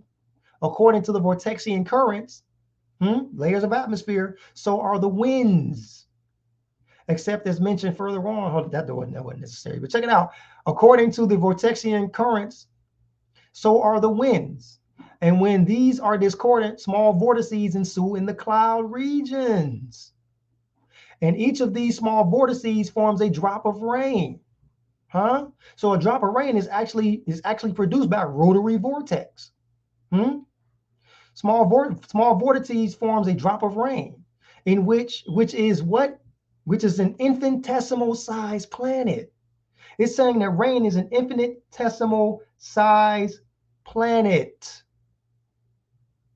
Y'all don't believe that rain is an infinitesimal size planet? Watch this.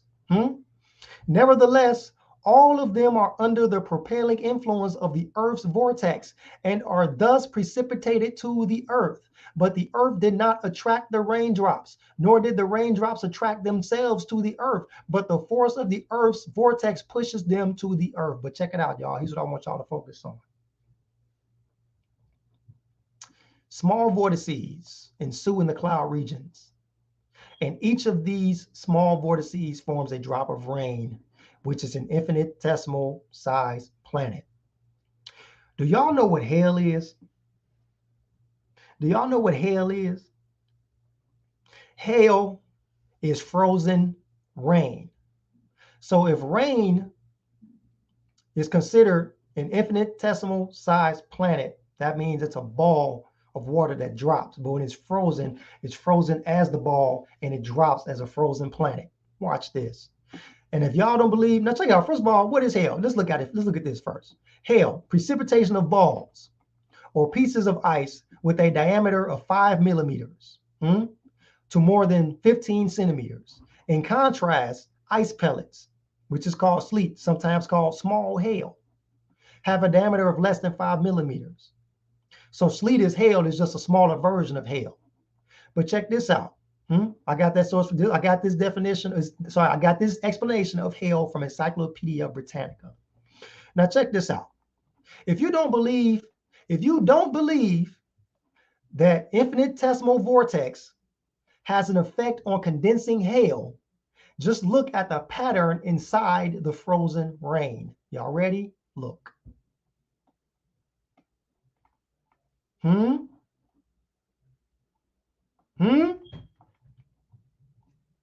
Huh? Make it make sense. Make it make sense, huh? Y'all see that vortex pattern inside that frozen rain that Owaski says that rain is a frozen planet because it's created from infinitesimal size vortex?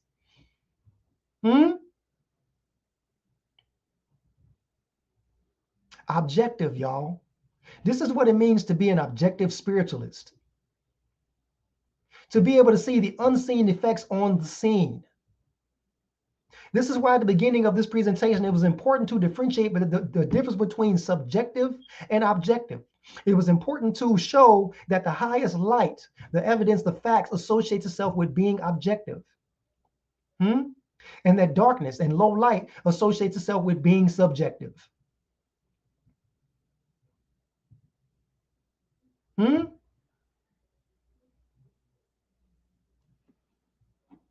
Y'all see the layers?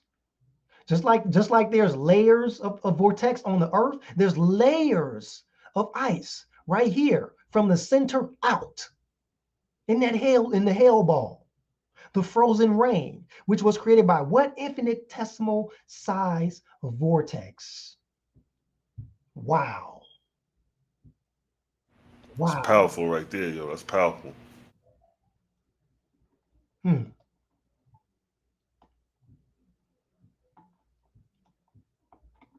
Now remember, I told y'all that elements sublimate too into the atmosphere, but they go to higher regions of strata. They go to higher regions of Vortexian layers. Sublimated elements do. Now watch this. Scientists hadn't even figured this out yet, but wait till they do. And we got it already in Owaski, the 1881 book. Check this out. Book of Cosmogony, chapter 4, verse 1. Because the currents of vortex of the earth are in constant change, the following results happen in the regions where they overlap one another and break to a limited extent, producing discord in motion. Certain eddies and whirlpools result, and the corpora in solution is condensed, forming little planets of what? Meteoric stones. I think y'all missed it. I think you missed it. Because of the currents of the vortex of the earth are in constant change, the following results happen. In the regions where they overlap one another and break to a limited extent, producing discord in motion, certain eddies and whirlpools result, and the corpora in solution is condensed. We're talking about sublimated elements like lead, gold, silver, and whatever else. So what, Darryl, you meaning to say that elements condense in the atmosphere like rain? Watch this. Forming little planets or what? Meteoric stones, varying in size from a pin's head to 10 or 20 miles in diameter. When the little broken currents in the vortex lose their prey, these meteoric stones or little planets are carried by the Vortexian current down to the Earth's surface. Yes, what I'm saying, what this 1881 book is saying, what the faithists are saying is that just like the lower level of the atmosphere produces rain, it condenses moisture and produces rain, the higher regions of the Earth's atmosphere condenses sublimated elements, metals, and create meteors. Huh? And they hadn't even figured that out yet.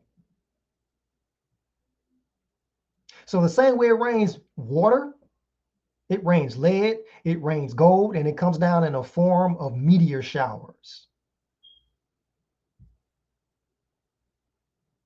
How many of y'all remember that meteor that hit Russia some years ago and like caused a shockwave and blew out all the windows in the city? They didn't even see it coming. Why didn't they see it coming? Because the atmosphere probably produced it and then precipitated it. And boom.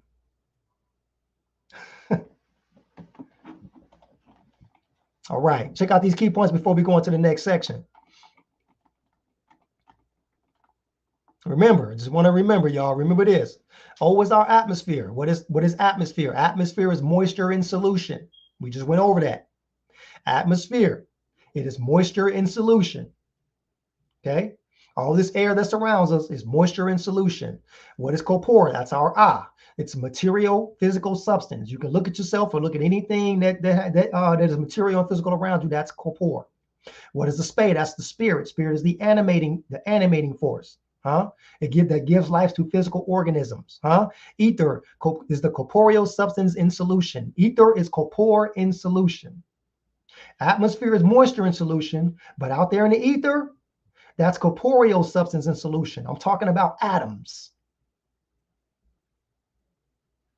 But also ether is the medium for all substances that is seen and unseen. Okay, what is vortex? Vortex, planetary vortex, is the condenser of corporeal substances in solution. I'm going to say it again. What is vortex? What is vortex? It is the condenser of corporeal substance in solution. It condenses the clouds. It condenses the rain. It condenses hailstones. Discordant vortex creates snowflakes. Out in the ether, it is the condenser of worlds, suns, moons, and stars. And down to the embryo, it is our condenser, and we prove that. But also what I want y'all to know what vortex is vortex is ether. Planetary vortex is ether in rotary motion. Planetary vortex is ether in rotary motion. Just like how a whirlpool is water in rotary motion, and just like how a tornado is a hurricane, just like how a tornado or hurricane is air in rotary motion, ether. Vortex is ether in rotary motion. Got it?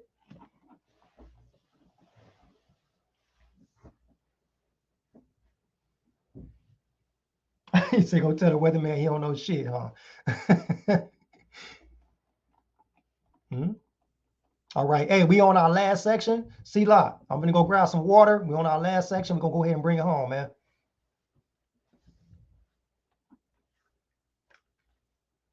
Yeah, he done fell asleep. I'll be right back, y'all.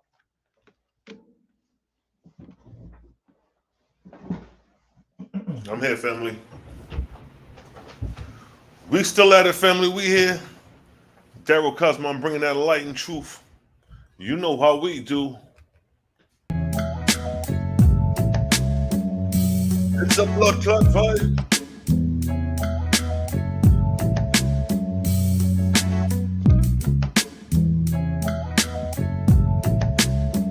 Yeah, we still here, family. We still fobbing it out. Darryl Kosmon bringing that Ethereum light. Hope y'all enjoying the vibes. Give me a 1 in the chat if y'all enjoying the vibes.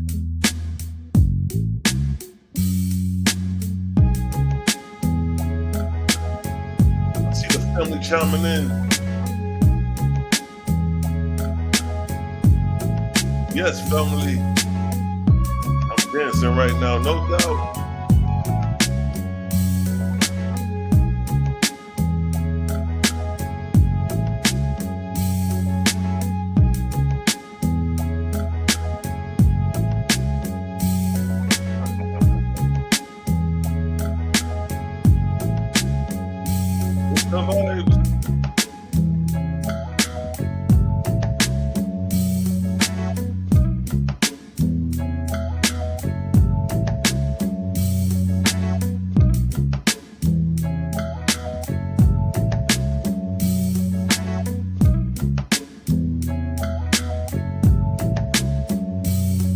Yes, family, we going in tonight.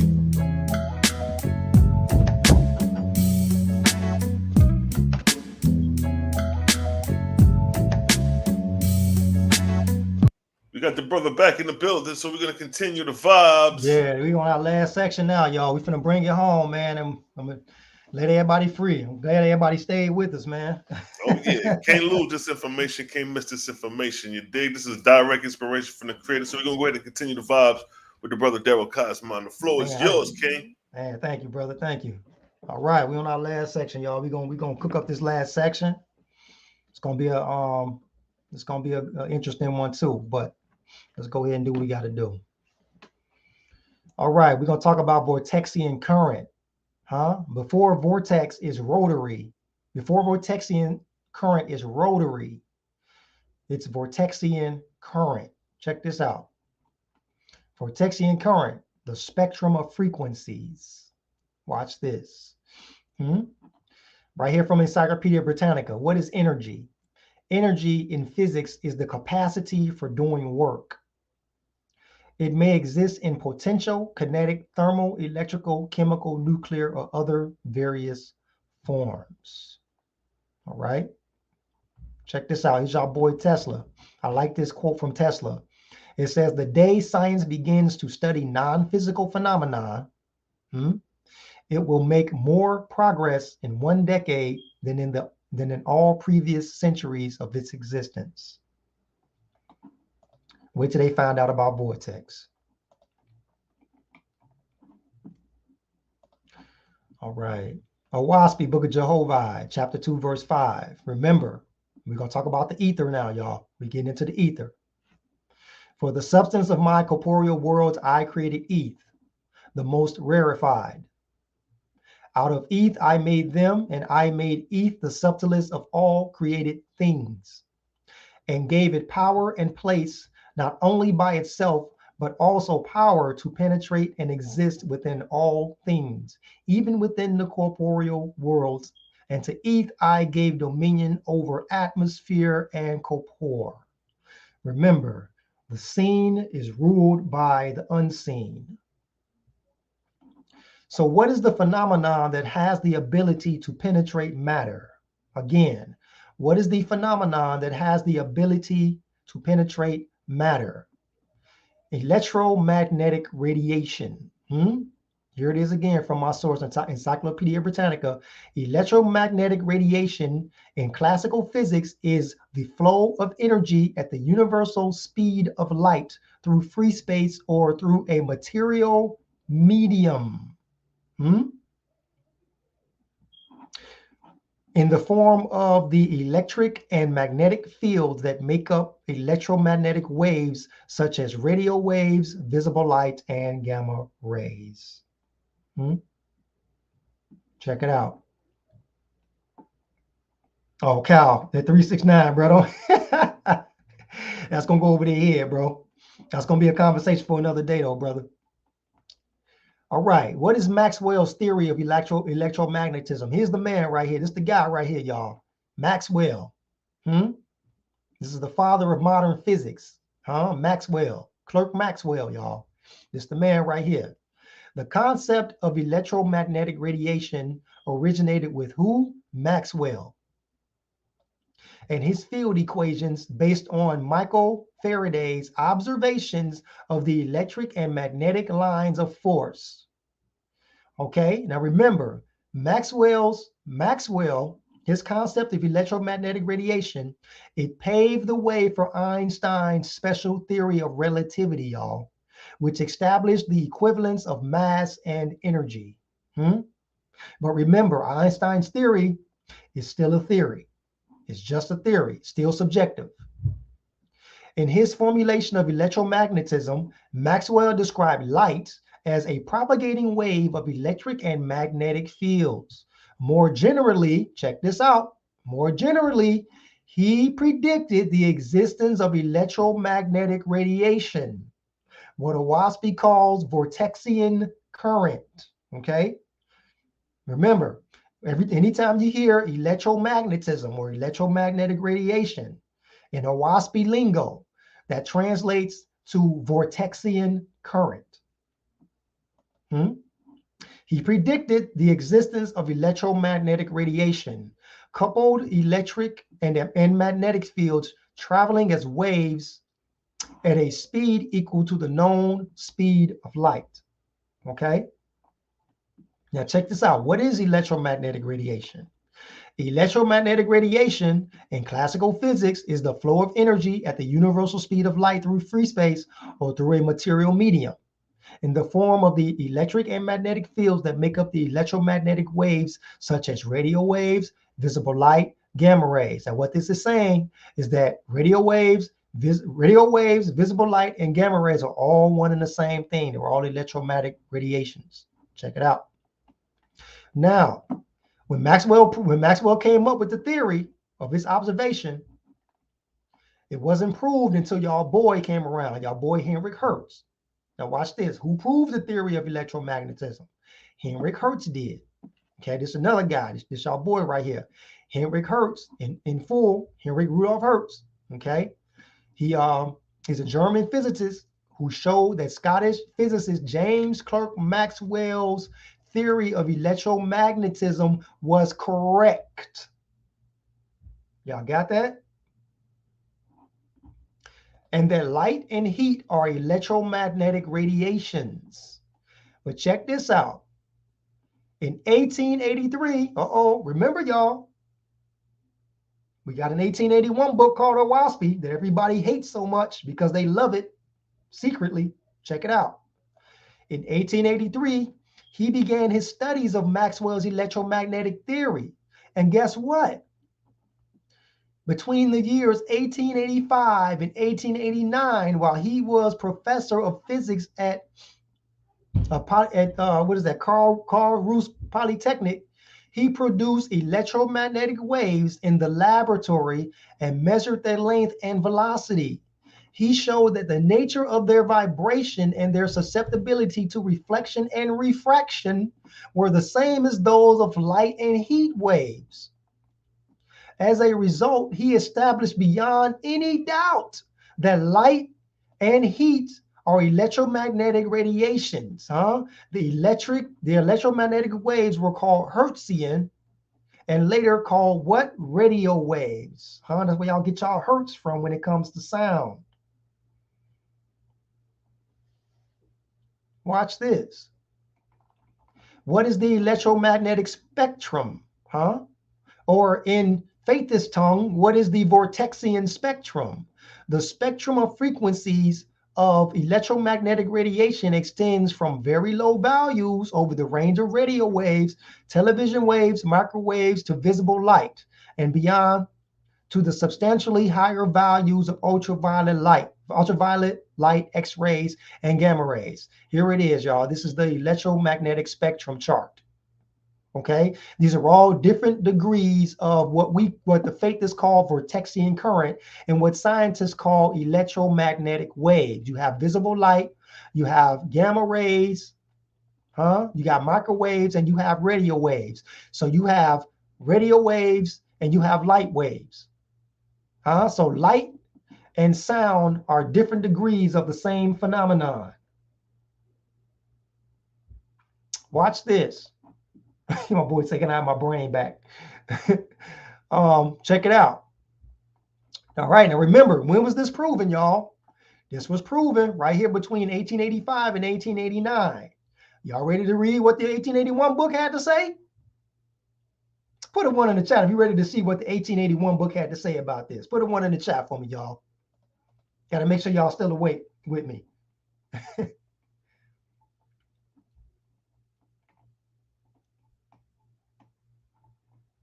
Check this out. Owaspy reveals that color, which is light, and sound are different currents of the same phenomenon, Vortexian current, electromagnetism, in 1881. Watch this, y'all. Watch this. Watch this.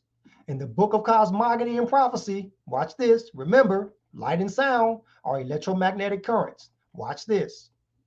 Book of Cosmogony and Prophecy, chapter 9. This is verse 1 through 2 and verses 4 through 5. Check this out. The same force, Vortexia, In scientific tongue, that's electromagnetic waves. The same force, vortexia, pervades the entire universe. It pervades the entire universe. There is nowhere where these cosmic rays or electromagnetic rays do not exist. Pervades the entire universe, but differently, according to volume, velocity, and configuration. Watch this. As previously shown, colors are not substances or things in fact, but what? Records of Vortexian current. Did y'all catch that? Colors are not substances or things in fact, but records of Vortexian currents. So these different frequencies in Faithist tongue, they're called records. These waves, these different frequencies of waves are called records. These are records of Vortexian current. Or in scientific tongue, these are different extremes of electromagnetism. But to us, we call them records of Vortexian, records of Vortexia, and are in proportion to their deviation from linear to adverse parallelism. Check it out, y'all. Now we're talking about sound. We talked about the color. Now watch the sound. Sounds, as in music, are not substance either. But what? Currents of air in motion, which register their broken discharges, their compressions, and their refractions on the drum of the ear. Now watch this, y'all. It is possible for the ear to be cultivated so that it can detect these velocities, so as to determine colors by them. But watch this, y'all. Watch this. For an entity, sounds and colors are one and the same thing. Sounds and colors are one and the same thing. This was revealed to us already in 1881. It was revealed to us already in 1881. But check it out. But who proved it? Henrik Hertz, he proved it. Between 1885 and 1889, Henrik Hertz proved it. This is after 1881. But who was the one who came up with the theory? It was y'all boy Clerk Maxwell who came up with the theory. It was Henrik Hertz who proved the theory. But this was already revealed in 1881 by Oahspe. It told us that sounds and colors are one and the same thing. But one is registered on the eye and the other on the ear. In other words, the two organs of sense discover the same thing differently. To one, it is music. To other, it is color. Color and sound are the same energy. Shout out to Kosmon Cal. Oahspe confirmed in 1881 that light and sound are the same Vortexian current. How?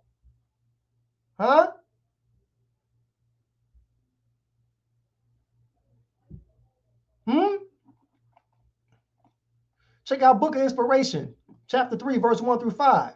I made the eye of man to obtain knowledge by light, but the ear of man I made to obtain knowledge from darkness. And within darkness, says Jehovah, I gave the power of touch to man, by which he could learn the adaptability and compatibility and incompatibility of things with himself. These are the corporeal doorways I gave to you, O man, by which you are able to receive knowledge from me, and my creations consciously to yourself. Through these, you are constantly impregnated. Through these, your soul accumulates knowledge of my works. Whatever is charged upon these doorways of your soul is called what? Inspiration. Come on now. Now check out the Essene, the Gospel of Peace. Book of the Holy Streams. They got it too. Look, watch this. It say one day your body will return to the earthly mother. And even as your ears, even also your ears and your eyes. But the holy stream of life, the holy stream of sound, the holy stream of light, these were never born and could never die. Check it out, the holy streams. Y'all get it? Electromagnetic waves, Vortexian current records, the holy streams. Damn, you still can't see, Kyle? You better get some glasses, man. All right, there you go, bro. Hope that's good for you. Well, y'all about to make me go blind. Okay. Hold on, what was I at? Right there. So what the Essenes call the holy streams, Scientists call electromagnetic waves. So what they call, what the Essenes call the holy streams, and what scientists call electromagnetic waves, the faith is called Vortexian current. Come on now, we didn't have it. Enter the holy streams, even that life, that sound, and that light which gave you birth, that you may reach the kingdom of the Heavenly Father and become one with him. Y'all, the miracles is in the magnetism. The miracles is in the Vortexian current. Even as the river empties into the far distant sea.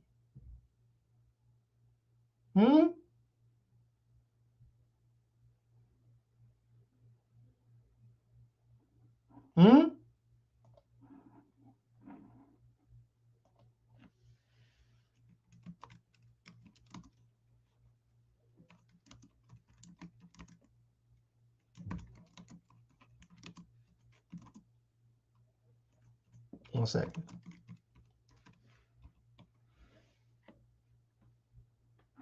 All right. Continuing on. Check it out. Book of Cosmogony, chapter 5, verse 9. Hence, the first organs of sense created in any animal were the eyes. About which it has been said, the eye is the seed of the tree of knowledge. The sight of the eye is the beginning of self-creation and acquiring knowledge, and it does so by going forth and staying home at the same time. The sight of the eye is a miniature sun, sending forth and receiving Vortexian power at the same time, y'all. But check this out. It say the first organs of sense created in any animal were the eyes. So guess what? So that said in 1881, when do babies' eyes develop in the womb? 1881 book told me that the first organs of sense created in any animal were the eyes, right? So when do babies' eyes develop in the womb? Your baby's eyes start out as two tiny outgrowths from the developing brain. This means the eyes develop as a part of the developing brain, which is 3 weeks after fertilization. As these structures enlarge, they remain connected to the brain by a stalk that will eventually house the main optic nerve. Right here, say about 7 weeks, the main parts of the eye, that enable sight, the cornea, the iris, the pupil, the lens, and the retina start developing, and they're almost fully formed just a few weeks later. So that's 10 weeks. The eyes develop as a part of the brain and already connected to the brain. Y'all see that? Take 10 weeks to fully develop the eyes in the womb. Now watch this. When do babies' ears develop in the womb? By 6 weeks of pregnancy, 2 small spots appear on either side of your baby's head. These become the inner ears. Here we go. Around 12 weeks. So we stopped at 10 weeks with the eyes, but watch this. Around 12 weeks of pregnancy, specialized sound transmitter called hair cells spring up inside the cochlea. These eventually connect to a nerve that sends impulses to the brain. So the ears aren't even connected to the brain yet. By 12 weeks, the ears aren't even connected to the brain yet. But the brain and the eyes grow connected already. Y'all see that? Y'all see that? In 1881, created and already told us the first organs of sense created in any animal were what? The eyes.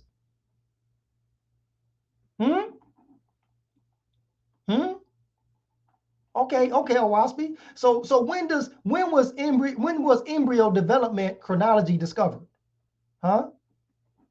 Until the birth of modern embryology through observation of the mammalian ovum by Carl Ernst von Baer in 1827, there was no clear scientific understanding of embryology. Although later discussions in this article show that some cultures had a fairly refined understanding of some of the principles. Only in the late 1950s, when ultrasound was first used for uterine scanning, was the true developmental chronology of human fetus available. Y'all need to stop playing.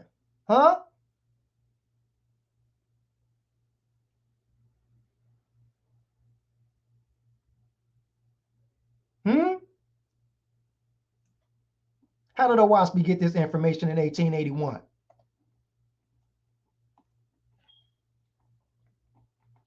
Now, continuing on with sound and color. Check this out. If a man is given to reverie because of music or colors, his soul travels in its currents, and he becomes oblivious to his surroundings. The Vortexian currents, in that case, pass through him uninterruptedly, huh? Y'all ever been in harmony with some music that y'all played? Have you ever been in harmony with some colors that you've seen? Huh? Like you look at something, it just feels good to you to look at it. Look at the colors of it, the vividness, the vibrance of it, the beauty of it, the luminescence of it. And then you listen to some music and you're like, man, I can feel this. Huh? This is called being in harmony with the flow. You're in harmony with the flow of unseen currents. Look, what is harmony? Harmony is the inner internal calm, the tranquility. What is the tranquil? Huh? It means free from disturbance or turmoil. What is a flow? A flow is a smooth, uninterrupted movement or progress. Hmm?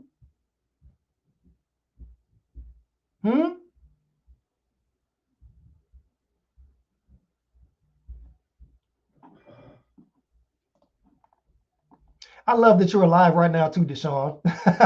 You're so silly. All right, the ether controversy and its role in the universe. All right, y'all, we're gonna get deep off into this ether. I'm gonna need y'all to pay attention. I'm gonna be reading to y'all a little bit, but we coming to a close. All right.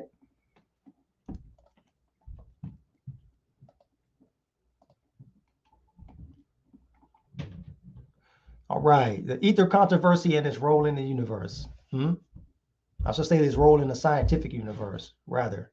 Okay, Oahspe, Book of Jehovah 2:5. Let's read this over. Let's read this again, y'all, for some reinforcement. For the substance of my Etherian worlds, I created what? Ether, the most rarefied element. Out of ether, I made them, and I made ether the subtlest of all created things, and I gave it power and place.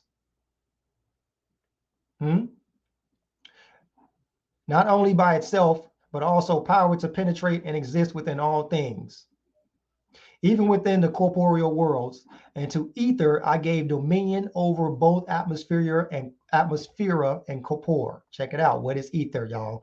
Now we're about to get into it. Ether. This is according to Encyclopedia Britannica. What is ether? Ether, also spelled ether with an A at the beginning of it, also called luminiferous ether in physics, a theoretical universal substance believed in the 19th century to act as the medium for transmission of electromagnetic waves, which are light and X-rays and also sound. Much as sound waves are transmitted by elastic media such as air. The ether was assumed to be weightless, transparent, frictionless, what? Undetectable. What did creators say ether was? Rarefied. It's rarefied. The ether was assumed to be weightless, transparent, frictionless, undetectable. But look, frictionless too. Transparent, weightless, undetectable, chemically or physically, and literally what? Permeating all matter and space. Hold on. Did y'all see what Encyclopedia Britannica just said? Okay, let's go back up. Out of ether I made them, and I made ether the subtlest of all created things, and gave it power and place, not only by itself, but also power to what? Penetrate and exist within all things. And you go Encyclopedia Britannica saying literally permeating all matter and space. The theory met with increasing difficulties as the nature of light and the structure of matter became better understood. And they're referencing Einstein. We're gonna get him too. So here's what Maxwell said about ether. Now remember, Maxwell was the one, he's the father of modern science. He's the one who came up with the theory of electromagnetism. And he's the one who paved the way for Heinrich Hertz to prove electromagnetism. And he also paved the way for Albert Einstein, to prove that the universal speed of light is 186,000 miles per second, right? Check it out. Maxwell wrote in Encyclopedia Britannica, ethers, because he believed in ether. He knew of the ether. He would never pave the way for Albert Einstein to come up with a theory to rule out ether. I want y'all to remember that. Ethers were invented for the planets to swim in, to constitute electric atmospheres and magnetic evolva, to convey sensations from one part of our bodies to another.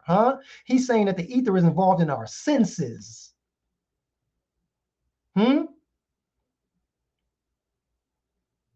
That's why when different people put their hands on you and touch you, it don't feel the same. It feels different because of what they radiate and what they emit. From the Vortexian current that they emit from their bodies or from their fingertips. And so all space has been filled 3 or 4 times over with ethers. It permeates all things. Now watch this. Watch this. With the formulation of the special relativity by Albert Einstein in 1905, its acceptance by scientists generally, the ether hypothesis was abandoned. See, science abandoned it. They didn't disprove ether. They just abandoned it because Einstein gave them something else they can use. But remember, Maxwell was the one who came up with the theory of electromagnetism. And from there, he said they were being carried by an element called ether.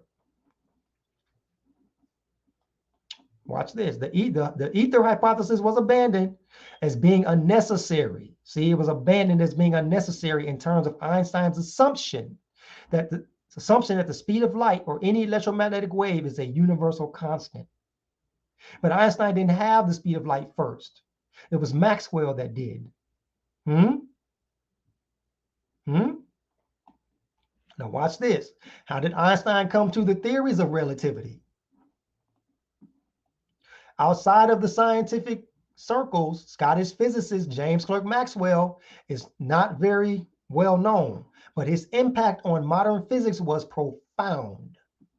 His works on electric and magnetic forces kickstarted the theory of electromagnetism, which was proven by Henry Hertz, but paving the way for Albert Einstein to develop his theory of relativity and our modern understanding of gravity, which we all know is vortex.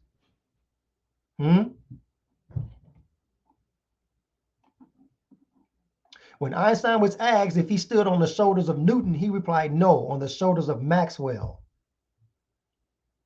But if Maxwell knew that they didn't disprove ether, but if Maxwell knew that they abandoned ether, trust me, he's rolling in his grave right now for that. The special theory of relativity owes its origins to what? To Maxwell's equations of the electromagnetic field. There you go. He paved the way for Einstein, but he didn't pave the way for Einstein to abandon ether. But we're going to investigate why scientists turn their back on it. Maxwell wouldn't live to prove ether, then come up with a theory to disprove it or to abandon it.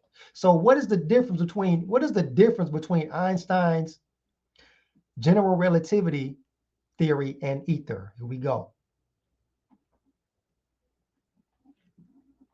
Check it out. Here's what relativity is. Essentially, it's a theory of gravity. The basic idea is that instead of being an invisible force, oh my goodness, he just did not say that. He just did not say that. The basic idea is that instead of being an invisible force that attracts objects to one another, man, is you nuts? Gravity is a check this out, this is comical. Gravity is a curving or warping of space. The more massive the object, the more it warps the space around it. So this is pretty much saying that now we learned that the seen is ruled by the unseen. Relativity is saying that the unseen is ruled by the seen. Alrighty then. Okay. So guess what? We're gonna see what Jehovah has to say about that. Let's see what Jehovah has to say about that. I'm gonna read that one more time, and then we're gonna go back. Because remember, Because remember, Einstein had come around to around 1905 with all his theories. And whereas Oahspe revealed these in 1881. So I'm going to read this again, and then I'm going to go right into what Jehovah had already revealed to us in 1881.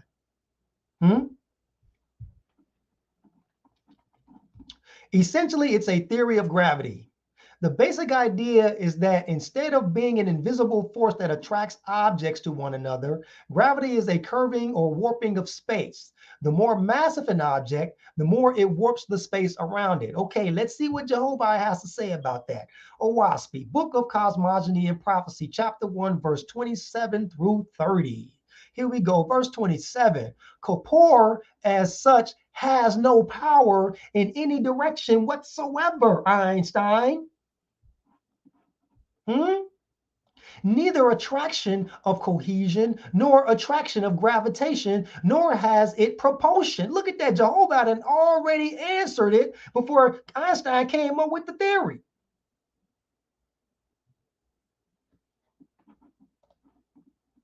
Kapor as such has no power in any direction whatsoever. Neither attraction of cohesion, nor attraction of gravity, nor has it propulsion, but of itself it is inert in all particulars. Come on, y'all. What do we learn about Kapor? It's impotent. As two ships sailing near each other will collide, or as two balls suspended by long cords will approach each other somewhat, the cause lies not in the ships or in the balls, but what is external to them. Do y'all see this? This is called Newton's cradle. Do you see what's happening here? One ball is passing force through the other balls, and the ball on the opposite end picks it up, and it's exchanging the force back and forth, back and forth, back and forth. Do you see this?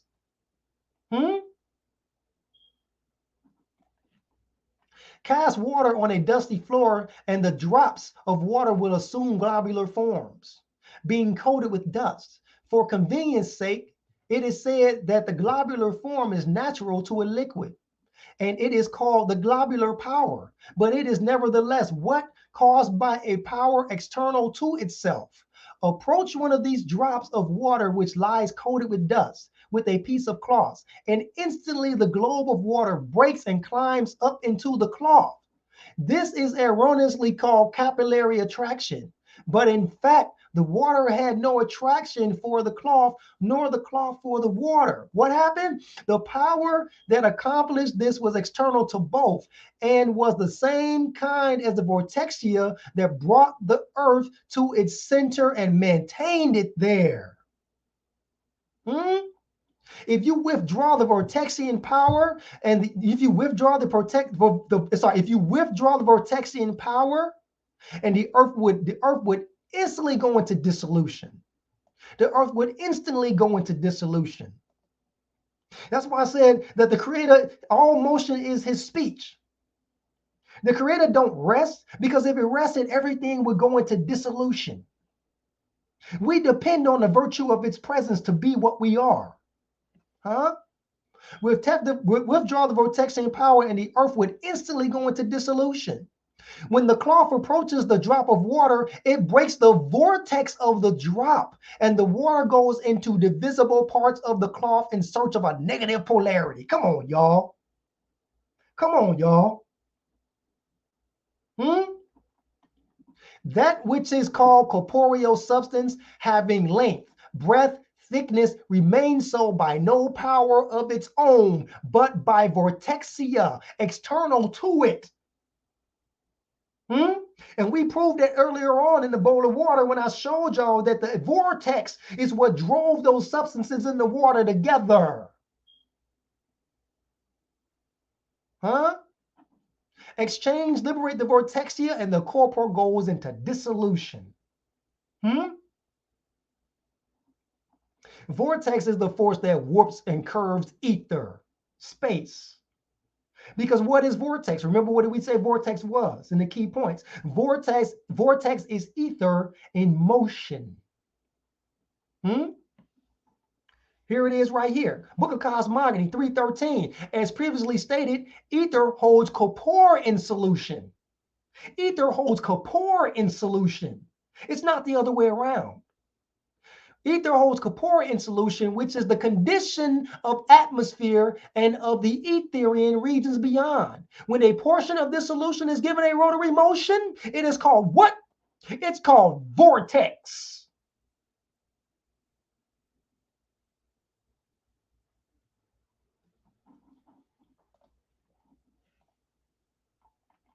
Huh? Did y'all know that Einstein's theory was used to propose the Big Bang theory? But Einstein himself did not come up with the Big Bang theory. Check this out. This startling idea first appeared in the scientific form in 1931 in a paper by Georges Lemaitre, a Belgian cosmologist and Catholic priest. The theory accepted by nearly all astronomers today was a radical departure from scientific orthodoxy in the 1930s. Huh? So that means, yes, a Genesis story believer pioneered the Big Bang theory. I'm going to say it again. A Catholic priest, Georges Lemaitre, he's a Genesis story believer pioneered the Big Bang theory. And y'all know the Bible does not have vortex. The Bible does not have ether. As scientists around the world rejoice over recent findings of smoking gun evidence of the Big Bang theory, so too can religious Jews who believe in creationism. Okay, now we're going from Catholicism to the Jews. Check it out. In the debate over whether science and religion conflict or complement one another, Jewish scientists and rabbis alike put forward convincing arguments to support the latter.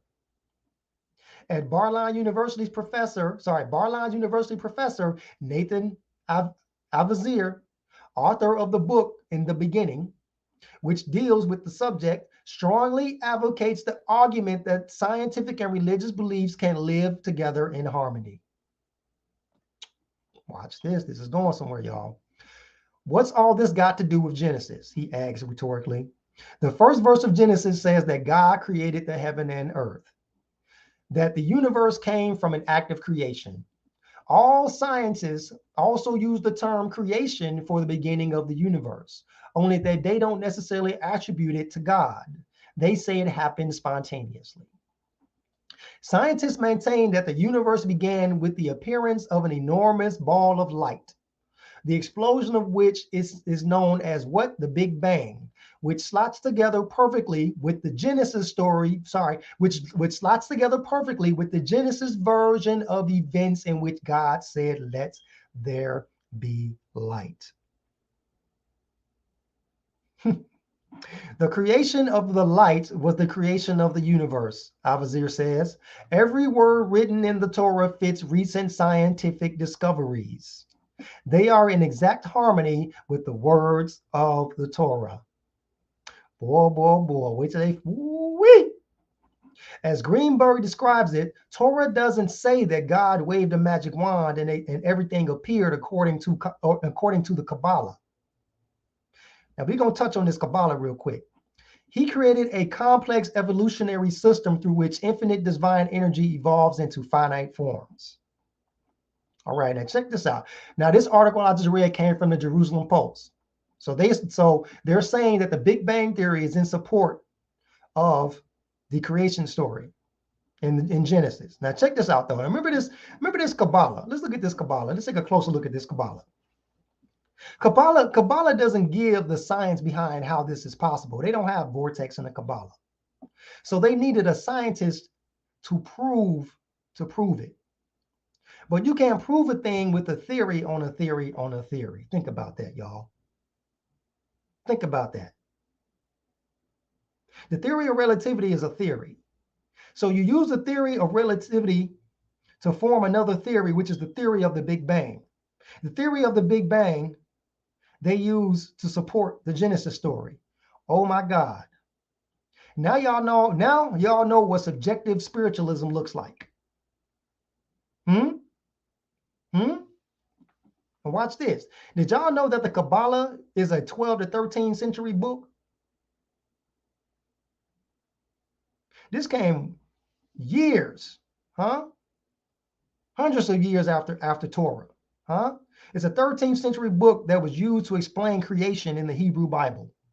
Did y'all know the Kabbalah has a section on ether called the Doctrine of the Ether, which originated from the Zohar text? But check this out, y'all. Did y'all know that it mysteriously can't be found? Like it's been removed? I want y'all to hold that thought. Now check this out. I tried looking for the Doctrine of the Ether in the Kabbalah. For some reason, I can't find it. There is somebody wrote a book called The Summaries of the Doctrine of the Ether, but it's not the actual text that you find within the Kabbalah. But check this out. If I go to the Jewish Virtual Library, and I go to search, and I look up ether, there is nothing that's talking about the ether that we're looking for. There's ether the prophet, but there is nothing talking about space ether, or heavenly. There's nothing here talking about it. I don't even see the doctrine of the ether. So I can look up Zohar. There's the Zohar. We can find that. But where's this doctrine of the ether? Has that been removed? Did it ever exist?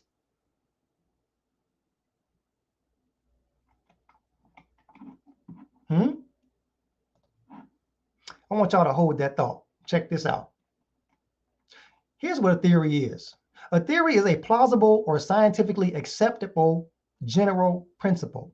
And just because a theory is scientifically acceptable does not make that theory fact until it's proven. We learned about the objective. We learned about the subjective. A theory is subjective until it becomes objective. It's a plausible or scientifically acceptable general principle or body of principles offered to explain phenomena. It's an unproved assumption, conjecture. You can look that up right now in Merriam Dictionary, and that's what it says for 1B, an unapproved assumption, and it's associated with conjecture. So guess what? So Einstein's theory supports a Big Bang theory that supports religious allegory? Subjective spiritualism, why or how? But the real question is, if vortex and ether disprove these theories, wouldn't it be scientifically anti-Semitic? Uh-oh. But how could that be if Einstein is what? A German. Uh-oh. Uh-oh. Here we go. Here's the article.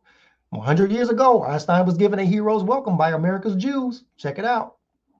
Thousands of New Yorkers lined the harbor as the steamship Rotterdam pulled into its berth on April 2nd, 1921. They were cheering for not a movie star or a statesman, but for a physicist named Albert Einstein, who was embarking on his first visit to the United States.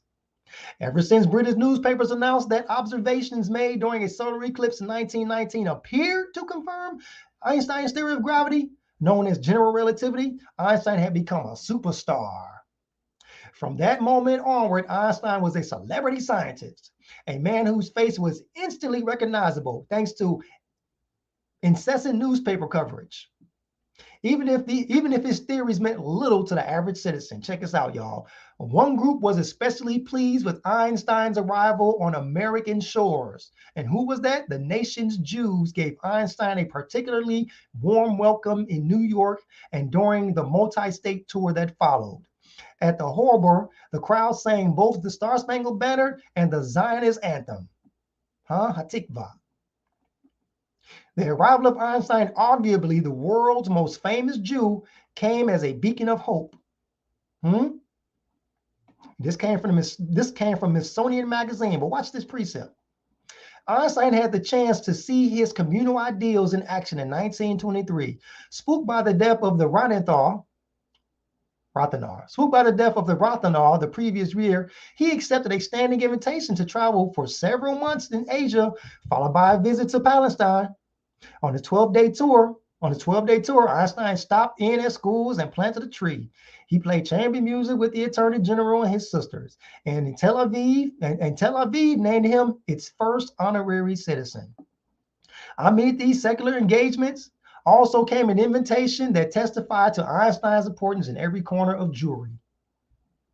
It came from Rav Abraham Kook, the Lithuanian-born chief rabbi of Orthodoxy Palestine.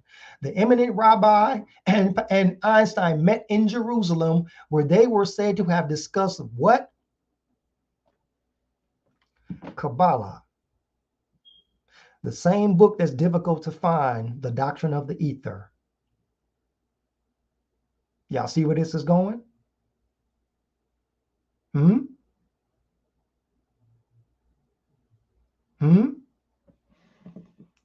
Now remember, whose theory made the scientists abandon ether?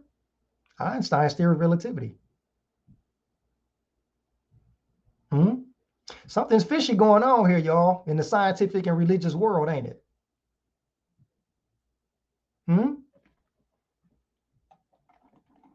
So check this out. So is ether and vortex scientifically anti-Semitic? That's the question. When it disproves Einstein's theory of gravity, therefore disproving George Lemaitre's theory of the Big Bang, therefore disproving the creation story, yes, it is. Ether and vortex will scientifically be anti-Semitic. You want to know why? Y'all ready for this? Check this out. Y'all see this right here?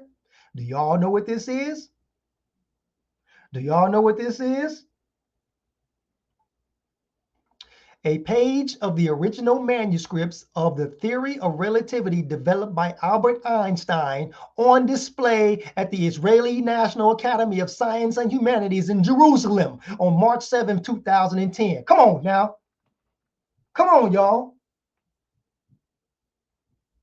Come on, y'all. Holla at your boy. Huh?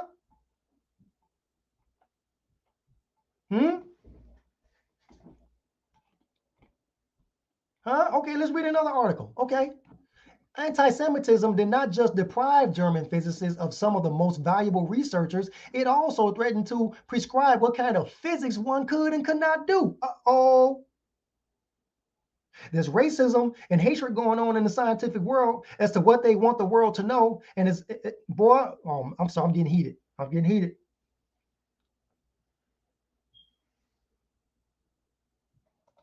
There's a lot of hatred going on in the scientific and religious world that determines what kind of science passes and don't pass. And I'm going to tell y'all something right now. If they can keep us in scientific ignorance, they can keep us in scientific bondage. Meaning that because they're the ones that have hands-on experience with these experiments and this science, they only know what they only tell us what they want us to know. And the only kind of science that passes is the science that they want to pass. So even if ether was proved, ether can't pass. Why can't ether pass? Because if you find ether, you're going to find vortex. Vortex and ether does not support the Genesis story. What did they choose to support the Genesis story? They chose the Big Bang theory. And if they prove ether and vortex and all that just goes to hell now, doesn't it, y'all? Think about that.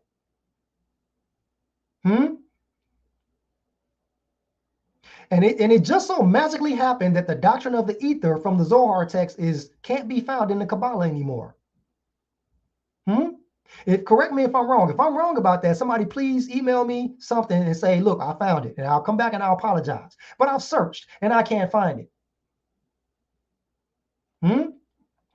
The simple fact was that Einstein was a prominent Jew, and his thoughts therefore fit the bonfire, which was German racism against Jewish science. But Einstein's theory was attacked on racial grounds, and this assault came by two Nobel laureates in physics who devised a full-blown thesis. It can't be dignified by calling it a theory. This is what the German scientists said. What did the German scientists say? Dude, it can't be dignified by calling it a theory. And he's objectively correct. Because what is a theory? Again, y'all, it's conjecture. It's not objective. A theory is subjective. It can't be dignified. The German scientists were saying, dude, that theory is low light. That theory is darkness.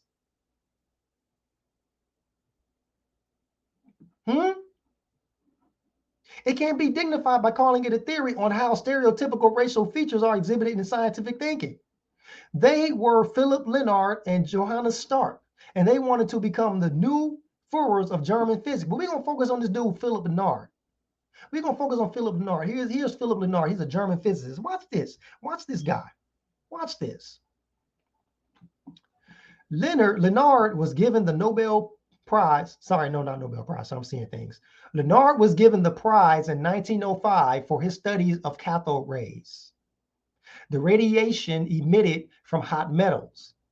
They were manifested as a glow that emerged from a negatively charged metal plate, a cathode, inside a sealed, evacuated cathode ray tube, and made its way to a positively charged plate. Now watch this. Like his mentor, Heinrich Hertz. Who was his mentor? His mentor was who? Heinrich Hertz. Y'all remember who Heinrich Hertz was? He was the one who proved Maxwell's theory of electromagnetism.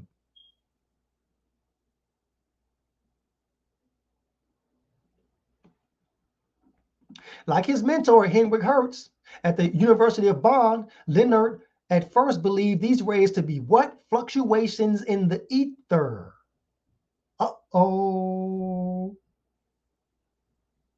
Now watch this, like light, as it has been conceptualized.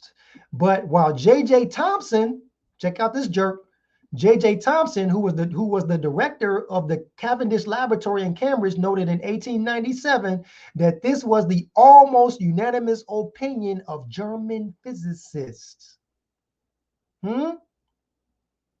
But remember, J.J. Thomson was the who? He was the director of the Cavendish Laboratory in Cambridge. So anything that was discovered or supposedly discovered had to go through him in order to be passed out into the world. But check this out. It said Lenard first believed these rays to be fluctuations in the ether, like light, as if it was then conceptualized. But then J.J. Thomson, the director of Cavendish Laboratory in Cambridge, noted in 1887 that this was the almost unanimous opinion of German physicists. So it wasn't just Lenard. It was other physicists that worked besides him that saw the same thing. But check out Cambridge. Check out J.J. Thomson. He said he had results that implied otherwise. He had results that implied otherwise. Wait a minute. Does it say that he had results that proved otherwise or results that implied otherwise? It says implied. It doesn't say results that proved otherwise, huh? You got to read the details. What does it mean to imply? Imply means to express indirectly. And what did we say indirectly was associated with? Subjective knowledge, subjective perception. Check out number 2. It means to involve or indicate by inference, association, or necessary consequence rather than by direct statement. And what is direct associated with? Objective knowledge.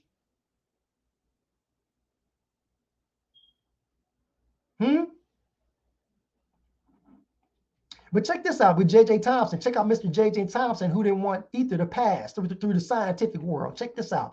So who is J.J. Thomson and why would he interfere with German physicists, the German physicists' possibility of discovering ether? Huh? Who did these theories align with? Check this out. J.J. Thomson, he's our boy. English physicist who helped revolutionize the knowledge of the atomic structure by his discovery of the electron in 1897. By the turn of the century, most of the scientific world had fully accepted Thomson's far-reaching discovery. In 1903, he had the opportunity to amplify his views on the behavior of subatomic particles in natural phenomena. When his Silliman lectures at Yale University, he suggested a discontinuous theory of light. His hypothesis, what foreshadowed Albert Einstein's later theory of photons. Look who his thoughts align with. That came later, Albert Einstein. All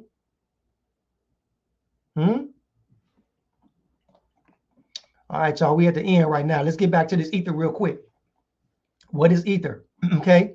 In the EWT equations for energy and forces, a density property exists, implying a medium in the universe for waves to travel. This medium or substance is often referred to as the ether.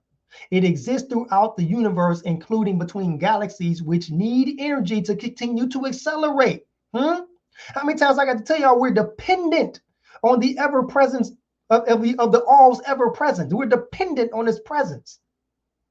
We're dependent on its motion. We're dependent on its duality. Let's read from the Owaspy. Okay, this is Book of Cosmogony, chapter 3, verse 13, continue. Nor is a vortex a substance or a thing itself. Remember, it's just a form. We learned about that, y'all. We learned the difference between an object and a form.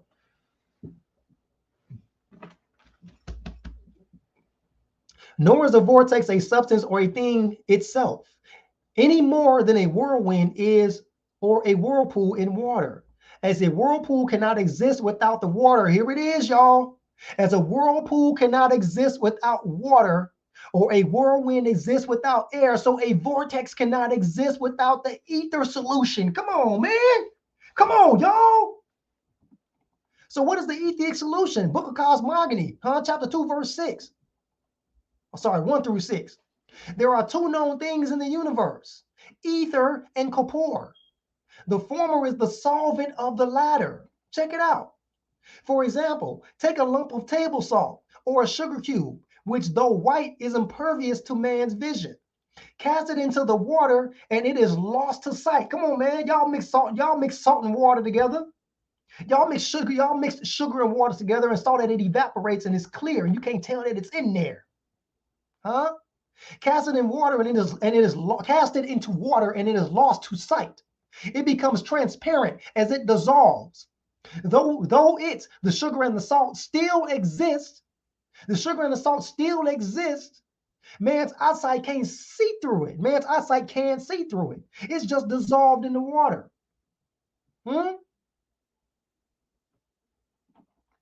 Earth substance as such, this is earth substance. Earth substance as such is equally soluble in eth. And the great Etherian firmament is thus constituted, being a dense solution of corpore.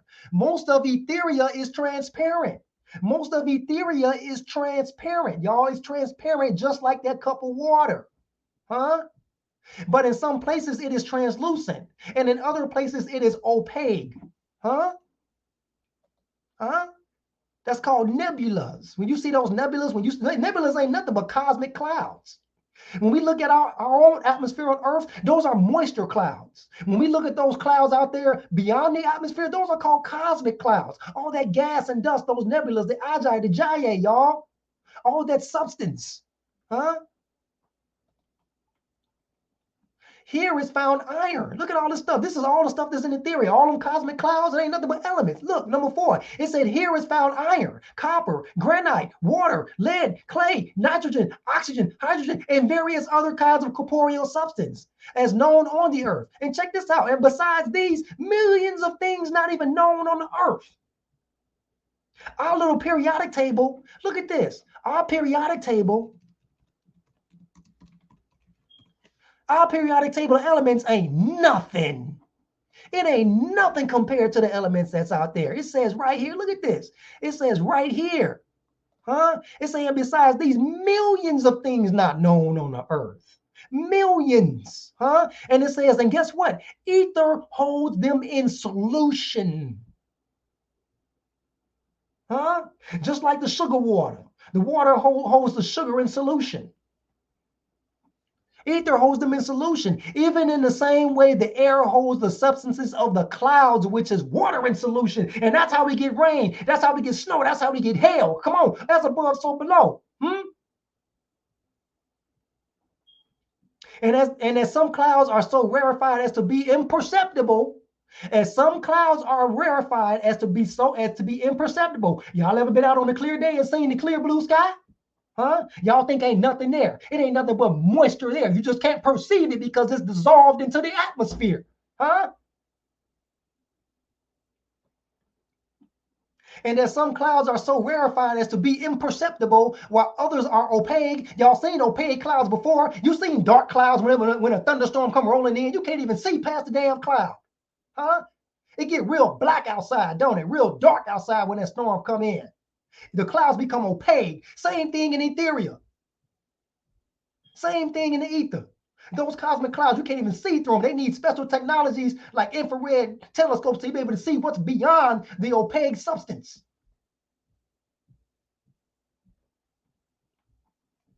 While others are opaque and even black, so are the comparative conditions of ethereal, of which matters more will be said further on. In this case of a vortex in ethereal, the corporeal solutions are propelled toward its center in greater density, just like I showed y'all in the experiment with a bowl of water. When it is sufficiently dense to manifest light and shadow, it is called a comet or a nebula. When still more dense, it is called a planet. Come on, y'all. We ain't playing. Come on now. So guess what? Did the theory of relativity disprove ether? No, it did not disprove ether. They just abandoned it. They just shut it down. But there are scientists today that's still working to prove it. If they hadn't proved it already, because if they did, it still has to pass whoever the heads of science are.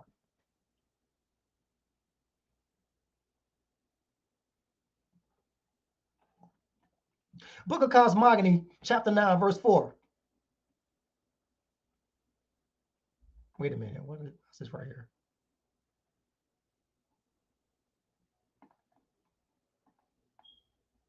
Oh, okay, I didn't read. There's a reason I had that there. Okay, Book of Cosmogony 9 and 4. Sounds, as in music, are not substance, but currents of air in motion, which register their broken discharges, compressions, and refractions on the drum of the ear.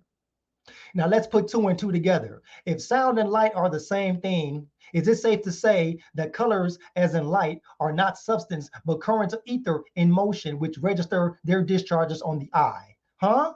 Watch this. Book of Cosmogony, chapter 9, verse 1 through 2. Check it out. The same force vortexia pervades the entire universe, but differently according to volume, velocity, and configuration. As previously shown, colors are not substances or things in fact, but records of Vortexian current. Since light travels through a vacuum and through interplanetary space, it was thought that the light-carrying medium of luminiferous ether, sometimes spelled ether, had to permeate all of space. What does it mean to permeate? It means to diffuse or permeate or penetrate something. Now let's talk about this, huh? This is from I'm gonna read some key points from this this college professor from the Department of Physics named Donald Franceschetti. Donald Franceschetti. And RIP to the brother, because I was gonna reach out to him to ask some more questions on the ether. I found out that he passed away just recently. Check it out though. Here's what he wrote. If an ether existed, it would also provide an absolute frame of reference for motion. As Earth completes its nearly circular orbit of the sun, it should experience an ether wind, the velocity of which would vary from one season to another. Light traveling in the direction of this wind and light traveling at right angles to it would then move at different speeds. Detecting the difference in speed was the basis of the Michelson-Morley experiment in 1881. Okay, so Michelson tried to prove ether in 1881. Okay, later repeated more carefully as the Michelson-Morley experiment. The latter showed a most subtle, small effect. So guess what? Morley, when he performed the ether experiment, he saw something, but it may have not been substantial enough to say, okay, this is ether. Either that or they shut him down.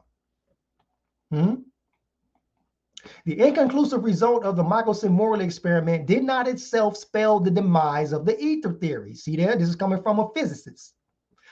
It is generally considered that the special theory of relativity, as published by Albert Einstein in 1905, demonstrated that ether did not exist.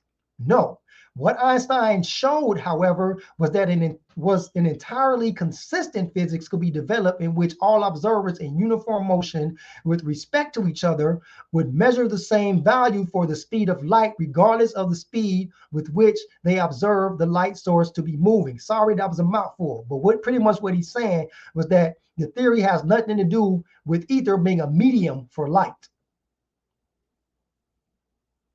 His theory has to do with light and motion between objects.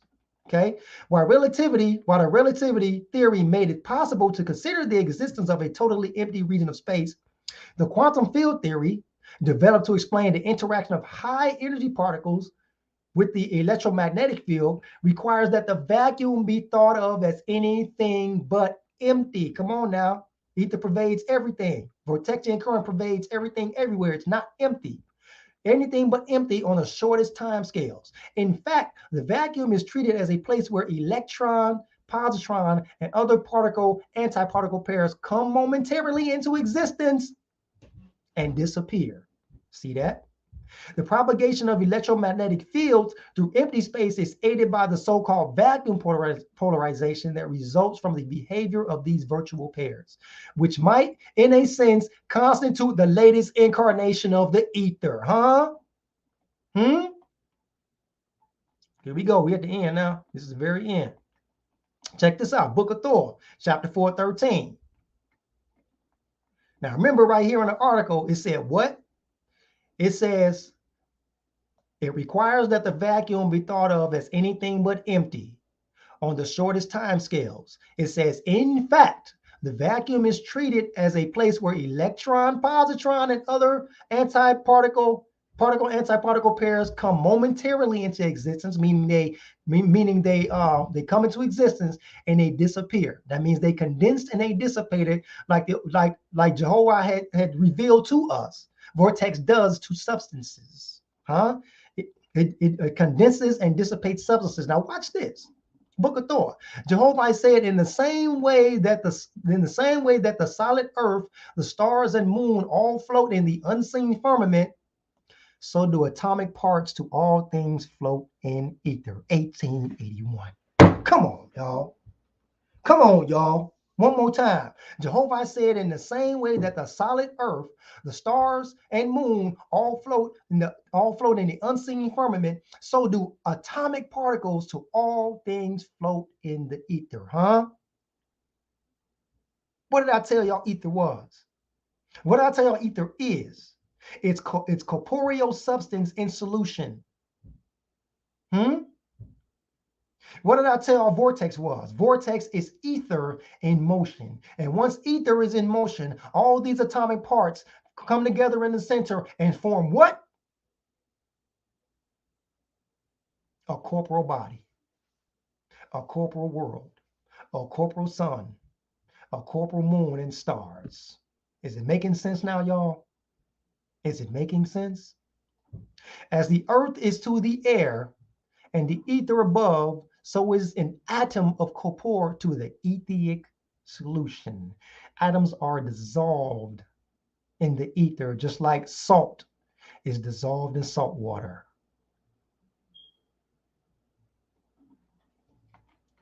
Here's the conclusion. Here's a Forbes article that says, does ether exist? This doesn't mean, however, that we've disproven the existence of ether.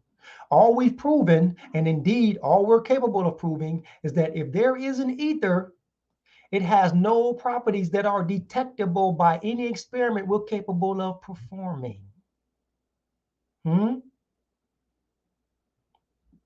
It doesn't affect the motion of light or gravitational waves through it, not under any physical circumstances, which is equivalent to stating that everything we observe is consistent with its non-existence.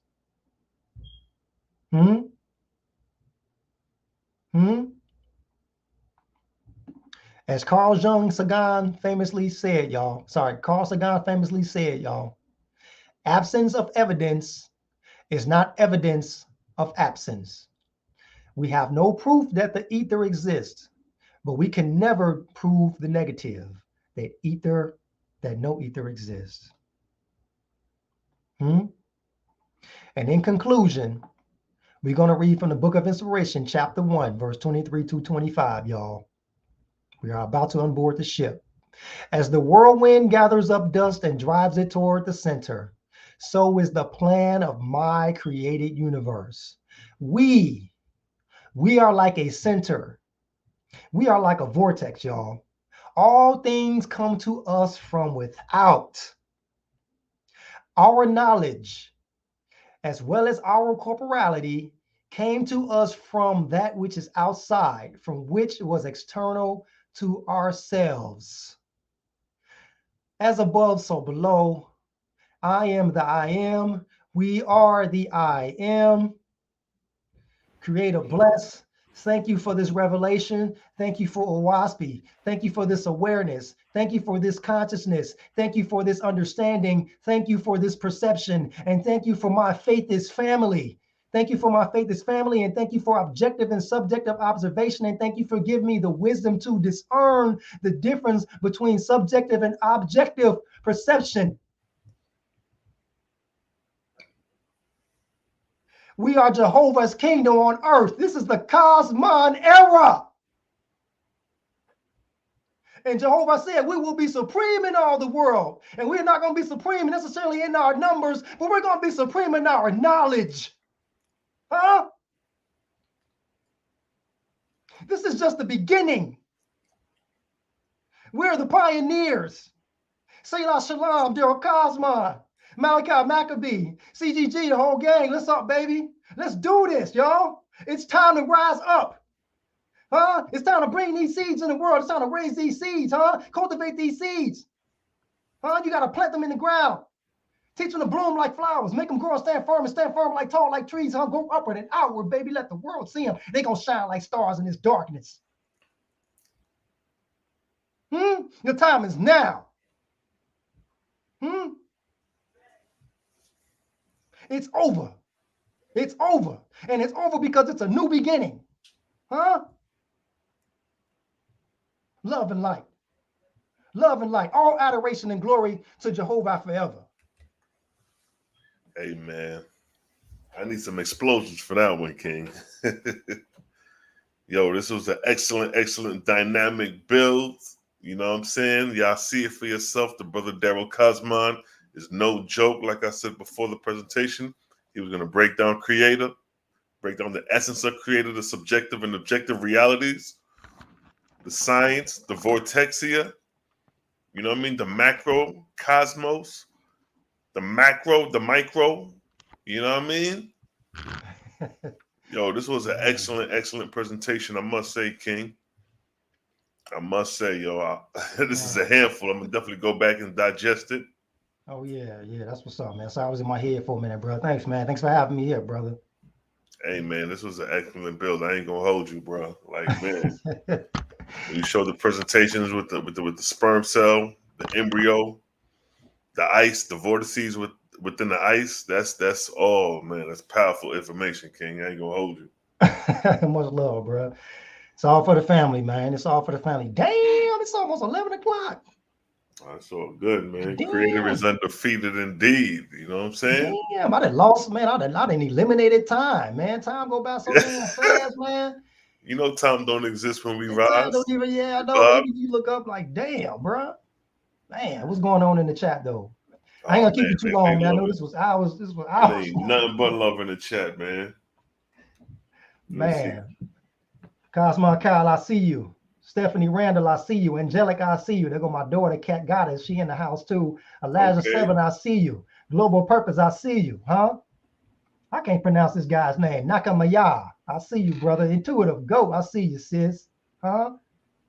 I see you. I see you. Yes, love in the building, yo. More fire from Kosmon Kyle. What is it, big man?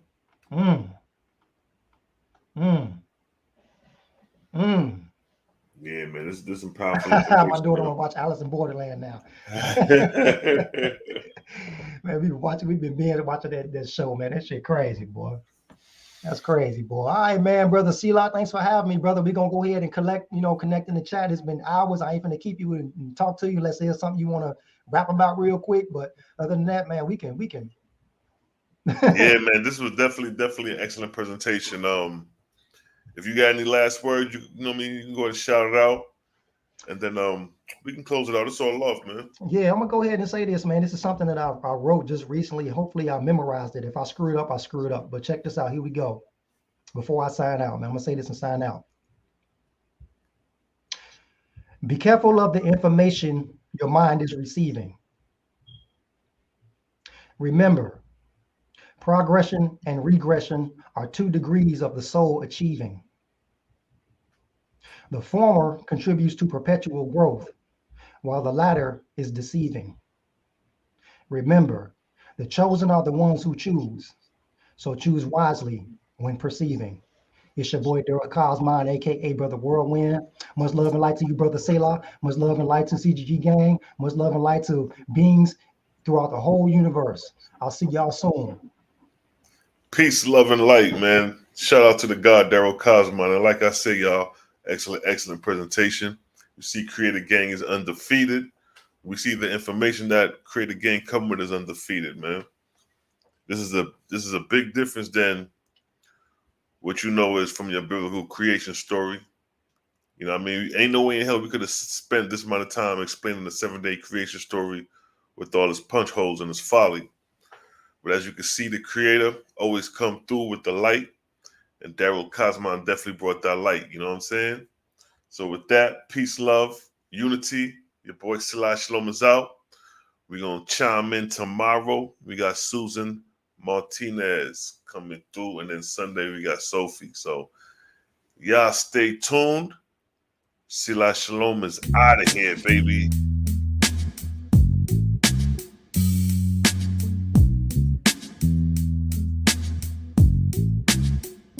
It's a vibes.